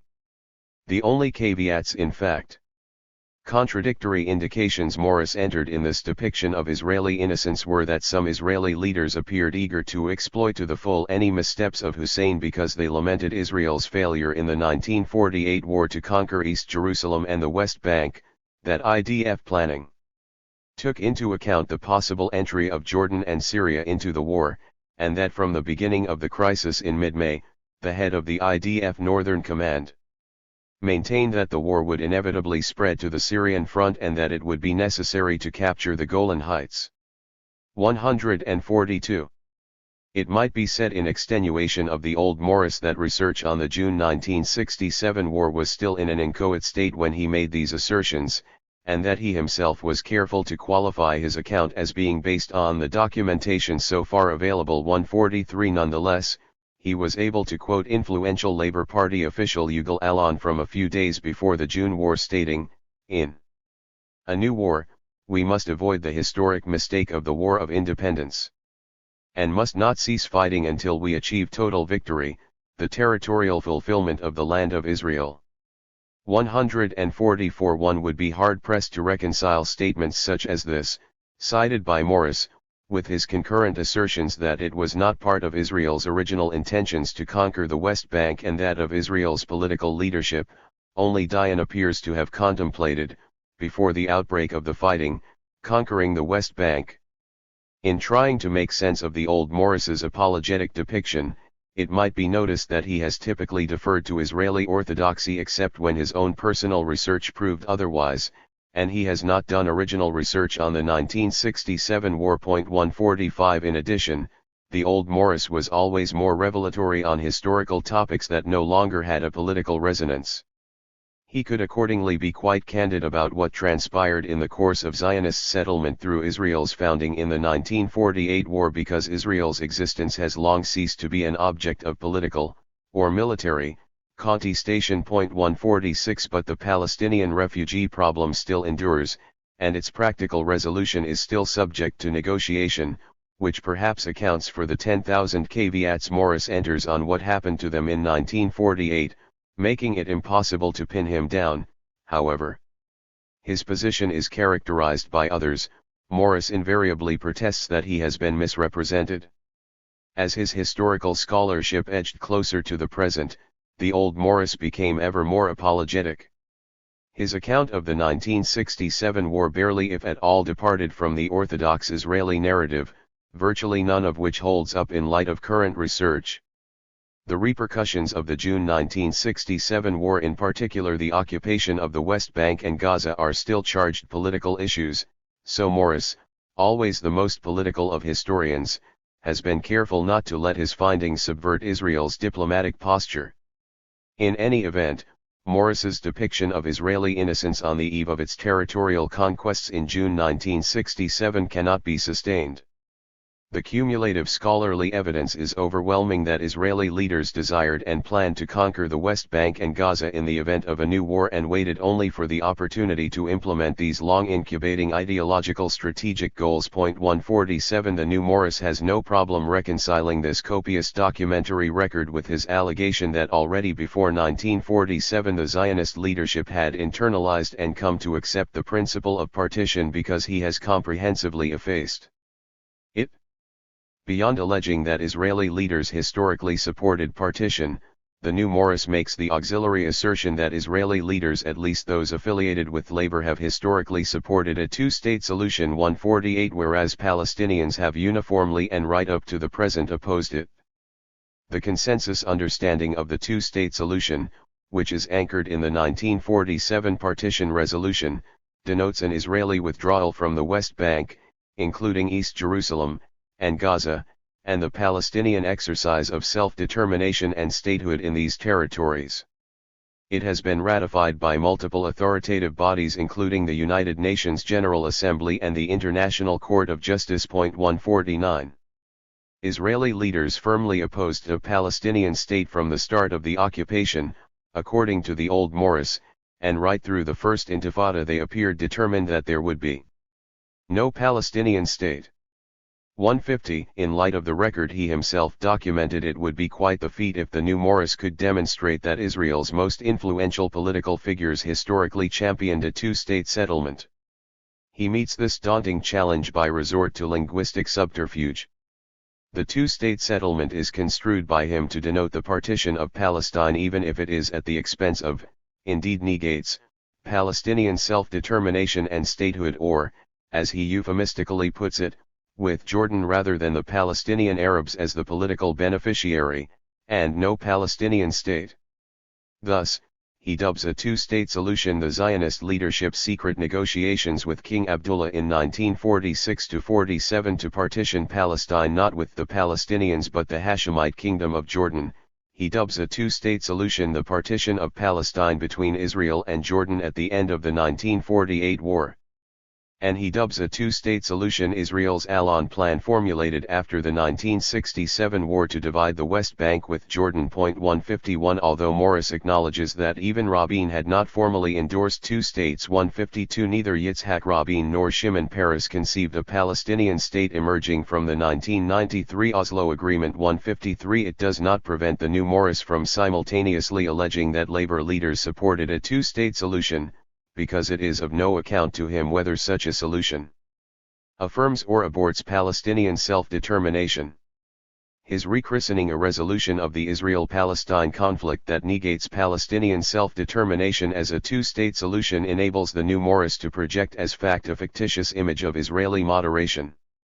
In one variant of this fiction, the new Morris alleges, traditionally, since 1967, what had divided left from right was the left's willingness to compromise and make territorial concessions for peace and, ultimately, to agree to a Palestinian state in the West Bank and Gaza. 154. But the old Morris showed that the Israeli left was just as opposed as the Israeli right to a Palestinian state. Morris also alleges that as part of the original 1993 Oslo Accord, Israel agreed to enter into negotiations for a final status agreement covering refugees, borders, Jerusalem, settlements, security, and Palestinian statehood. 155. But Israel did not and could not have agreed to negotiate a Palestinian state because at the time Israeli leaders opposed it. It was not until 1997 that the Labour Party ratified, hesitantly, the Palestinians' right to self-determination, and did not rule out in this connection the establishment of a Palestinian state with limited sovereignty. Its platform was silent, however, on the crucial question of the Palestinian state's borders, and it explicitly stated that Israel extends its sovereignty over the areas that are major Jewish settlement blocks. 156. A caveat that in effect preempts the possibility of a viable Palestinian state. The 1999 Likud platform, which is still operative today, flatly rejects the establishment of a Palestinian Arab state west of the Jordan River. 157. The old Morris reported that since the mid-1970s Palestinian leaders had been inching toward moderation by signaling acquiescence in a two-state solution, notwithstanding intransigent Israeli opposition to it, the idea of a Palestinian state emerging alongside Israel was first implicitly posited at the PNC Palestine National Council meeting in 1974. The concluding political statement of the November 1988 PNC meeting in Algiers was moderate and innovative, and therefore historically significant, in content. It accepted the need for a comprehensive political settlement and direct negotiations with Israel, and posited the convocation of an international conference on the basis of resolutions 242 and 338, even Arafat's willingness to go yet further and in effect renounce the Palestinian National Charter. In May 1989 he told French interviewers "C'est caduc," meaning it is null and void, failed to get a bite out of Peres and Rabin, let alone Yitzhak Shamir. PLO moves toward moderation had failed to elicit a matching echo from the Israeli government. In the early 1990s the PLO agreed to recognize and make peace with Israel, and to establish a self-governing entity in a small part of Palestine. On September 9, 1993, Arafat stated that the PLO recognizes the right of the State of Israel to exist in peace and security, accepts UN Security Council resolutions 242 and 338, commits itself to the peace process and to a peaceful resolution of the conflict, On April 24, 1996, the PNC, meeting in Gaza, voted to amend the covenant to remove those articles calling for the elimination of Israel. 158. Although he took note of an occasional ambiguity in the Palestinian record that the Israeli right would pounce on 159, the overarching conclusion of the Old Morris's comprehensive history was that already by 1988 the moderating process had ripened sufficiently for the PLO to publicly and formally declare its readiness for a two-state solution, implying acceptance and recognition of Israel. 160. In yet another awesome feat of historical engineering, the new Morris manages to undo this moderating process that climaxed in a readiness for a two-state solution. He now alleges that the Palestinian national movement started life with a vision and goal of a Palestinian Muslim Arab majority state in all of Palestine, a one-state solution, and continues to espouse and aim to establish such a state down to the present day. 161. Those who dare suggest otherwise, including, it would appear, the Old Morris, he promiscuously accuses of mendacity, Morris's favorite epithet. 162. In support of his new spin on the historical record, Morris does not so much revise as reverse his old findings. Arafat and company saw 1974, i.e., the PNC meeting, merely as the acceptance of the need for the elimination of Israel in stages rather than in one fell swoop. Many Westerners and some Israelis saw the document of the November 1988 PNC meeting as implying acceptance of Israel's existence. But of course it was not. Arafat declared in December 1988 that the PNC accepted resolutions 242 and 338 as a basis for negotiations. In truth, it had not. 163. Caveat lector, without adducing a scrap of evidence to justify it, the new Morris has just nullified all his old findings. The new Morris appears to concede that from 1998 the Palestinian leadership formally accepted a two-state settlement. 164. However, he then quickly enters the qualification, Palestinian foot-dragging and squiggling had left many Israelis skeptical. Did their obvious reluctance not hint at the basic untrustworthiness of Israel's partners in peace? Morris leaves no doubt as to where he comes down.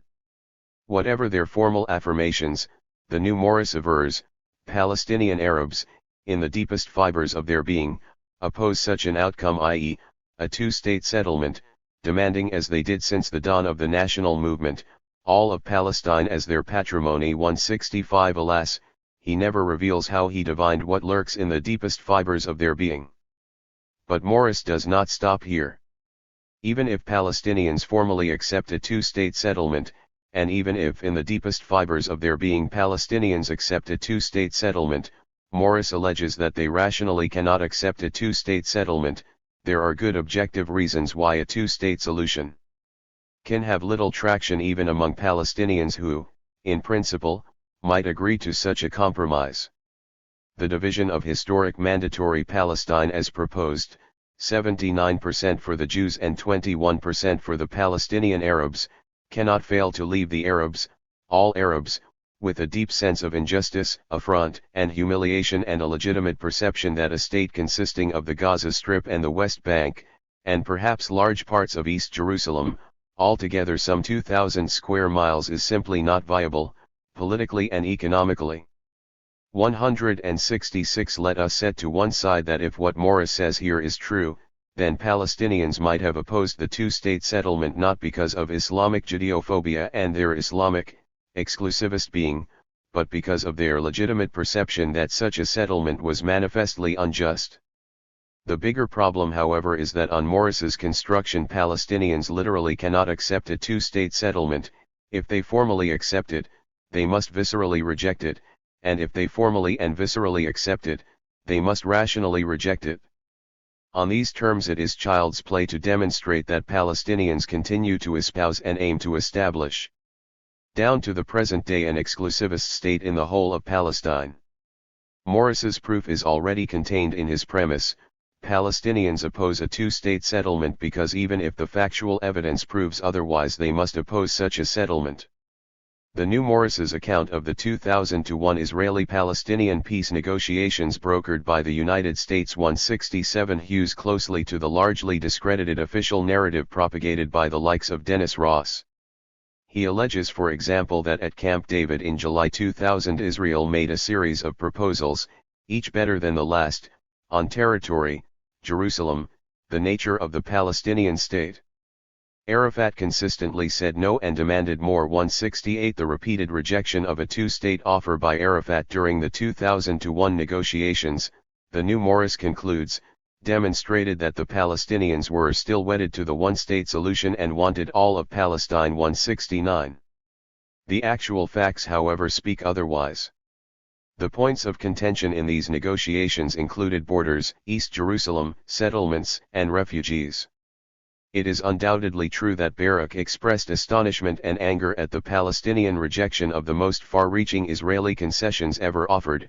170 But, as already shown 171 from the applicable standard of international law, all the concessions during the 2001 negotiations came from the Palestinian side. Although legally entitled to the whole of the West Bank and Gaza, Palestinians were willing to cede a small percentage to Israel, as part of a one-to-one land swap. Although legally entitled to the whole of East Jerusalem, Palestinians were willing to divide it with Israel. Although legally the Jewish settlements had to be dismantled, Palestinians were willing to let Israel retain the bulk of them. Although legally the refugees had a right to return and compensation, Palestinians were largely willing to relinquish the right of return. In order to capture the logic behind Palestinian rejection of Barak's offer at Camp David, one can do no better than quote Morris himself. During the 1980s and 1990s, he wrote in 2001. The PLO leadership had gradually accepted, or seemed to accept, history's verdict, that Israel, in its post-1948 borders, was there to stay, keeping 78% of historic Palestine. But the PLO wanted the remaining 22%, the West Bank and Gaza Strip, regarding this as a modicum of justice. At Camp David, Barak had endorsed the establishment of a Palestinian state, but he had proposed that it make do with 84 to 90% of that 22%, and to underline his point had insisted that the bulk of the settlers and large concentrations of Jewish West Bank settlements be incorporated into Israel. Also, Israel was to control the territory between a greatly enlarged Jerusalem and Jericho, effectively cutting the core of the future Palestinian state in two, and giving Israel control of the border crossings between the Palestinian state and Egypt and Jordan. To Palestinians, this was not fair or just. 172. It cannot be doubted that Morris's biggest obstacle as he endeavors to reintegrate himself with a society gone drunk on self-righteous delusion is his own past sobriety. Taking yet another tack, the new Morris alleges that even if Palestinian leaders did historically support a two-state settlement, it is in a practical sense meaningless, since there was, and is, no Palestinian Arab state and none has yet come into being. 173 But one might suppose that an historian of the conflict would find it meaningful whether Israeli or Palestinian intransigence has caused the endless bloodshed. Moreover, hasn't the new Morris devoted the whole of his energies to proving that Islamic Judeophobia and the Islamic, exclusivist being are the fons et origo of the Israel-Palestine conflict? Instead of focusing on the past, Morris counsels that we direct our attention to Hamas because it is now the dominant presence on the Palestinian political landscape.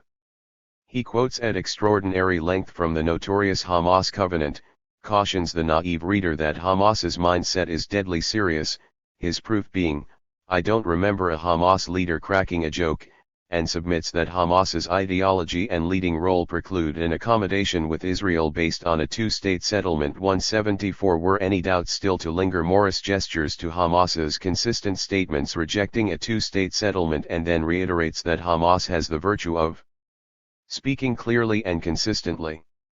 175 Can Morris possibly be unaware that, as the publication of an official U.S. government agency pointed out, Hamas has, in practice, moved well beyond its charter, has been carefully and consciously adjusting its political program for years and has sent repeated signals that it is ready to begin a process of coexisting with Israel. 176. According to the new Morris, not just Palestinian leaders but the Palestinian public as well has effectively opposed a two-state settlement, whereas the overwhelming majority of Israelis, as opinion polls have consistently shown for decades, support partition and a two-state settlement of the conflict. 177 Scrutiny of the available poll data gives keen insight into the trustworthiness of the new Morris as a scholar. An authoritative 1990 Hebrew University poll of Israelis found.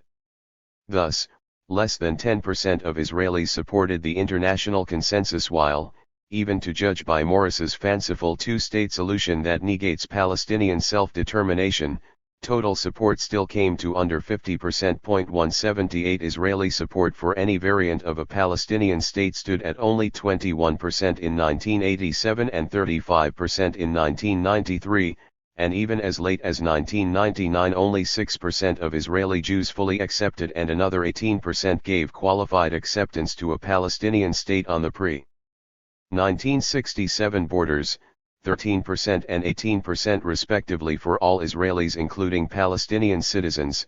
179 During the Second Intifada, Israeli support for a two-state settlement approximating the international consensus hovered around 40%. 180 Yet the new Morris distills from the poll data that the overwhelming majority of Israelis have for decades supported a two-state settlement.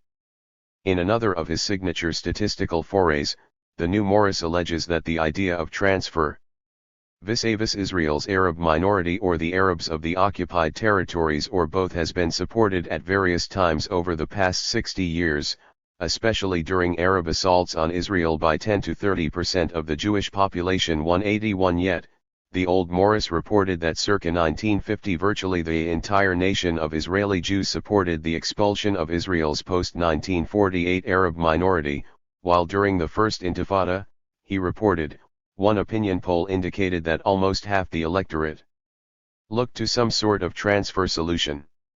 182 Nearly half of Israelis polled during the Second Intifada supported expelling all Palestinians in the occupied territories and one-third supported expelling the Israeli Arabs, while in the course of the past 2 decades fully 50 to 70% of Israeli Jews have consistently supported the use of state inducements to rid Israel of its Palestinian minority. 183 Morris concedes that polls of Palestinian public opinion have often concluded that most Palestinians, at least in the West Bank and Gaza, support a two-state settlement.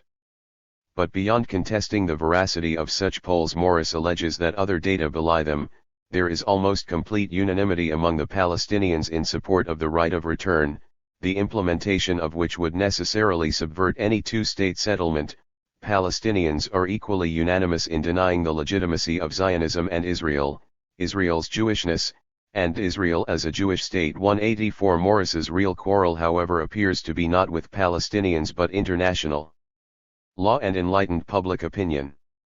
The Palestinian right to return and compensation has been repeatedly validated by the United Nations General Assembly and respected human rights organizations such as HRW and Amnesty. 185 Furthermore, the terms of the international consensus for resolving the Israel-Palestine conflict do not require Palestinian recognition of the legitimacy of Zionism and Israel.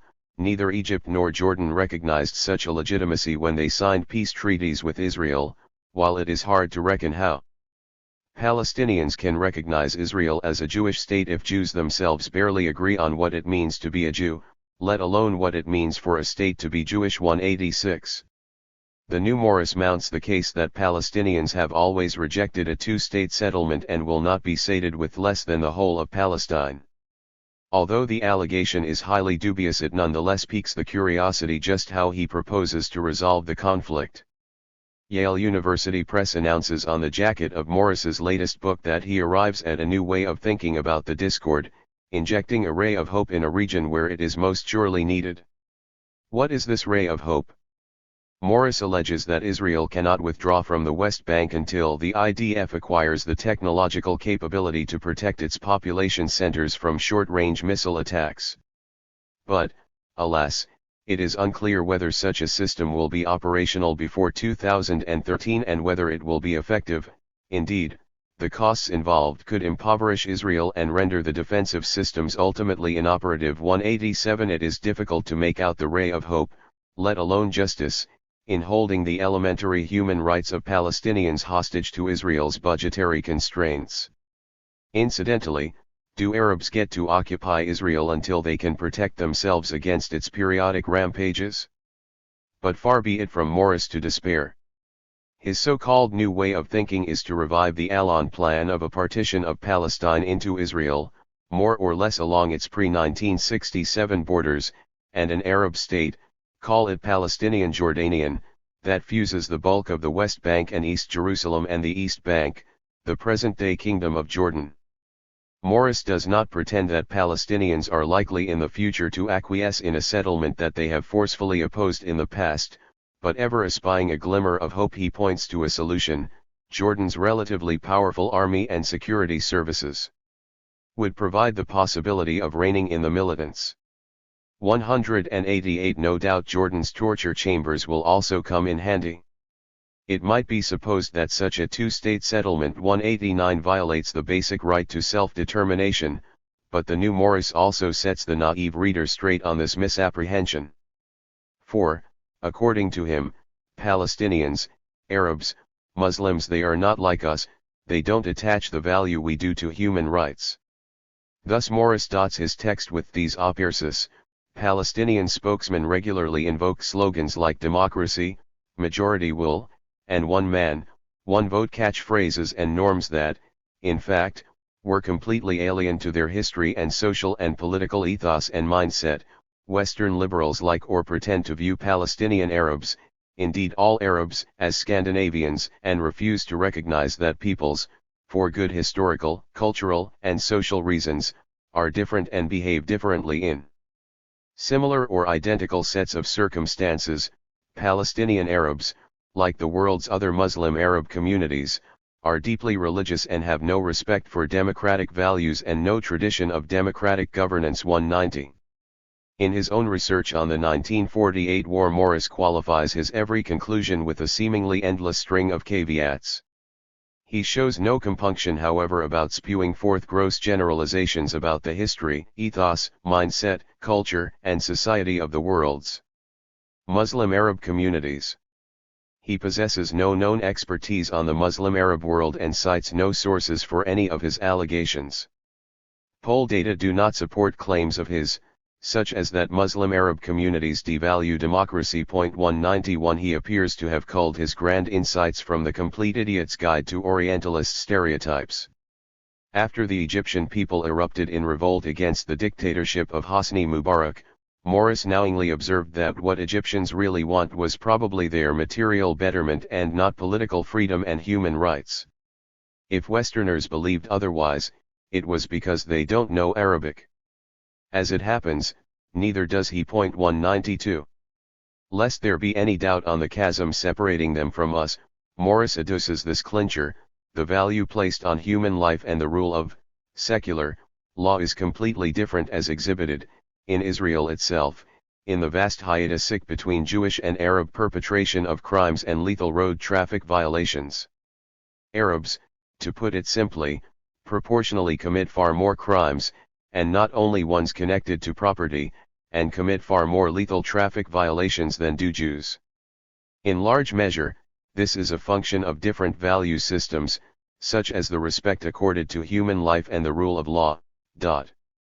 193. Like some crazed xenophobe scratching out his manifesto while holed up in a dimly lit garret, Morris collates in a sprawling endnote an ethnic breakdown of crime statistics obtained from Chief Inspector Hamid al-Sabak and in my possession. 194. But couldn't the data demonstrate not that Arabs are intrinsically different, but that like minorities suffering discrimination elsewhere, they are more vulnerable to the criminal justice system? The disparity in auto fatalities should, according to Morris, convince all but the most disconnected and unrealistic of minds that Jews couldn't possibly live together with Arabs under one roof. Indeed, knowing what we all know about women drivers, isn't it verily a miracle that men have managed to live with them for so long? It remains to reflect, if only briefly and speculatively, on the roots of Morris's bizarre transformation from a relatively judicious liberal historian into a ranting right-wing crackpot. Morris proclaims that it was the Palestinians' rejection of Barak's generous offer at Camp David and the Clinton parameters that opened his eyes to their insidious nature. 195. But this explanation does not withstand a moment's scrutiny. The generous offer was largely a myth. while both the Palestinians and Israel accepted the Clinton parameters with reservations. 196 The collapse of these negotiations was less the context than the pretext for Morris's political epiphany. To make sense of his evolution we must look elsewhere. The late Israeli sociologist Barak Kimmerling once noted Morris's great arrogance and unique talent for public relations. 197 Morris has always been ambitious and accordingly cautious. While making his name in the academic establishment as a young Turk, Morris finally calibrated his position on the political spectrum near enough the left pole and far enough from the mainstream old guard to draw attention to himself, but not so far to the left that he lost respectability and not so near the old guard that he lacked novelty. In the tiny space he carved out, there was room enough only for him, which is just how Morris liked it. Morris feigned being the only objective historian standing above the political fray and counseled against politicizing scholarship.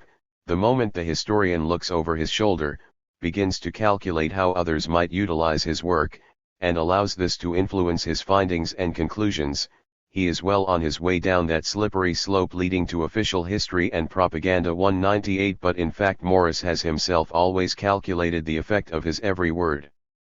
He would complain of being misunderstood when in fact he was perfectly understood. He alleged that others simplified his complex findings, whereas the problem was the complexity not of his positions but of his positionings. He would mitigate the impact of each of his politically charged conclusions with a contrary conclusion, so that he could be claimed by neither side, or so that he could disown both sides and stand alone in splendid isolation. It was a delicate balancing act that often appeared schizophrenic. When crossing swords with an establishment Israeli historian such as Shabtai Taveth, he thrusts so forcefully you might mistake him for Palestinian scholar Edward said, but when said accurately paraphrased his findings, Morris sounded like Taveth as he chastised said for being a propagandist. 199. It seems Morris now aspires to become Israel's court historian. He would not be the first ambitious young Turk wanting to replace the old guard as he gets on in years and they pass from the scene. It is also true that the political left, and the tiny space Morris carved out in its vicinity, barely exists any longer in Israeli life. He could be either a cheerleader like Haaretz columnist Ari Shavit, who once wrote a chilling eyewitness account of the Israeli occupation in Gaza 200 but in latter days justified the 2008-9 Israeli invasion of Gaza 201, or he could be a marginalized pariah like Haaretz columnist Gideon Levy, who was pilloried by what passes today for the Israeli left because he wouldn't abide the invasion. 202. Morris's ego was palpably too big for the role of marginal pariah, but to become a court historian he had to forsake both his professional calling and political sensibility. It is no longer possible to both be an honest historian and perpetuate the Exodus version of Israel's past, and it is no longer possible to defend Israel on the basis of liberal values. To gain entry into the elite tier of Israel's historiographic establishment, however, it has always required recycling the mythical version of Israel's past and staunchly defending the Israeli state. It was therefore predictable and inevitable that Morris, eyeing greener pastures, would jettison his original framework that cast Zionism as the conflict's cause and Palestinian resistance as the effect. But what would he substitute for it? Morris's first tack in his new role of fide defensor was an ideological throwback to another era. He defended the overall final good of a Jewish state by resorting to 19th-century social Darwinist justifications. Thus, he echoed Theodore Roosevelt's rationale for the displacement and dispossession of Native Americans. It is a regrettable necessity of progress that savage and barbaric peoples get plowed under. 203 The crudity of this posture was such that Morris came under blistering attack abroad. Even in the retrograde moral climate after September 11, when the virtues of empire were once again being heralded, this defense of Zionism would not wash. Some liberal values have become so ingrained in Western culture that everyone has to make, at any rate publicly, a bow to them. Having no other plausible option, and taking flight from the historical record, Morris reinserted his history in a hoary Muslim anti-Semitism. Far from initiating the conflict, Zionism emerged in his reconfigured narrative as just another chapter in the annals of Arab loathing of Jews, while the Zionist settlers metamorphosed into innocent victims of this immemorial hatred. The root cause of the conflict, according to Morris as he reinvented himself by customizing his history, was and remains to this day Islamic Judeophobia. His ideological bona fides now in order, Morris stood on the threshold of acceptance. But Morris had to compensate for the double personal burden of having once been both a conscientious objector in a highly militarized society and a thorn in the side of the militant academic establishment that he now sought to join. Thus he conspicuously placed himself at Defense Minister Ehud Barak's side, and at every opportunity volunteered to serve as a quasi-official emissary of Israeli militarism. In anticipation of its invasion of Gaza, Israel's propaganda agencies geared up for a PR blitz. 204 After Israel launched the attack at the end of 2008 and proceeded to obliterate everything in sight, Morris promptly published an op-ed in the New York Times pushing all the right buttons. Many Israelis feel that the walls are closing in, much as they felt in early June 1967, and praising Israel's highly efficient air assault on Gaza. 205 Meanwhile, as Israel keeps endeavoring to recruit Washington for an assault on Iran, Morris continues to make the rounds in the West, repeatedly warning, Cassandra-like, that if the Americans do not launch a conventional attack, Israel would be compelled and justified in launching a nuclear strike to prevent a second Holocaust. 206. Still, it has not been so much his personal liabilities as the liabilities of Israeli society that have nudged Morris ever more rightward. To become Israel's court historian, he had to keep pace ideologically with it. It is social rather than biographical factors that at bottom account for his political odyssey. If Morris has gone berserk, it is because he aspires to be the official storyteller of a nation that itself has gone over the cliff. His degeneration vividly illustrates that except by resorting to a mishmash of lies and lunacies, deceits, and delusions, it is no longer possible for Israel's defenders to justify its policy. Conclusion. This book was conceived in the mid-2000s and largely completed by 2008. Although its publication was unavoidably delayed, this writer did manage to lecture widely on its thrust that a tipping point had been reached. Large sectors of the significantly liberal American Jewish community now knew too much of the truth about the Israel-Palestine conflict to continue lending Israel blind support. The argument was skeptically received by audiences and experts alike back then, but just a few years later, as these lines are being written, it has practically passed into conventional wisdom. Although disagreements persist on exactly why American Jews are distancing themselves from Israel, it is largely accepted that in recent years a divide has opened up.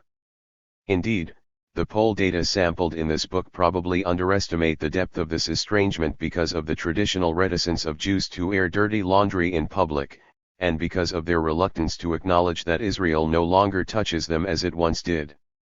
The anecdotal evidence on this growing alienation, however, is hard to miss. Besides the periodic high-profile defections of the likes of Peter Beinart and David Remnick, one can point to the profusion of public testimonials by Jews expressing their disenchantment with Israel, the acid criticism of Israel by influential liberal Jewish bloggers, the indifference of Jews on college campuses to pro-Israel events, and the small numbers of Jews attending public rallies in support of Israel at moments of crisis or on commemorative occasions. Judging by the historical record and polling data, a trio of factors will, as in the past, shape the contours of the American Jewish relationship with Israel. Ethnicity. American Jews have felt a natural affinity for a state that identifies itself as Jewish and where many of their Jewish brethren reside. But surveys show that as rates of Jewish intermarriage climb, this sense of ethnic affinity will correspondingly weaken. Citizenship. American Jews have felt a deep sense of gratitude toward the United States because it is not only where they live, but also where they have experienced a success and prosperity unprecedented in the annals of Jewish history. However, American Jews also carry many of the insecurities typical of a minority group, and in the specific case of Jews, the fear of the dual loyalty bogey. Insofar as the respective national interests of the United States and Israel come into collision, American Jews have been, and will continue to be, resistant to appearing disloyal, not least for prudential reasons to their country of citizenship. Ideology. In the course of nearly a century, American Jews have demonstrated an enduring commitment to liberal values and have contributed disproportionately to the vitality of liberal American institutions. In recent years, however, they have experienced a conflict between fidelity to these liberal values and fidelity to an increasingly illiberal Jewish state. The focus of this book has been on the ideological rift. It has been argued that in the face of the accumulated documentary record, American Jews are no longer able to reconcile Israeli policy with bedrock liberal principles. Except in cloistered Orthodox Jewish communities, and among elderly Jews who have been weaned on Zionist mythology, the human rights, historical, and diplomatic record of the Israel-Palestine conflict can no longer be ignored. To be sure, propagandistic accounts of the conflict still gain wide currency. But unlike in the past, when much of scholarship could fairly be described as exodus with footnotes, a huge gap has now opened up between media-promoted pabulum, on the one hand, and the findings of respected scholars and human rights activists, many of them Jewish and Israeli, on the other. Because it is tapped into the broader intellectual culture, the liberal, highly literate American Jewish community can no longer be unaware, or pretend to be unaware, of the brutal realities of Israeli policy.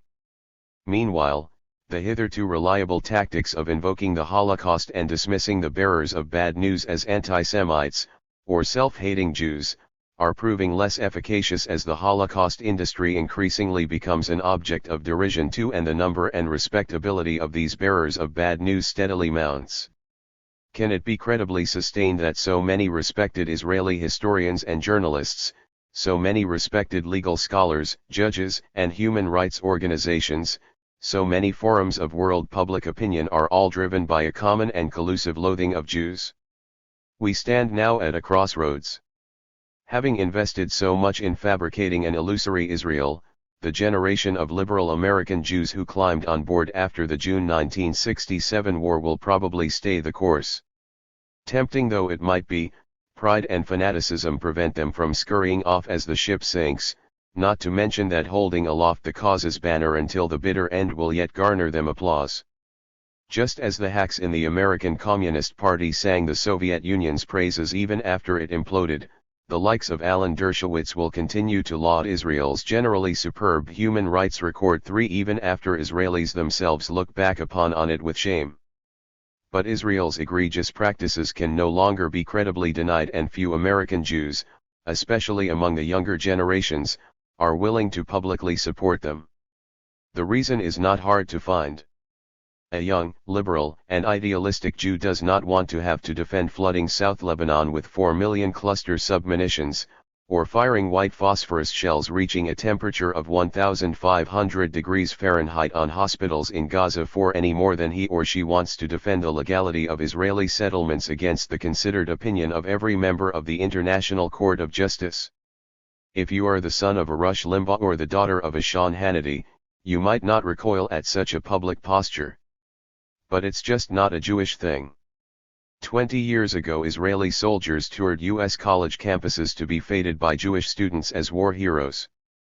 Now, the campus Hillels drag them on tours to persuade Jewish students that Israeli soldiers are not war criminals. 20 years ago, pro-Israel Jewish students aggressively interrogated critics of Israel at public events. Now, they sit silently in the audience, or do not even bother to show up. 20 years ago, defense of Israel was the Jewish cause on college campuses.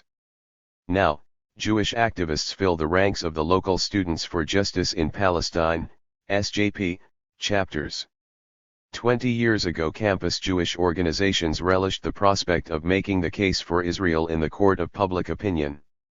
Now, they machinate behind closed doors to stifle public debate on the Israel-Palestine conflict.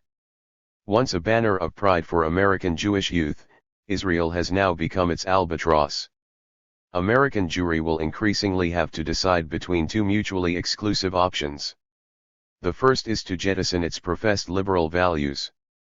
In the Israeli context, this has been the route taken by the likes of historian Benny Morris. After having gone some distance towards dispelling the mythology and exposing the underside of Israel's founding, Morris has now proceeded to declare, there are cases in which the overall final good justifies harsh and cruel acts that are committed in the course of history. 5. In an earlier epoch, apologists for Stalin's Russia dutifully recited that standby of breaking eggs to make an omelette. In light of the resilience of liberal culture in the U.S., and the formative role that American Jews have played in its development, the likelihood that many of them will opt for this crude alternative is remote. 6. The more likely scenario is that American Jews will cast Israel adrift. In their hearts and minds, the Jewish state will return to the status quo ante the June 1967 war, an occasional object of charity and a rallying point only in times of existential crisis.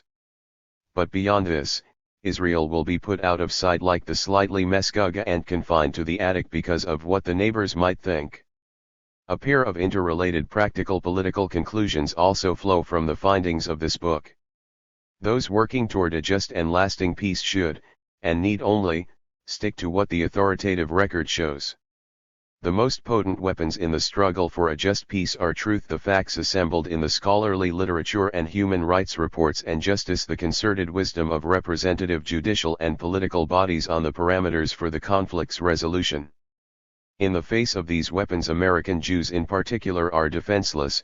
They can run, but they can no longer hide from what the factual record shows, while their liberal consciences, or the fear of appearing hypocritical, will not allow them to sanction the immoral Israeli practices that this unimpeachable record documents. In addition, because American Jews are susceptible to appeals based on truth and justice, it is not only possible to reach them on a principled instead of a self-interested basis, but that is probably the only basis on which they can be persuaded. To try to reach Jews on a narrowly ethnic basis would mean posing the eternal question, is it good for the Jews? Not only is such a question morally problematic, but also, for all anyone knows, what Israel has wrought might be good for the Jews. To try to reach Jews on the basis of American national interest, it would have to be shown that U.S. and Israeli interests fundamentally conflict. But arguably they don't. To try to reach Jews on the basis of their liberal conscience, however, it would have to be shown that Israeli policy cannot be reconciled with elementary principles of justice. Here, the answer is no longer open to serious dispute. We are therefore in the historically rare position of being able to build a mass movement that appeals not to narrow sectarian or patriotic interests, but to the great universal principles that have brought glory to and elevated humankind. The end of the American Jewish love affair with Israel will be a boon not only for Palestinians but for Israelis as well. Since the June 1967 war, Israel has been a stage on which American Jews have played out their fantasies and a pawn in their pursuit of power and privilege. If Israel has become a crazy state, it is in no small part because of American Jews. By abetting its most retrograde tendencies and freeing it of needful restraints, they have exerted a baleful influence on Israeli society. But American Jews now have an opportunity to right a double wrong, the horror inflicted on Palestine, and the damage caused to Israel. If the liberal conscience of American Jews is pricked and, finally, they do the right thing, the long, dark night might yet soon end. Appendix. In Chapter 10 we saw how a formerly liberal Israeli historian reversed his research findings and reinvented his political identity as he sought to accommodate himself to a state that clings to its founding myths while its political center of gravity drifts ever more rightward.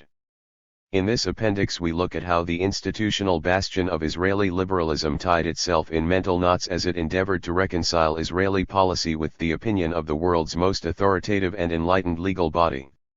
It illustrates yet again the impossibility of reconciling support for Israel with liberalism. Illiberal liberalism. Israel prides itself on governance by the rule of law, while American Jews used to flaunt it as the only democracy in the Middle East. But human rights organizations have in recent years copiously documented that Israel has committed massive violations of international law in the occupied Palestinian territory. 2 In the division of burdens for perpetuating the occupation, Israel's High Court of Justice, HCJ, performs the critical ideological function of reconciling Israel's enlightened avowals with its egregious practices. Whereas human rights organizations have condemned Israel for its gross violation of international covenants on torture, collective punishment, and so forth, The HCJ, which is widely regarded as the institutional bastion of Israeli liberalism, has repeatedly found that Israeli practices fully conform to international law. Point 3. The HCJ opinions on the legality of the wall Israel has been constructing in the West Bank marked a continuation and culmination of its rationalizing function. Point 4. In an advisory opinion, the International Court of Justice, ICJ, voted overwhelmingly that the wall's construction in the West Bank violated international law. 5. Whereas the HCJ repeatedly upheld the legality of such a wall. Nonetheless, in keeping with its professed respect for the rule of law in particular, the authority of the ICJ, the HCJ purported that its judgments accorded with the legal norms set forth in the advisory opinion. The disagreement between them, according to the HCJ, bore not on the normative legal framework but rather on the data on which their respective decisions were reached. If the ICJ reached a conclusion diametrically opposed to the HCJ's, it was allegedly because the ICJ was ill-informed regarding the facts on the ground. The upshot of the HCJ decisions was that Israel's construction of the wall in occupied Palestinian territory was both in accord with enlightened international law and consistent with the ICJ advisory opinion. In fact, the HCJ's reconciliation of its rulings with those of the ICJ was disingenuous. Contrary to the HCJ's claim, the factual basis upon which it and the ICJ rendered their respective opinions did not substantively differ.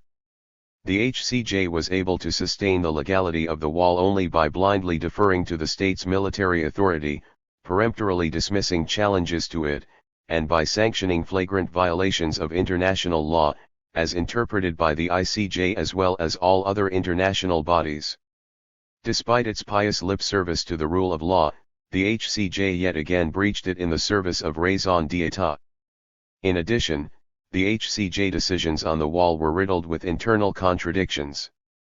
The court deferred absolutely to the military authority of the state, but also disputed the state's military rationale for segments of the wall, in the process undercutting the basis of the court's own finding of the military necessity of the wall.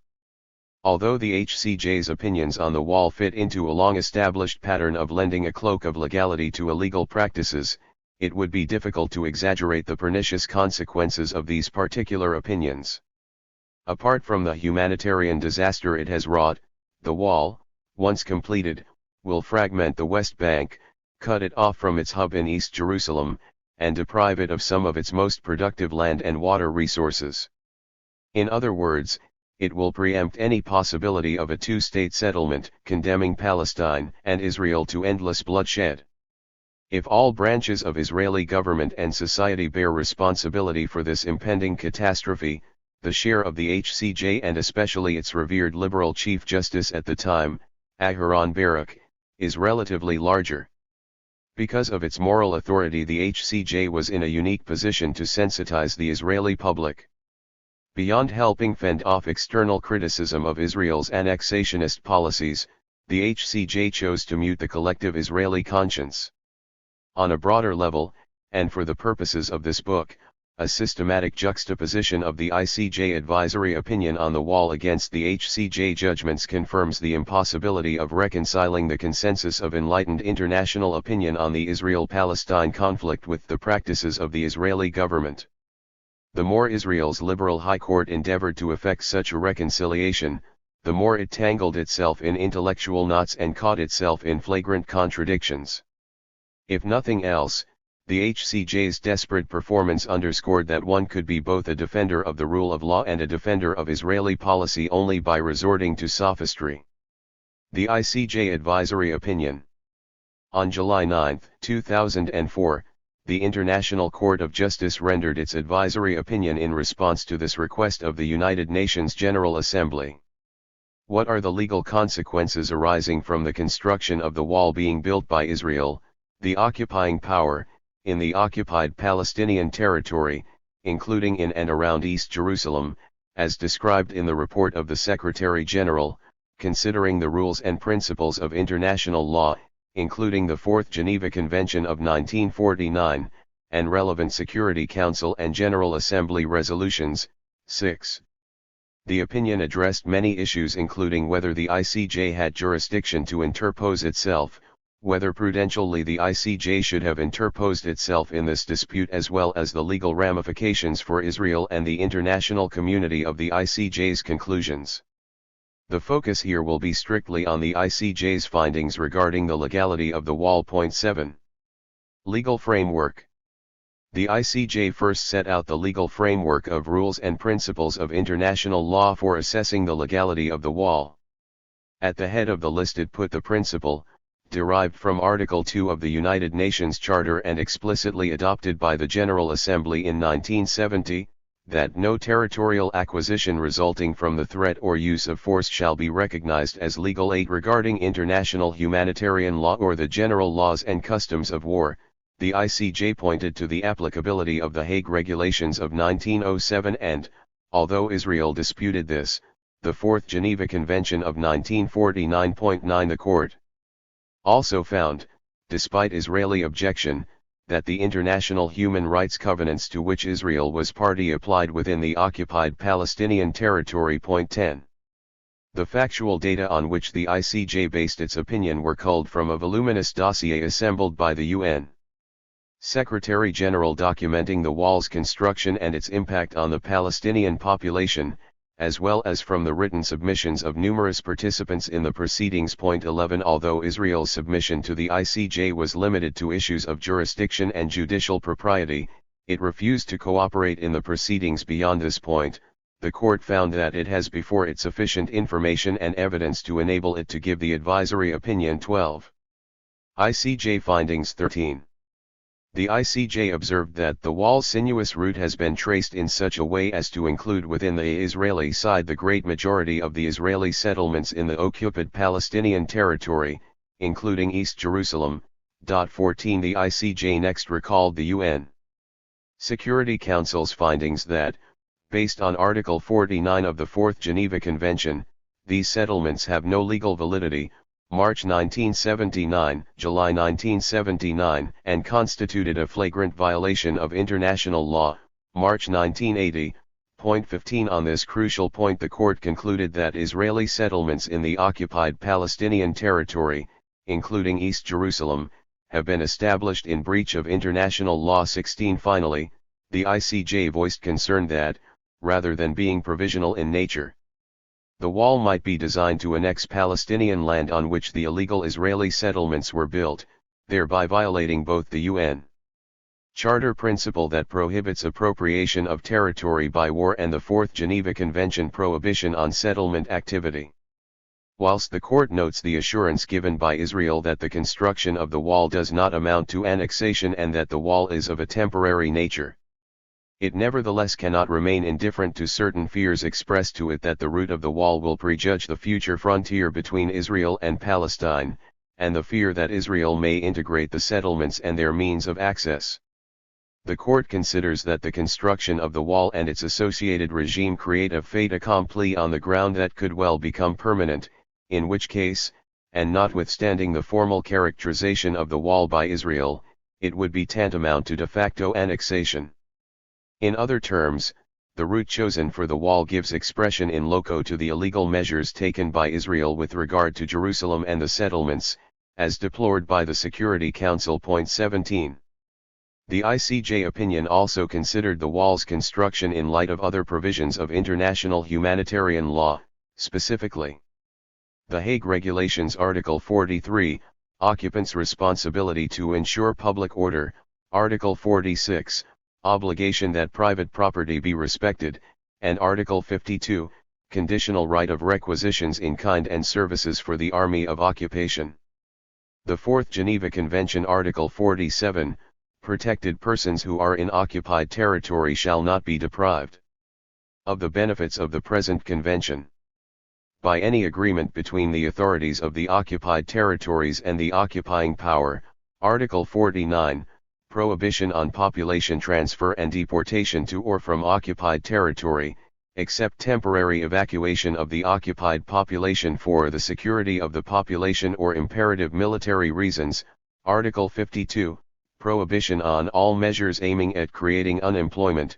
Article 53, Prohibition on any destruction of property, except when such destruction is rendered absolutely necessary by military operations.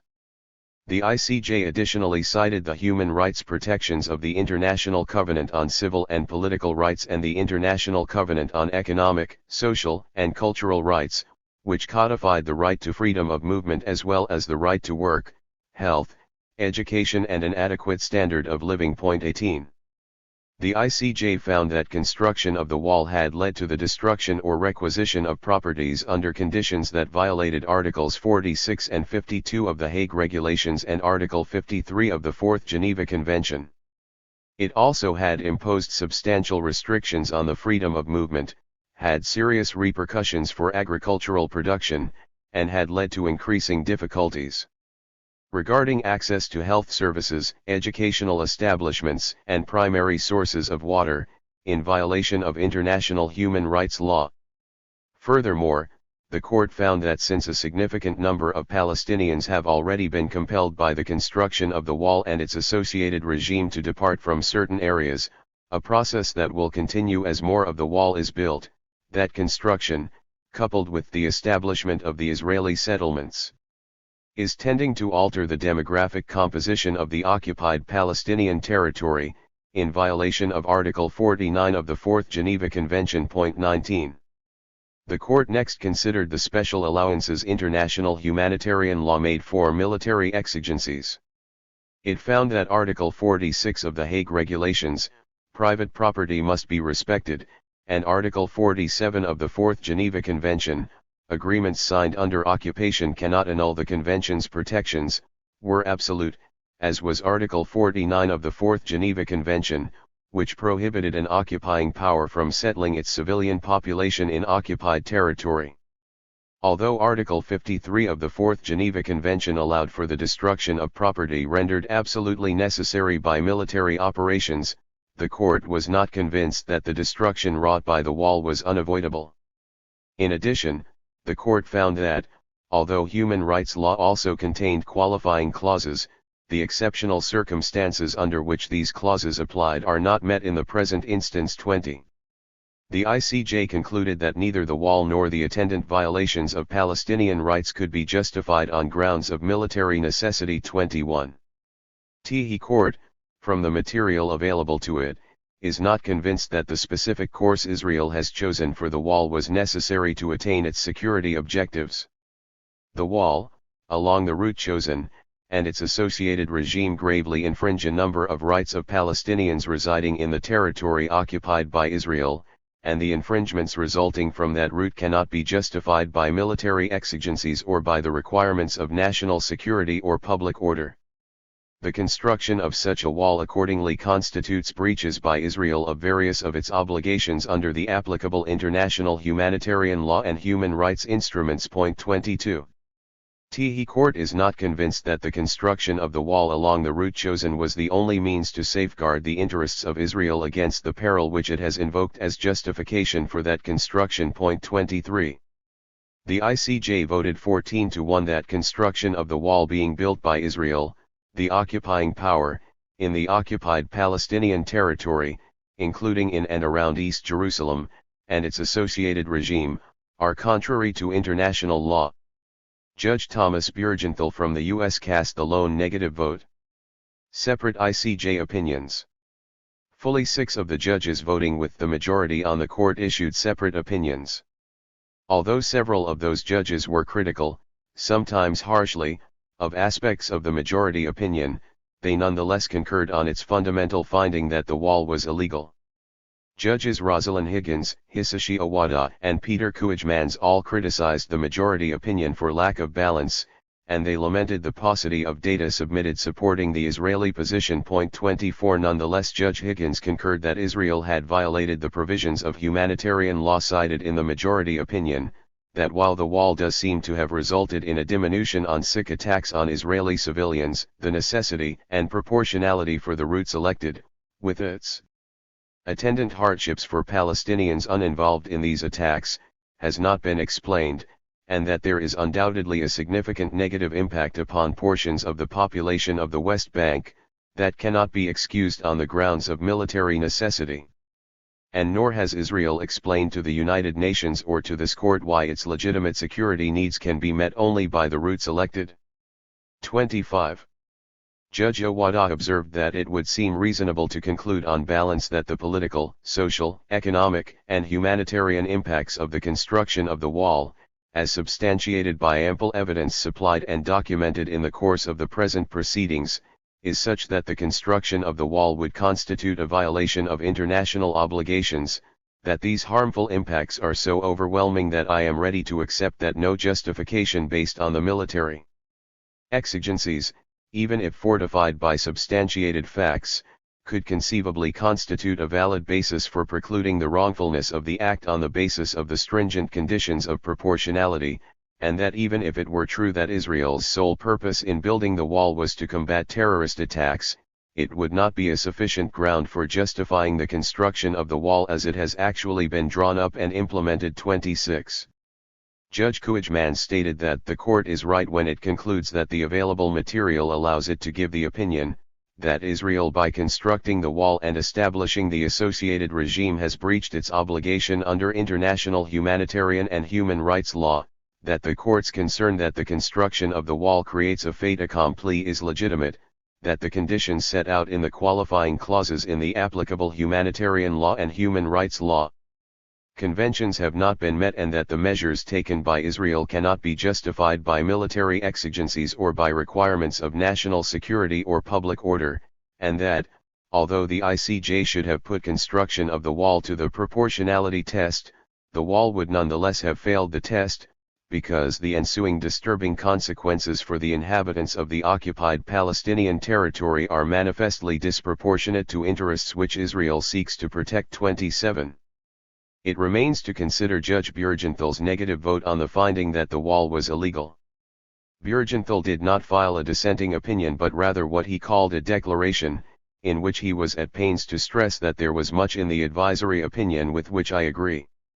Nonetheless, Bjurgenthal maintained that the ICJ should not have rendered the requested opinion, and that the court did not have before it the requisite factual basis for its sweeping findings. 28. On the latter point, Judge Bjurgenthal specifically argued that, regarding Israel's legitimate security concerns, the court did not have sufficient information to make an accurate assessment, did not give Israel's submission sufficient consideration, and did not provide an adequate account of its own reasoning.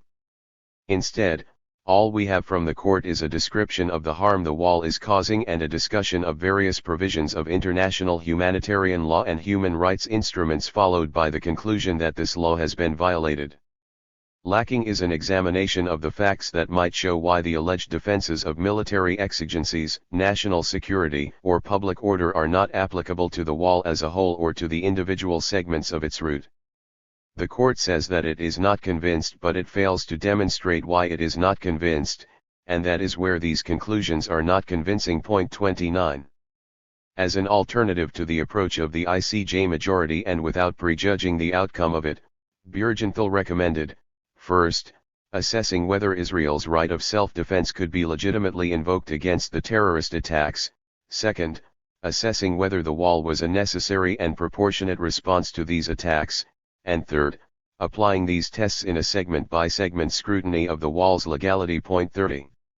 On these points as well as many others in his declaration, Bjurgenthal took the identical position as the Israel High Court. There was one crucial exception, however. He explicitly declared the Jewish settlements and, concomitantly, any means to preserve and protect them, illegal under international law. Paragraph 6 of Article 49 of the Fourth Geneva Convention does not admit for exceptions on grounds of military or security exigencies. It provides that the occupying power shall not deport or transfer parts of its own civilian population into the territory it occupies.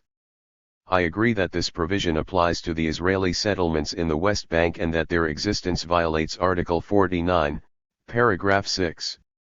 It follows that the segments of the wall being built by Israel to protect the settlements are ipso facto in violation of international humanitarian law. 31. This last sentence delivered a crushing blow to the Israel High Court's defense of the wall. Not even the declaration of the American judge could rescue it. First Israel High Court judgment on the wall. The Israel High Court rendered two principled opinions bearing on the wall, one shortly before the ICJ advisory opinion and one a year after it. The point of departure of each opinion was the legality of a different segment of the wall. The first HCJ judgment was delivered on June 30, 2004 in response to this question. The commander of the IDF Israel Defense Forces in Judea and Samaria issued orders to take possession of plots of land in the area of Judea and Samaria. The purpose of the seizure was to erect a separation fence on the land. The question before us is whether the orders and the fence are legal. 32. Although the HCJ occasionally blurred the distinction, this first judgment treated the wall mainly as a means of preventing the passage of Palestinians into the State of Israel, and not, as in the second judgment, as a means of protecting Jewish settlements in the West Bank. 33. Sociopolitical context. The court first sketched the sociopolitical context of its judgment in lengthy, emotive paragraphs chronicling Palestinian terror attacks to which Israel had been subjected since September 2000, for example. They are directed against citizens and soldiers, men and women, elderly and infants, regular citizens and public figures. Terror attacks are carried out everywhere, in public transportation, in shopping centers and markets, in coffee houses and in restaurants. The penultimate sentence in the second of these paragraphs mentioned in passing that the armed conflict has left many dead and wounded on the Palestinian side as well, only to be followed, however, by a profusion of yet more paragraphs deploring the Palestinian terrorists, terrorist infrastructure, and terror acts. The court pointed to these Palestinian terror attacks as the background behind the decision to construct the separation fence. In the Judea and Samaria area, which would make it difficult for terrorists to strike at Israelis and ease the security forces' struggles against the terrorists. 34. Appraisal. The court's account of the Second Intifada omitted mention that Palestinians did not resort to terrorist attacks until after Israel had used massive, lethal, and indiscriminate firepower to quell largely nonviolent demonstrations, that fully 3 times as many Palestinians as Israelis were killed during the Second Intifada, and that, except for the fatalities on both sides, all the victims of the manifold human rights violations documented by human rights organizations, house demolitions, torture, political liquidations, arbitrary detentions, prolonged curfews and closures, denial of medical care were Palestinians. 35. It might be argued that, in the context of adjudicating the legality of constructing a wall to ward off terrorist attacks, Palestinian suffering, however real, was beside the point. Yet, apart from such an omission radically distorting the overall context, if the root cause of Palestinian attacks was this brutal Israeli occupation, then, arguably, one alternative to constructing a wall was ending the occupation, especially if and inasmuch as the effect of the wall's construction would be to further brutalize the affected population, provoking yet more attacks. By situating the state's decision to build the wall solely in the context of Palestinian terror attacks, and by ignoring the state's long-standing territorial ambitions, the court also preempted consideration that the real purpose of the wall might not be military security but rather political, the terror attacks serving as a pretext for annexation of West Bank land. Rejection of petitioners' claims. The petitioners from Beit Zorik and other Palestinian villages challenged the wall's route on the grounds of the massive, disproportionate harm it would inflict on them, and the violation attending its construction of their fundamental rights under international law, as well as because the security arguments disguise the real objective, the annexation of areas to Israel. 36. In addition to Palestinian petitioners, the Nonpartisan Council for Peace and Security, comprised of high-ranking Israeli reserve officers having background in security, also submitted a serious and grave affidavit stating that, although it supported a separation fence as a solution to Israel's security needs, the proposed route encroaching on West Bank territory was not only unnecessary from a military perspective, but actually exacerbated Israel's security problems. 37. Finally, residents of the Israeli town of Mevaseret Zion, which was adjacent to the Beit Zorik village, likewise petitioned that the fence route should be immediately adjacent to the Green Line, on the grounds that the wall's route inflicted undue injury on Palestinian villagers, who, on its account, had already turned from a tranquil population into a hostile one. 38. Taking as its departure point that Israel holds the area in belligerent occupation, the HCJ cited the Hague Regulations and the Fourth Geneva Convention, alongside Israeli administrative law, as the relevant normative framework. 39. It found that the fence is motivated by security reasons. To support its conclusion, the court adduced this evidence. The government has emphasized, numerous times, that it is a security measure, not a political border. The commander of the IDF forces of Judea and Samaria submitted an affidavit stating that the objective of the security fence is to help contend with the threat of Palestinian terror. In an additional affidavit, the commander attested that it is not a permanent fence, but rather a temporary fence erected for security needs. The HCJ opined, "We have no reason not to give this testimony of the commander less than full weight, and we have no reason not to believe the sincerity of the commander." 40.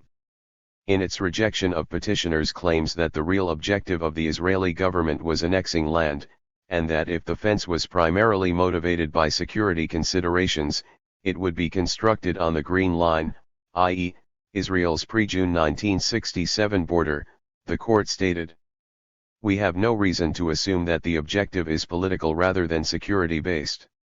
Indeed, petitioners did not carry the burden and did not persuade us that the considerations behind the construction of the separation fence are political rather than security-based.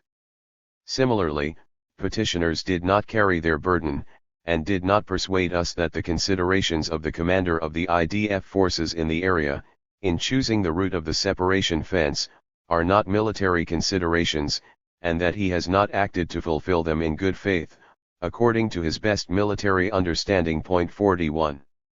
In addition, citing Articles 23, g, and 52 of the Hague Regulations and Article 53 of the Fourth Geneva Convention, the court found that the seizure of Palestinian land along the wall's route was legal. The military commander is authorized by the international law applicable to an area under belligerent occupation to take possession of land, if this is necessary for the needs of the army. He must, of course, provide compensation for his use of the land. The military commander must consider the needs of the local population. Assuming that this condition is met, there is no doubt that the military commander is authorized to take possession of land in areas under his control. The construction of the separation fence falls within this framework. The infringement of property rights is insufficient, in and of itself, to take away the authority to build it. It is permitted, by the international law applicable to an area under belligerent occupation, to take possession of an individual's land in order to erect the separation fence upon it, on condition that this is necessitated by military needs. To the extent that construction of the fence is a military necessity, it is permitted, therefore, by international law. Indeed, the obstacle is intended to take the place of combat military operations, by physically blocking terrorist infiltration into Israeli population centers. 42. Appraisal. Besides adducing the avowals of the military echelon of Prime Minister Ariel Sharon's government, which are credited at face value, the HCJ never stated why it was convinced that the purpose of the wall was security, or why petitioners failed to convince that its real purpose was to annex land. Likewise, it never demonstrated the military necessity upon which it justified seizure of private Palestinian land. In fact, as becomes plain further on in the judgment, petitioners literally could not persuade the HCJ that the wall's route was motivated by political rather than military security considerations. For the court's bedrock position was that, lacking competence to judge in security matters, it must defer to the state's military echelon, whereas its own domain, according to the court, was limited to assessing the lawfulness of the military's recommendations. The route of the wall, it stated, raises problems within the realm of military expertise. We, justices of the Supreme Court, are not experts in military affairs. We shall not examine whether the military commander's military opinion corresponds to ours. So we act in all questions which are matters of professional expertise, and so we act in military affairs as well. And again, quoting from a prior judgment. In exercising judicial review, we do not turn ourselves into experts in security affairs. We shall not substitute the discretion of the commander with our own discretion. We shall check the legality of the discretion of the military commander and ensure that his decisions fall within the zone of reasonableness. 43. The impossible burden put on petitioners to disprove the government's contention of military necessity was pointed up by the court's treatment of the affidavit submitted by the Council for Peace and Security, composed of Israeli reserve officers, challenging the military necessity of the route chosen for the wall. It was not disputed that the council members possessed the requisite competence and information to judge in this matter, and, unlike the military echelon subordinate to Sharon's government, these high-level Israeli officers were not subject to direct political pressures. Yet the position of the court was that when in doubt, credit the state, not its critics. The petition before us is exceptional, the court wrote. In that opinions were submitted by the Council for Peace and Security. These opinions deal with the military aspect of the separation fence. They were given by experts in the military and security fields, whose expertise was also recognized by the commander of the area. We stand, therefore, before contradictory military opinions regarding the military aspects of the route of the separation fence. These opinions are based upon contradictory military views. In this state of affairs, are we at liberty to adopt the opinion of the Council for Peace and Security? Our answer is negative. At the foundation of this approach is our long-held view that we must grant special weight to the military opinion of the official who is responsible for security. 44. Given the importance and universal acceptance of the legal norms that Israel was alleged to have breached, and the narrowness of the military exceptions that Israel claimed to be applicable, and given the mutual balancing of judgments by military experts for and against the wall's route, and given the massive harm the Palestinians would suffer due to the wall's construction, on which all sides agreed, and given that the wall's route was determined by an openly annexationist prime minister and his hawkish defense minister, 45, and given the prima facie bias of the military commander responsible for security but also subordinate to the ministerial architects of the wall, as against the acknowledged expertise and undisputed nonpartisanship of high-ranking former military and intelligence personnel on the council. In the light of all these factors and considerations, it would appear that the skeptical testimony of the council would put a crushing burden on the government to prove its case of military necessity. The contrary position of the court underscored the peculiarity of its locution that petitioners did not carry the burden and did not persuade. In fact, the quality and quantity of petitioners' evidence were manifestly of no account. The state's position automatically took precedence. 46. The court's resolve to defer to the state on the wall's route could not even be shaken by opposition of residents of the Israeli community adjacent to Beit Zoarik and, consequently, on the front line in the event of a terrorist attack. An equally perplexing statement of the court was this: we are dealing with two military approaches. Each of them has military advantages and disadvantages. In this state of affairs, we must place the expert opinion of the military commander at the foundation of our decision. 47. If each of these respective military approaches had both advantages and disadvantages, and considering Israel's hotly contested right to construct a wall in the West Bank, shouldn't the tipping factor have been not which approach was supported by the military commander currently in charge, but rather which approach inflicted less harm on the affected population in the options at hand, limited versus massive harm? Finally, notice must be taken of the contradictions in which the court got entangled.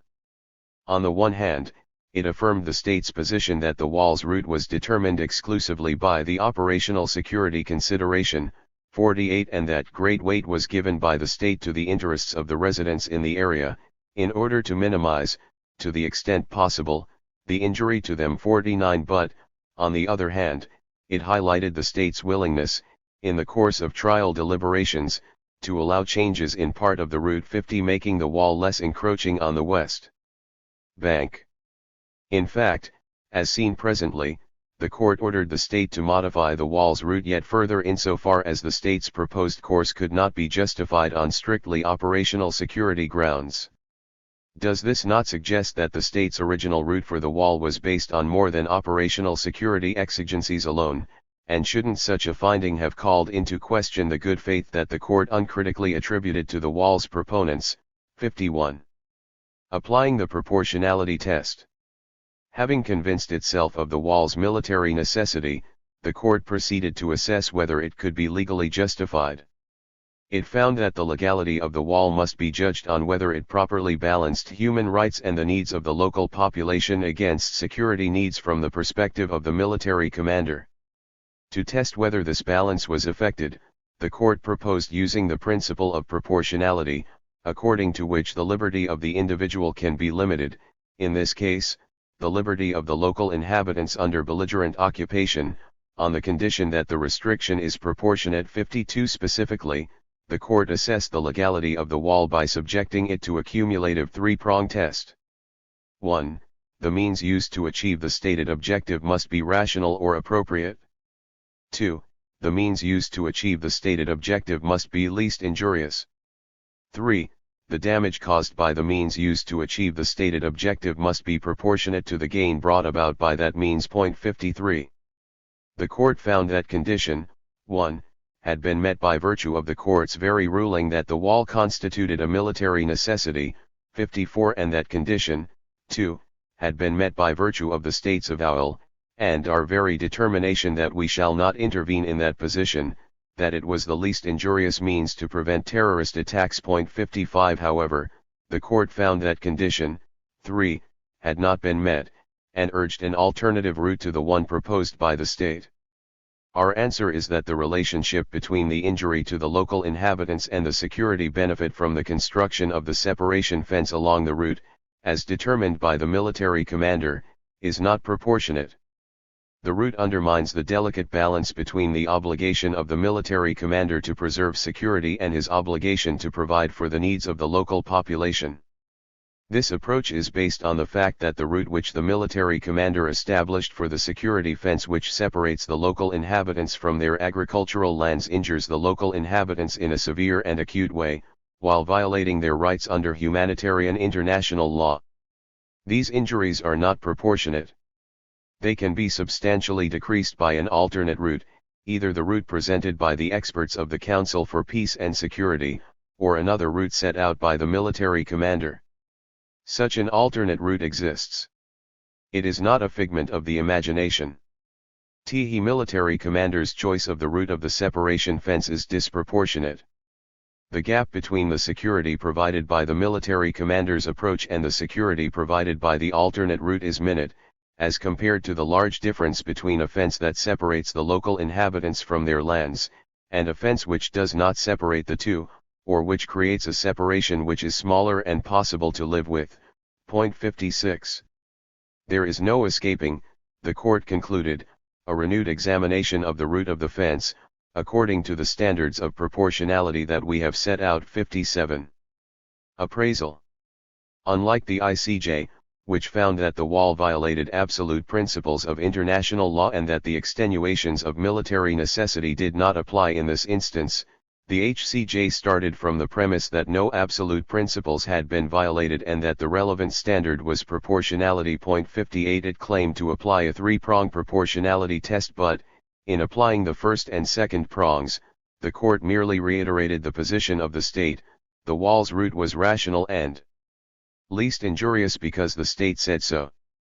Inasmuch as the results of these two tests were decided a priori and irrespective of the evidence adduced, the court seems to have confused test administering with rubber stamping. 59. Moreover, on the least injurious test, the court ignored alternative options proposed by human rights organizations for averting terrorist attacks, such as beefing up the hitherto lax security measures at Israeli checkpoints, through which most of the suicide bombers had entered Israel, and bolstering the Israeli military presence along the Green Line, protection of which had been a low priority for the IDF. 60. The court's negative finding in the third subtest, while welcome from the vantage point of human rights, posed yet new problems of internal coherence.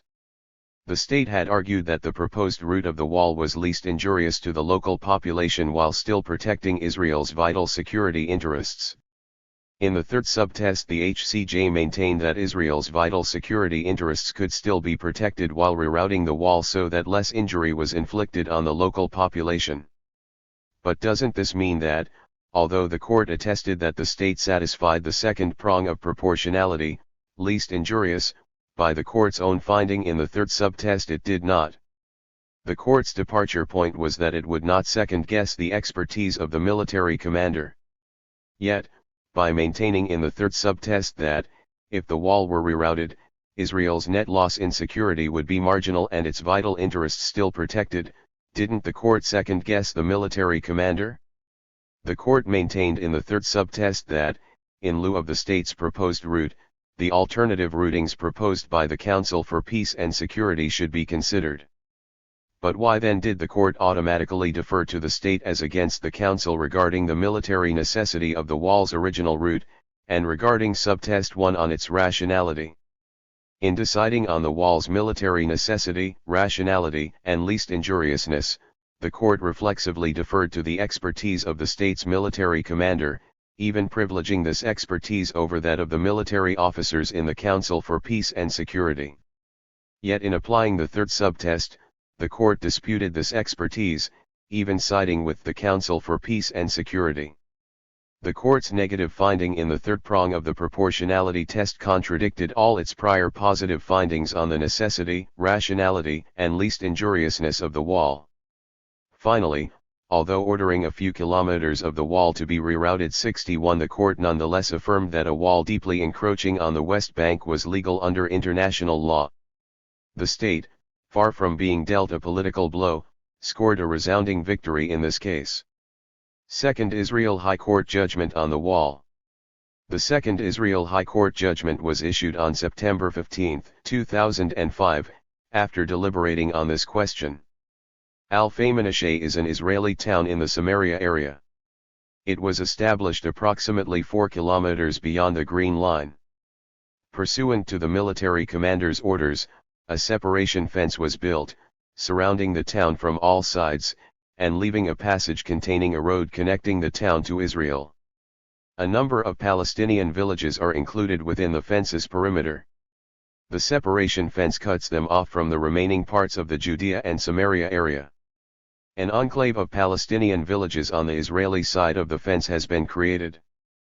Petitioners are residents of the villages. They contend that the separation fence is not legal. Is the separation fence legal? 62. This court judgment was divided into 5 parts.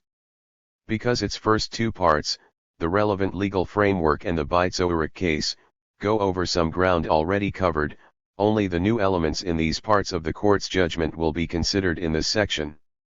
It will then go on to evaluate the last 3 parts of the judgment, in which the court assesses the ICJ opinion, the repercussions of the ICJ opinion for its own ruling in the Beit Zoharic case, and the legality of the wall incorporating the Al-Faymanasheh enclave. Incorporating the Jewish settlements. A novelty of the second High Court case was that it directly confronted the legality of the wall to protect not Israel proper, but instead illegal Jewish settlements in occupied Palestinian territory such as Al-Faymanasheh. Does the military commander's authority to construct a separation fence also include his authority to construct a fence in order to protect the lives and safety of Israelis living in Israeli communities in the Judea and Samaria area? 63. The court responded that in our opinion, the answer is positive. It grounded this critical finding in both international and Israeli law. The Hague Regulations. Article 43 gives the military commander authority to ensure public order and safety. The court inferred from this authority that the military commander must preserve the safety of every person present in the area of belligerent occupation and, accordingly, is authorized to construct a separation fence in the area for the purpose of defending the lives and safety of the Israeli settlers in the area. 64. The court was as emphatic as it was passionate that this authority obtained regardless of the settlement's legal status. It is not relevant whatsoever to this conclusion to examine whether the settlement activity conforms to international law or defies it, as determined in the advisory opinion of the International Court of Justice at The Hague. The authority to construct a security fence for the purpose of defending the lives and safety of Israeli settlers is derived from the need to preserve public order and safety. It is called for, in light of the human dignity of every human individual. It is intended to preserve the life of every person created in God's image. The life of a person who is in the area illegally is not up for the taking. Even if a person is located in the area illegally, he is not outlawed. 65. Lending further weight to this conclusion, the court recalled from its prior judgments and the Oslo Accords the allegedly indeterminate legal status of the settlements. Their legality will be determined in the peace treaties which the relevant parties will reach. The status of the settlements will be determined in the peace treaty. The question of the Israeli settlements in the area will be discussed in the negotiations over the final status. 66. Internal Israeli law. The settlers were Israeli citizens. The court inferred from this legal status that the military authority was bound to protect all their citizenship rights, t.e. constitutional rights which are basic laws and are common law grant to every person in Israel are also granted to Israelis who are located in territory under belligerent occupation which is under Israeli control. Israelis present in the area have the rights to life, dignity and honor, property, privacy, and the rest of the rights which anyone present in Israel enjoys. However, the court then entered the caveat that the precise scope and level of protection to which settlers were entitled differed from that of Israelis living in Israel because the area is not part of the State of Israel but, rather, a regime of belligerent occupation. 67. Appraisal. The court maintained that, in light of the military's authority to protect the lives and safety of Israeli settlers, construction of the wall around Israeli settlements could be justified regardless of the legal status of the settlements. The wall served the dual and distinct functions, however, of protecting the lives and safety of the settlers as human individuals, and protecting their lives and safety as settlers living in the West Bank. The position of the court might have been tenable if the wall were the only means available to ensure the settlers' safety, defense of their persons being, as it were, inseparable from defense of their living as settlers. But the lives and safety of the West Bank settlers could equally be protected by evacuating them to Israel and, if necessary, building a wall along the recognized border. If the wall protected both settlers and settlements whereas repatriation could just as well protect the settlers' lives but not the settlements, then invoking the settlers' safety to justify the wall is a red herring. Why not just evacuate them, and the settlements' legality, far from being not relevant, becomes dispositive? Illegal settlements, illegal wall. Thus, concurring in his ICJ declaration that Israeli settlements violated Article 49 of the Fourth Geneva Convention, Judge Björgenthal concluded, the segments of the wall being built by Israel to protect the settlements are ipso facto in violation of international humanitarian law. 68. The principle at stake would appear to be uncontroversial. If a squatter comes under assault from the property owner, the law would kick in to protect his life and safety, but it would be a queer judicial decision indeed that would uphold the squatter's right, in the name of his human dignity and creation in God's image, to construct a wall around his illegally occupied parcel of land, further encroaching on the owner's property, and thereby allowing the squatter to reap advantage from his own wrong. Rather than compound one injury against the property owner by another, isn't it obvious that the judge would protect the squatter by having him escorted off the premises he's illegally occupying? 69. One might want to argue that the court did not propose evacuation because it was not a feasible option. Yet, not having canvassed the state or military authority on repatriation, the judgment makes no mention of it in the West Bank context, and given the court's own insistence that it lacked competence in strategic military matters, it could not have ruled out this option on feasibility grounds. This option could hardly have escaped the court's notice. The evacuation of illegal Jewish settlers residing in Gaza, in accordance with the Gaza disengagement plan, was occurring just as the court deliberated on this case. In silently passing over the option of evacuation, and under the holy cloak of protecting the settlers' human dignity and creation in God's image, the court, on its own initiative and in its autonomous capacity, decided to fasten a protective curtain around illegal settlements as well. To justify construction of a wall surrounding the settlements, the court further pointed to their allegedly indeterminate legal status. But if the allegedly indeterminate legal status of the settlements justified the wall's construction, how could it be that the settlement's legal status is not relevant whatsoever to the wall's legality? On the contrary, the logical correlative of the court's argument would seem to be, if the legal status of the settlements has been decided, it would be supremely relevant to the wall's legality. In fact, the ICJ, alongside every other authoritative international body, had determined that the settlements were illegal. From this finding, and on the logic of the High Court's own reasoning, it followed that if Israel was building the wall to protect illegal settlements, the wall was ipso facto, Bürgenthal, illegal as well. The Oslo Accords could not be used to trump the international consensus on the settlement's illegality.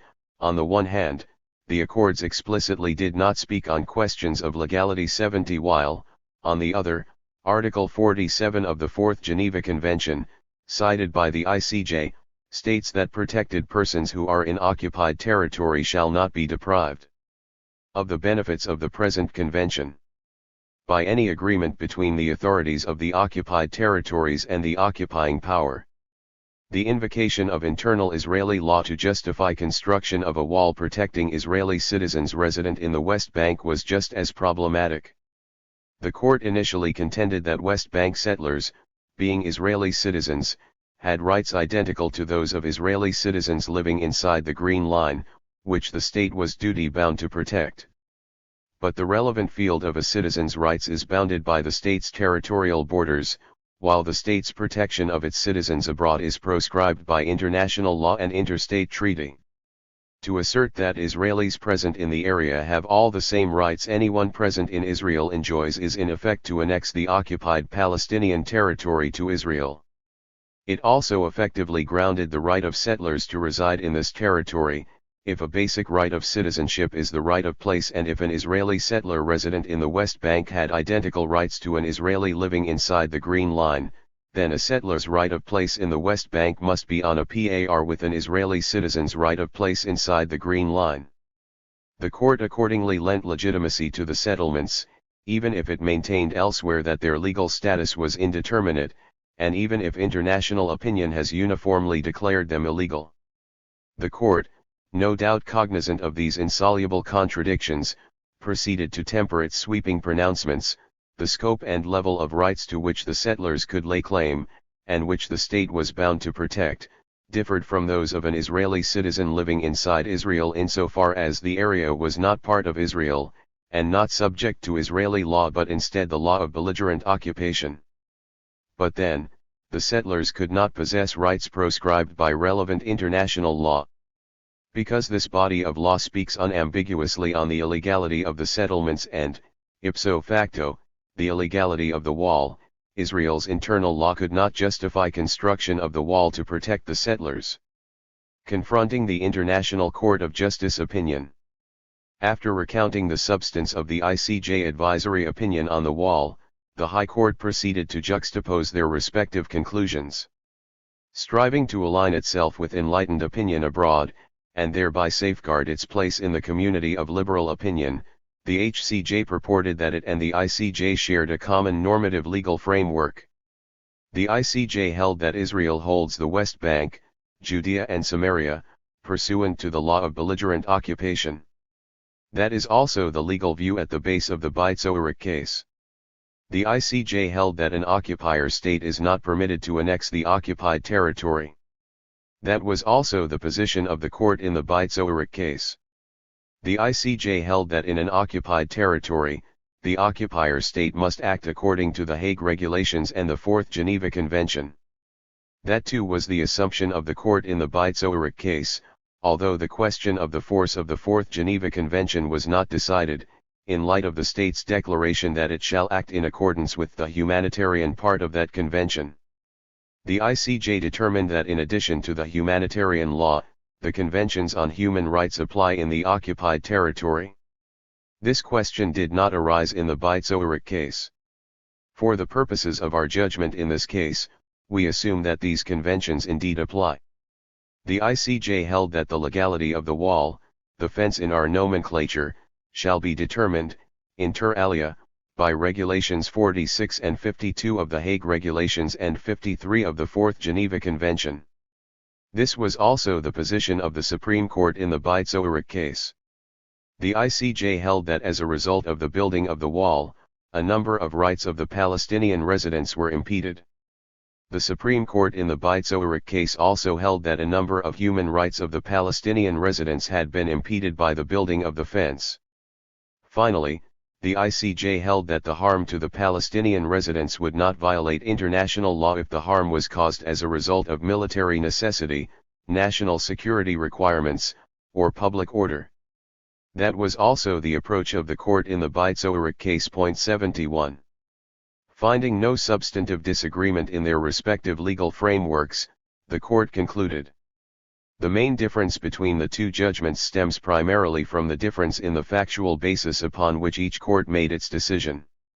Once again, the simple truth is proven, the facts lie at the foundation of the law, and the law arises from the facts, ex facto jus oritur. 72. Appraisal. One notes a pair of glaring omissions in the seemingly exhaustive inventory of shared legal principles that the court ticks off. In its opinion, the ICJ repeatedly cited the cardinal principle of international law of the inadmissibility of the acquisition of territory by force 73 while it designated the West Bank, including East Jerusalem, and Gaza as occupied Palestinian territory, i.e., the territorial space reserved for the exercise by the Palestinian people of its right to self-determination. 74. The ICJ thereby explicitly affirmed that Israel had no legitimate title to any of these territories. In the Beit-Zoarich case, however, the High Court stated only that it was not within the purview of the military commander to redraw Israel's borders. The military commander cannot order the construction of the separation fence if his reasons are motivated by a desire to annex territories to the State of Israel. 75. Unlike the ICJ, it failed to establish that Israel had no legitimate claim on this territory, the sovereignty of which had been definitively resolved. This crucial difference colors every aspect of their respective judgments. Whereas the ICJ uniformly referred to the West Bank as occupied Palestinian territory, the High Court rather referred to Judea and Samaria, or, treating it as Terran Elias, the area 76a wall, the root of which deeply encroaches on another people's sovereign territory, plainly casts a more sinister shadow than a wall the root of which merely traverses a no man's land or even potentially the land of the wall's builder. In multiple places the ICJ highlighted the illegality of the Jewish settlements. But in the High Court's enumeration of the ICJ's normative principles, all of which the High Court supposedly held in common, it omitted mention of this fundamental ICJ finding, on which the High Court decidedly did not agree. 77. Indeed, it referred to illegal Jewish settlements benignly as Israeli communities in the Judea and Samaria areas. 78. The case under High Court deliberation hinged, however, on the legal status of the settlements. If Alpha Menashe was illegal, then the wall tracing a path around it was ipso facto illegal as well. Contrary to the High Court's conclusion, the ICJ and the High Court agreed on the essential facts, more on which presently, but disagreed on the normative framework, reaffirming the wall's military necessity. Regarding the discrepant factual data, the High Court maintained that the first difference, and the most important one between it and the ICJ, bore on the military necessity of the wall. The court first recalled the broad spectrum of evidence it scrutinized in the Beit-Zoarich case before concluding that the objective of the wall was security-based, not political. It went on to fault the ICJ for the paucity of data it consulted and for giving Israel's case short shrift. The security military necessity is mentioned only most minimally in the sources upon which the ICJ based its opinion. In Israel's written statement to the ICJ, data regarding the terrorism and its repercussions were presented, but these did not find their way to the opinion itself. This minimal factual basis is manifest, of course, in the opinion itself. It contains no real mention of the security military aspect. In one of the paragraphs, The opinion notes that Israel argues that the objective of the wall is to allow an effective struggle against the terrorist attacks emanating from the West Bank. That's at point 79. Accordingly, whereas the ICJ was not convinced that the specific course Israel has chosen for the wall was necessary to attain its security objectives, 80 the High Court found that this ICJ conclusion was factually unsupported. We need not determine who is to blame for this severe oversight. Whatever the reason may be, the reality is that the ICJ based its opinion on a factual basis regarding impingement of Palestinian residents' rights without the factual basis regarding the security military justification for this impingement. In contrast, in the Beit Zoharic case, an expansive factual basis was laid before the court. Point 81. Appraisal. According to the High Court, its conclusion that the wall's route constituted a military necessity stood on a firmer evidentiary base than the ICJ's opposite conclusion. However, the court reached its determination by yielding reflexively to the authority of the military commander currently in charge, not after assessing the solidity of the state's evidence. Not even the critical affidavit submitted by acknowledged Israeli military authorities could get the High Court to budge from this absolute deference to the state. The court faulted the ICJ for not giving due consideration to the data Israel submitted on terrorism and its repercussions. But it was not the overall threat posed by terrorism that was at issue, rather, it was the necessity of building a wall that encroached deeply into West Bank territory to meet such a threat. To demonstrate that the reason behind the decision to erect the fence is a security consideration, the High Court subsequently adduced data and anecdotal evidence that the wall's construction had dramatically reduced terrorist attacks, which indicate the security importance of the fence and the security benefit which results from its construction. 82 Setting aside how much this reduction in suicide attacks was due to the wall as opposed to a new political environment or other factors. 83 And setting aside how much credibility to attach to state's evidence based on the interrogation of various terrorists, none of this data proved that rerouting the wall along the Green Line and evacuating the settlers could not have achieved the same objective. Deeming it a severe oversight, the court chided the ICJ for insufficiently deliberating on the military necessity of the wall. If, however, a wall the purpose of which is to protect illegal settlements ipso facto violates international law, it is hard to conceive what evidence could be adduced to justify the building of Israel's wall on Palestinian land when its sinuous route has been traced in such a way as to include the great majority of the Israeli settlements. The ICJ perhaps gave short shrift to the claim of military necessity not because of a severe oversight but because it was manifestly an impossible claim to sustain. Weighing the factual data. Beyond the ICJ's allegedly inadequate data on military necessity, the High Court cited factual inaccuracies in some data relied upon by the ICJ when assessing the damage wrought by the wall. The High Court claimed that the difference between the factual basis upon which the courts relied was of decisive significance, for slight differences in the weight of the evidence can determine on which side the scale tips when applying the proportionality test. According to international law, the legality of the wall/fence route depends upon an appropriate balancing between security needs on the one hand and the impingement upon the rights of the local residents on the other. Delicate and sensitive balancing between the two sides of the scale brings about the appropriate solution. To illustrate these principles, the court pointed to the case of the Palestinian town of Qalqiliyah.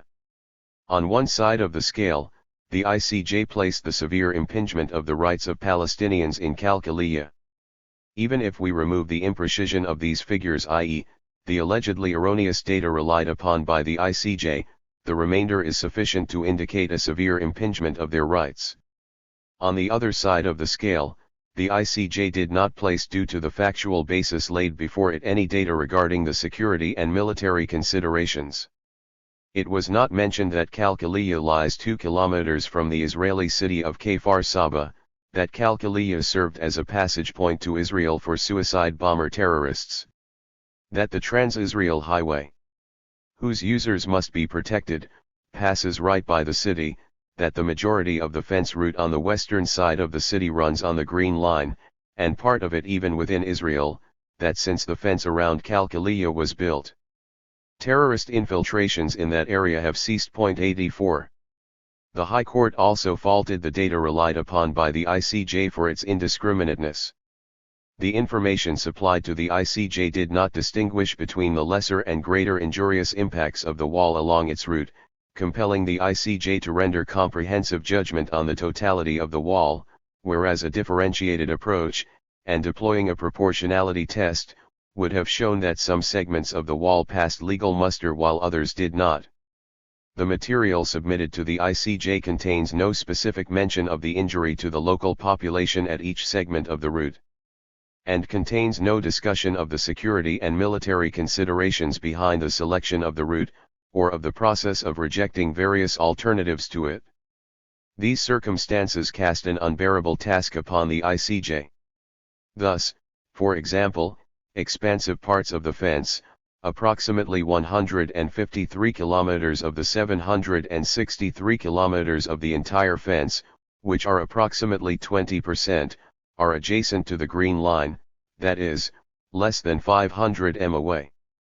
An additional 135 km, which are 17.7% of the route, are within a distance of between 500 m and 2000 m from the green line. Between these parts of the route and the green line, there are no Palestinian communities, nor is there agricultural land. Nor are there Israeli communities in this area. The only reason for establishing the route beyond the green line is a professional reason related to topography, the ability to control the immediate surroundings, and other similar military reasons. Upon which rules of international law can it be said that such a route violates international law? 85. Appraisal.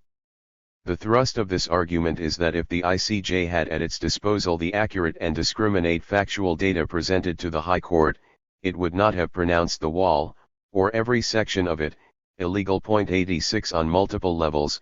However, this inference of the court was problematic. First, it was not clear that the factual errors in the ICJ dossiers mattered much. 87 Thus, in the example on which it homed in, the High Court itself acknowledged that even if the allegedly erroneous ICJ data on Qalqiliyya were corrected, the remainder is sufficient to indicate a severe impingement of Palestinian residents' rights. Moreover, the ICJ did not reach its conclusion after the relative quantitative weighing of evidence in a proportionality test, but rather after reaching the absolute qualitative finding that the wall could not be justified on grounds of military necessity and breached non-derogable provisions of international law. 88 None of the alleged errors in the ICJ data affected its absolute qualitative findings. Even if the proportionality test were applied, and on a segment-by-segment basis, it is still highly doubtful whether the wall, or parts of it, would have passed legal muster. For example, applying its proportionality test to the wall segment enclosing Qalqiliyya, the High Court justified the wall's construction by juxtaposing the severe impingements on its Palestinian residents against these allegedly countervailing military security factors.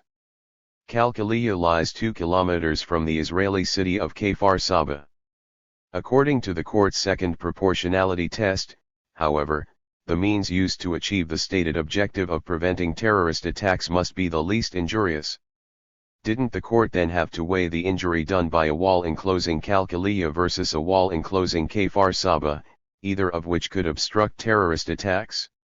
On the contrary, the court took for granted that if the Israeli and Palestinian communities were within close proximity of each other, and construction of the wall inevitably entailed injury, it was the Palestinian side that must suffer.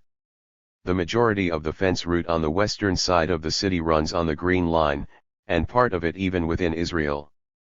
But even if true, it was irrelevant given that the ICJ ruling bore only on those parts of the wall situated within the occupied Palestinian territory. 89 Likewise, the Trans-Israel Highway ran entirely inside the Green Line while the section of the wall interposed between the highway and Qalqiliyya was built along the Green Line, which means that the ICJ decision did not bear on it. Since the fence around Qalqiliyya was built, terrorist infiltrations in that area have ceased. But even if the efficacy of the wall in warding off terrorism was proven, in itself this did not demonstrate that the specific route chosen was the least injurious for achieving the stated objective, a wall built along the Green Line perhaps being equally effective. The court's complementary, and rhetorically most compelling, claim that segments of the wall encroaching on occupied Palestinian territory could be justified where, on the one hand, neither Palestinian communities nor agricultural lands were affected, while, on the other, the wall's route was dictated by a professional reason related to topography, the ability to control the immediate surroundings, and other similar military reasons, was equally questionable. 90 The court never demonstrated that such deviations from the Green Line were based strictly on a professional reason, and were accordingly the least injurious route for the wall.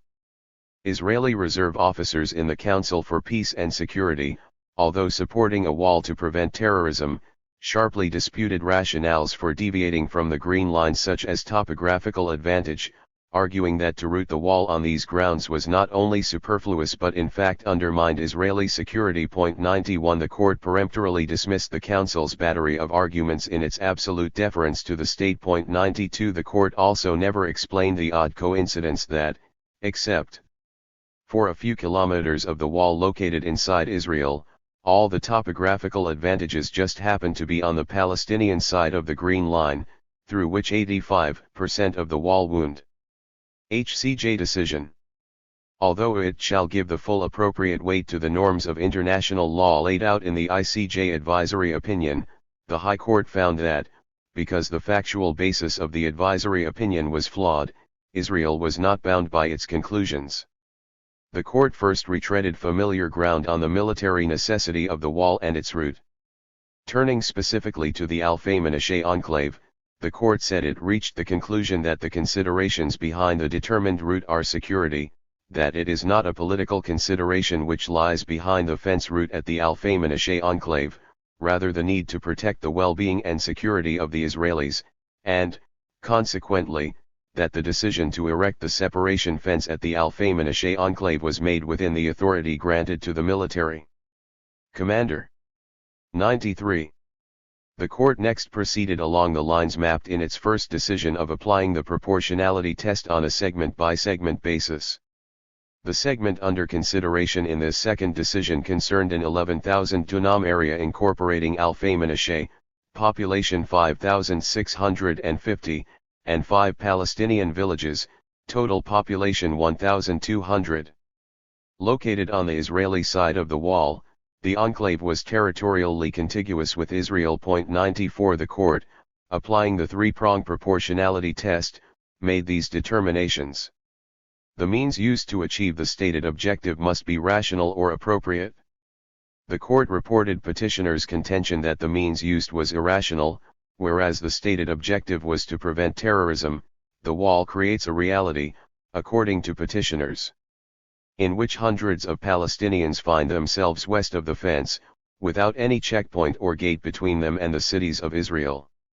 Therefore, it is difficult to see how the impingement upon the rights of the residents of the villages promotes the security of the State of Israel, of the IDF, or even of Al-Faymanasheh, none of which are separated from the residents of the villages, au contraire.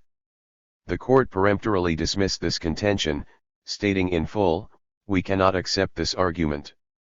The separation fence creates a separation between terrorists and Israelis, in Israel and in the area, and from that standpoint, the required rational connection exists between the objective and the means for its attainment." 95. The means used to achieve the stated objective must be least injurious. The court reported the petitioner's contention that less injurious means could be used to achieve the security of Israelis by building the wall along the Green Line. Rejecting this claim, the court stated, "In their arguments before us, respondents the state correctly noted that construction of the separation fence on the Green Line would leave Al-Faymanasheh on the eastern side of the fence. It would be left vulnerable to terrorist attacks from Palestinians in the West Bank. Movement from it to Israel and back would be vulnerable to acts of terrorism. Indeed, any route of the fence must take into account the need to provide security for the 5,650 Israeli residents of Al-Faymanasheh." 96.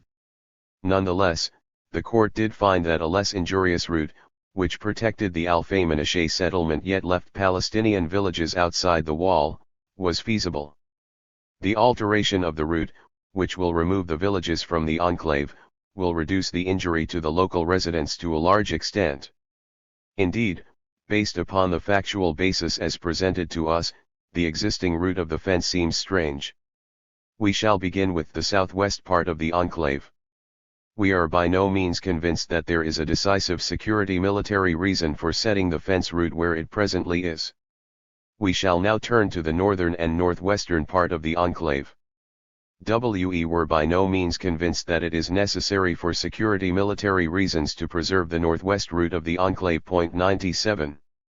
Thus, the court concluded, we have by no means been convinced that the second subtest of proportionality has been satisfied by the fence route creating the Alpha-Menashe enclave, because an alternative route, which would ensure security with a lesser injury to the residents of the villages, is conceivable.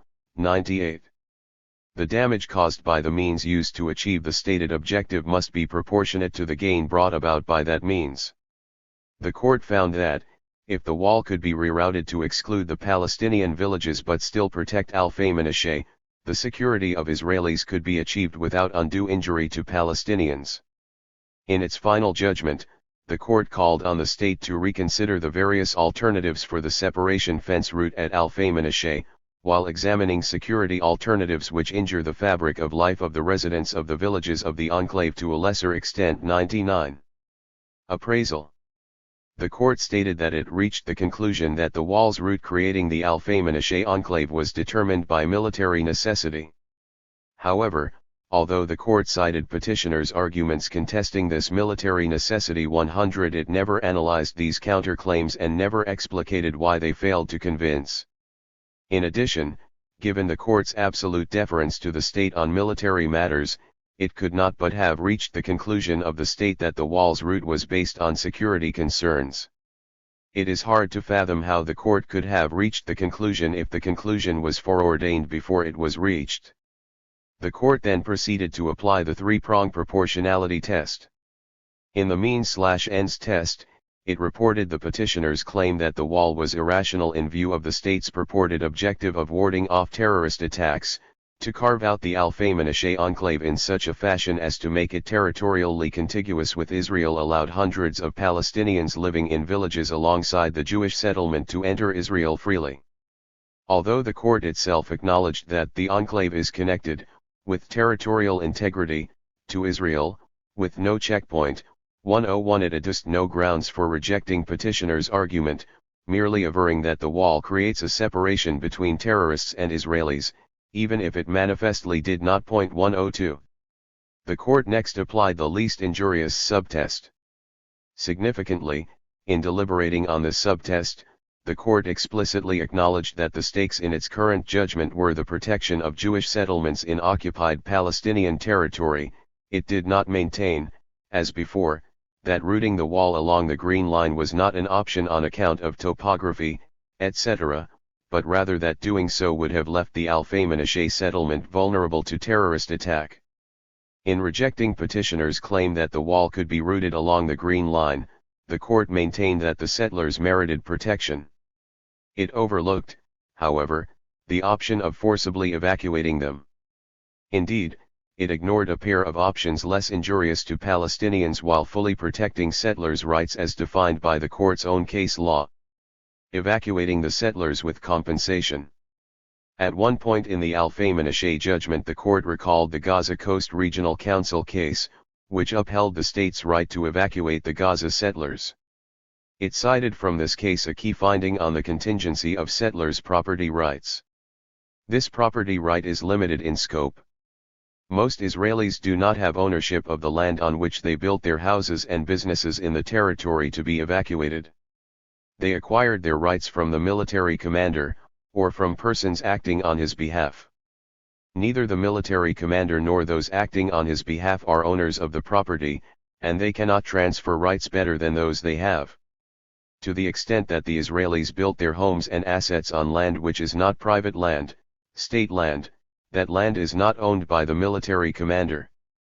The State of Israel acts as the administrator of the state property and as usufructuary of it. The court went on to rule in the Gaza case that it was even within the competence of the state to put a ceiling on the amount of compensation paid out to settlers. In determining the substance of the impingement and the rate of compensation, one must take into consideration the fact that the rights impinged upon are the rights of Israelis in territory under belligerent occupation. The temporariness of the belligerent occupation affects the substance of the right impinged upon, and thus also, automatically, the compensation for the impingement. 103.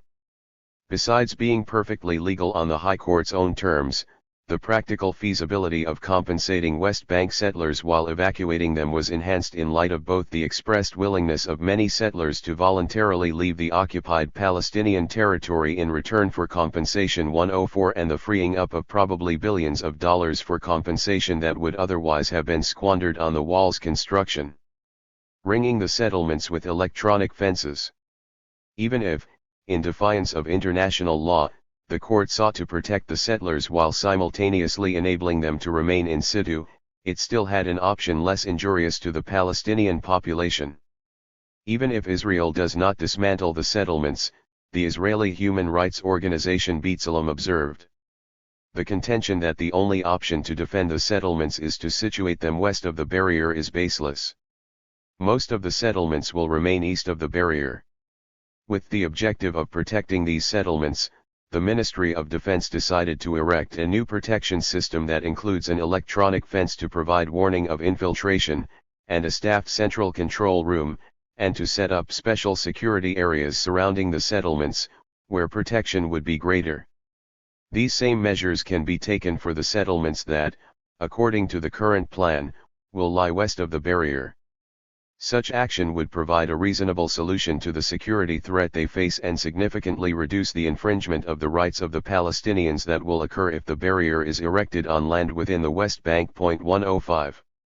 In this regard, the court never explained the anomaly that if the state's purpose in constructing the wall was to protect settlers' lives, not to incorporate the major settlement blocks, and if the wall was the only means the state could devise to achieve this objective, then the state must have forsaken to a lethal fate the many tens of thousands of settlers left on the other side, whom it allegedly could not protect yet did not even propose to evacuate. 106.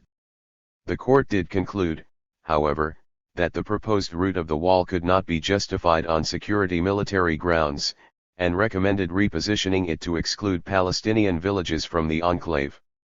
In fact, as Israeli human rights organizations have conclusively shown, the aim of the state's proposed route in Alfei Menashe, as elsewhere, was not security military but political, to facilitate massive settlement expansion.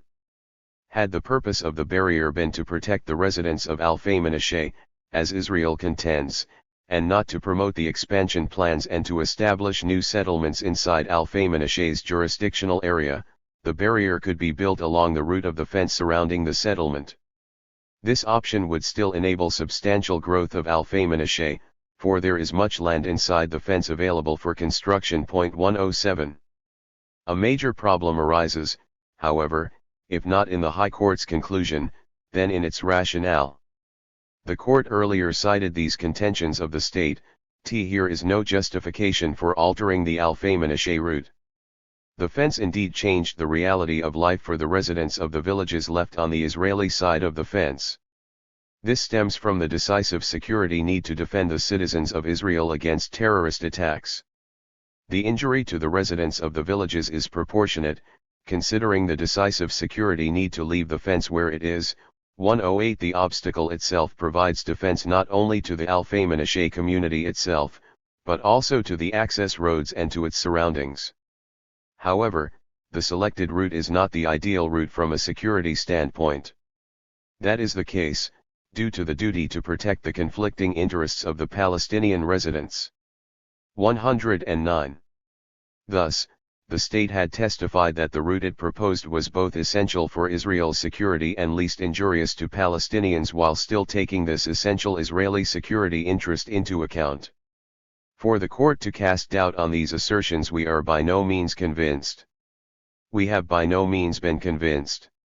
It must have repudiated the tenet of its jurisprudence according to which the court does not substitute the discretion of the military commander with its own discretion, and does not examine the wisdom of the military commander's decision, but, instead, only pass judgment on the legality of the military commander's recommendations. 110. By impinging on the right of the state to decide on its own, and without appeal to a higher power, the parameters of military necessity, the court demolished the basis of its own determination that the wall constituted a military necessity.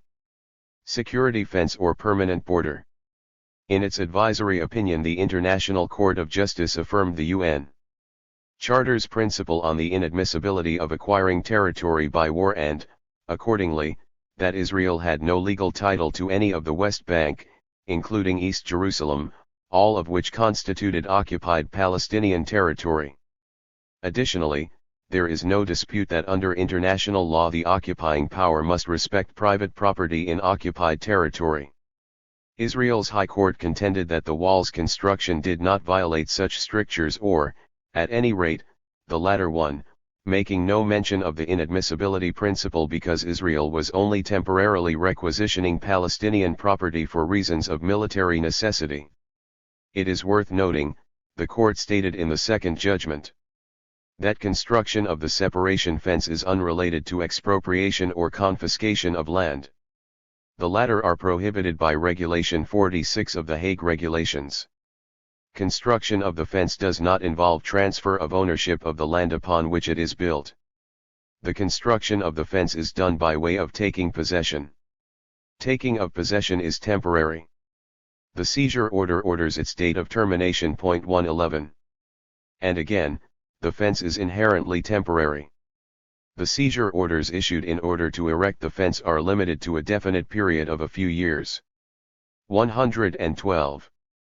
The court did, however, make fleeting reference to the fact that although seizure orders for Palestinian land were technically temporary, they are renewable. 113. It was just such inherently temporary seizure orders, initially issued and repeatedly renewed on grounds of security, that enabled the entrenchment of Israeli settlements in the occupied Palestinian territory. In the past, B'Tselem reports, Israel has used requisition for military needs orders as a means to take control of Palestinian land to establish settlements. These lands were never returned to their owners. It is now clear that Israel did not intend to seize the land for a temporary period, but to expropriate it permanently. 114. In light of this precedent, and combined with Israel's enormous financial investment in constructing the wall, as well as its dismissal of alternative means for protecting Israel, and even the settlers in situ, it would seem arguable that the wall's primary purpose was not security and that Israel did not intend to return the land requisitioned for it, but rather that Israel sought to establish a new, permanent border along the wall's sinuous route, incorporating the great majority of the Israeli settlements under the pretext of military necessity. In its advisory opinion, the ICJ voiced concern that the construction of the wall and its associated regime create a fait accompli on the ground that could well become permanent. 115. Taking note of this ICJ concern, Israel's High Court rejoined that the ICJ lacked a factual basis for reaching definite conclusions. 116. Not just the ICJ, however, but also many respected human rights organizations expressed such worries. B'Tselem concluded that the underlying reason of the wall's route was to establish facts on the ground that would perpetuate the existence of settlements and facilitate their future annexation into Israel. Likewise, Human Rights Watch concluded that the existing and planned route of the barrier appears to be designed chiefly to incorporate and make contiguous with Israel illegal civilian settlements. Likewise, Amnesty International concluded that Israel was building the wall to consolidate its control over land which is being used for illegal Israeli settlements, and that the very expensive and sophisticated structure of the fence/wall indicates that it is likely intended as a permanent structure. 117. The consensus among enlightened opinion notwithstanding, Israel's putatively liberal High Court insisted that the fence is inherently temporary because the state said so. Soon after the court rendered its second judgment, however, the state publicly acknowledged that it had been disingenuous. The wall would serve as the future border of the State of Israel, then Justice Minister and current head of Israel's centrist Kadima party Tzipi Livni stated in late 2005, and the High Court, in its rulings on the wall, is drawing the country's borders. 118. In fact, in all the cartographic proposals Israel presented during peace negotiations with Palestinians the past decade, Israel's projected border runs along the route traced by the wall. Following the Justice Minister's announcement, a High Court justice complained that this was not what the state contended in Court 119. Were it an independent judicial body and not a rubber stamp for the state, and were its deliberations designed to ferret out truth and not obfuscate it, the High Court would have discerned the wall's real purpose on its own long ago. You have to be nearly insane to think that somebody uprooted mountains, leveled hills, and poured billions here in order to build some temporary security barrier, Israeli journalist Meron Rappaport wrote in Yediot Aharonot.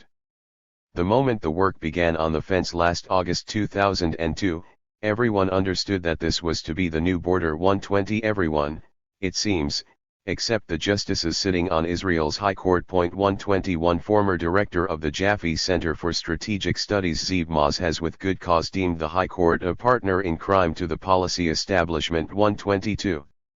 In its July 2004 advisory opinion, the International Court of Justice found that the wall Israel was constructing in occupied Palestinian territory could not be justified on grounds of military necessity and that it violated absolute provisions of international law.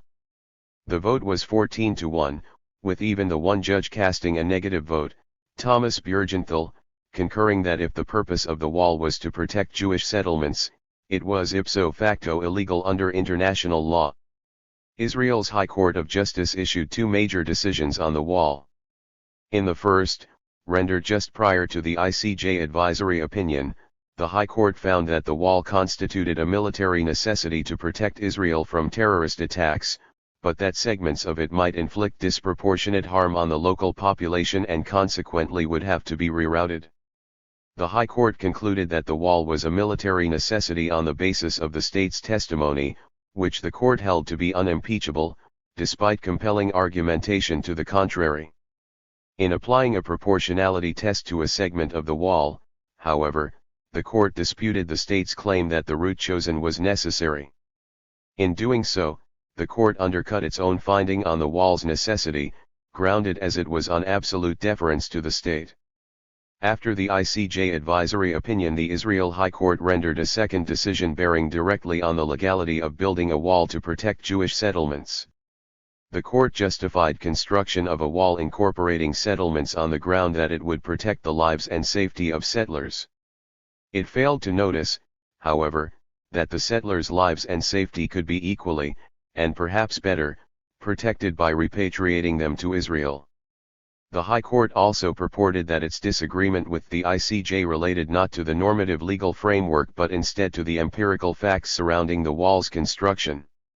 In reality, however, the High Court did not acknowledge bedrock principles of international law, principles that the ICJ emphasized: the inadmissibility of acquiring territory by war and the illegality of establishing settlements in occupied territory.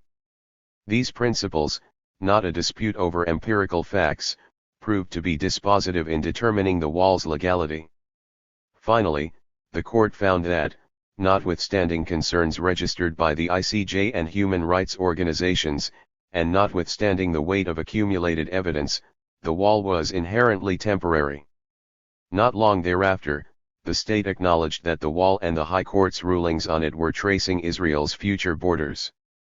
The wall Israel has been constructing compounds the fragmentation of the West Bank by creating non-contiguous enclaves of Palestinian communities and territory which are isolated from each other and from the remainder of the West Bank.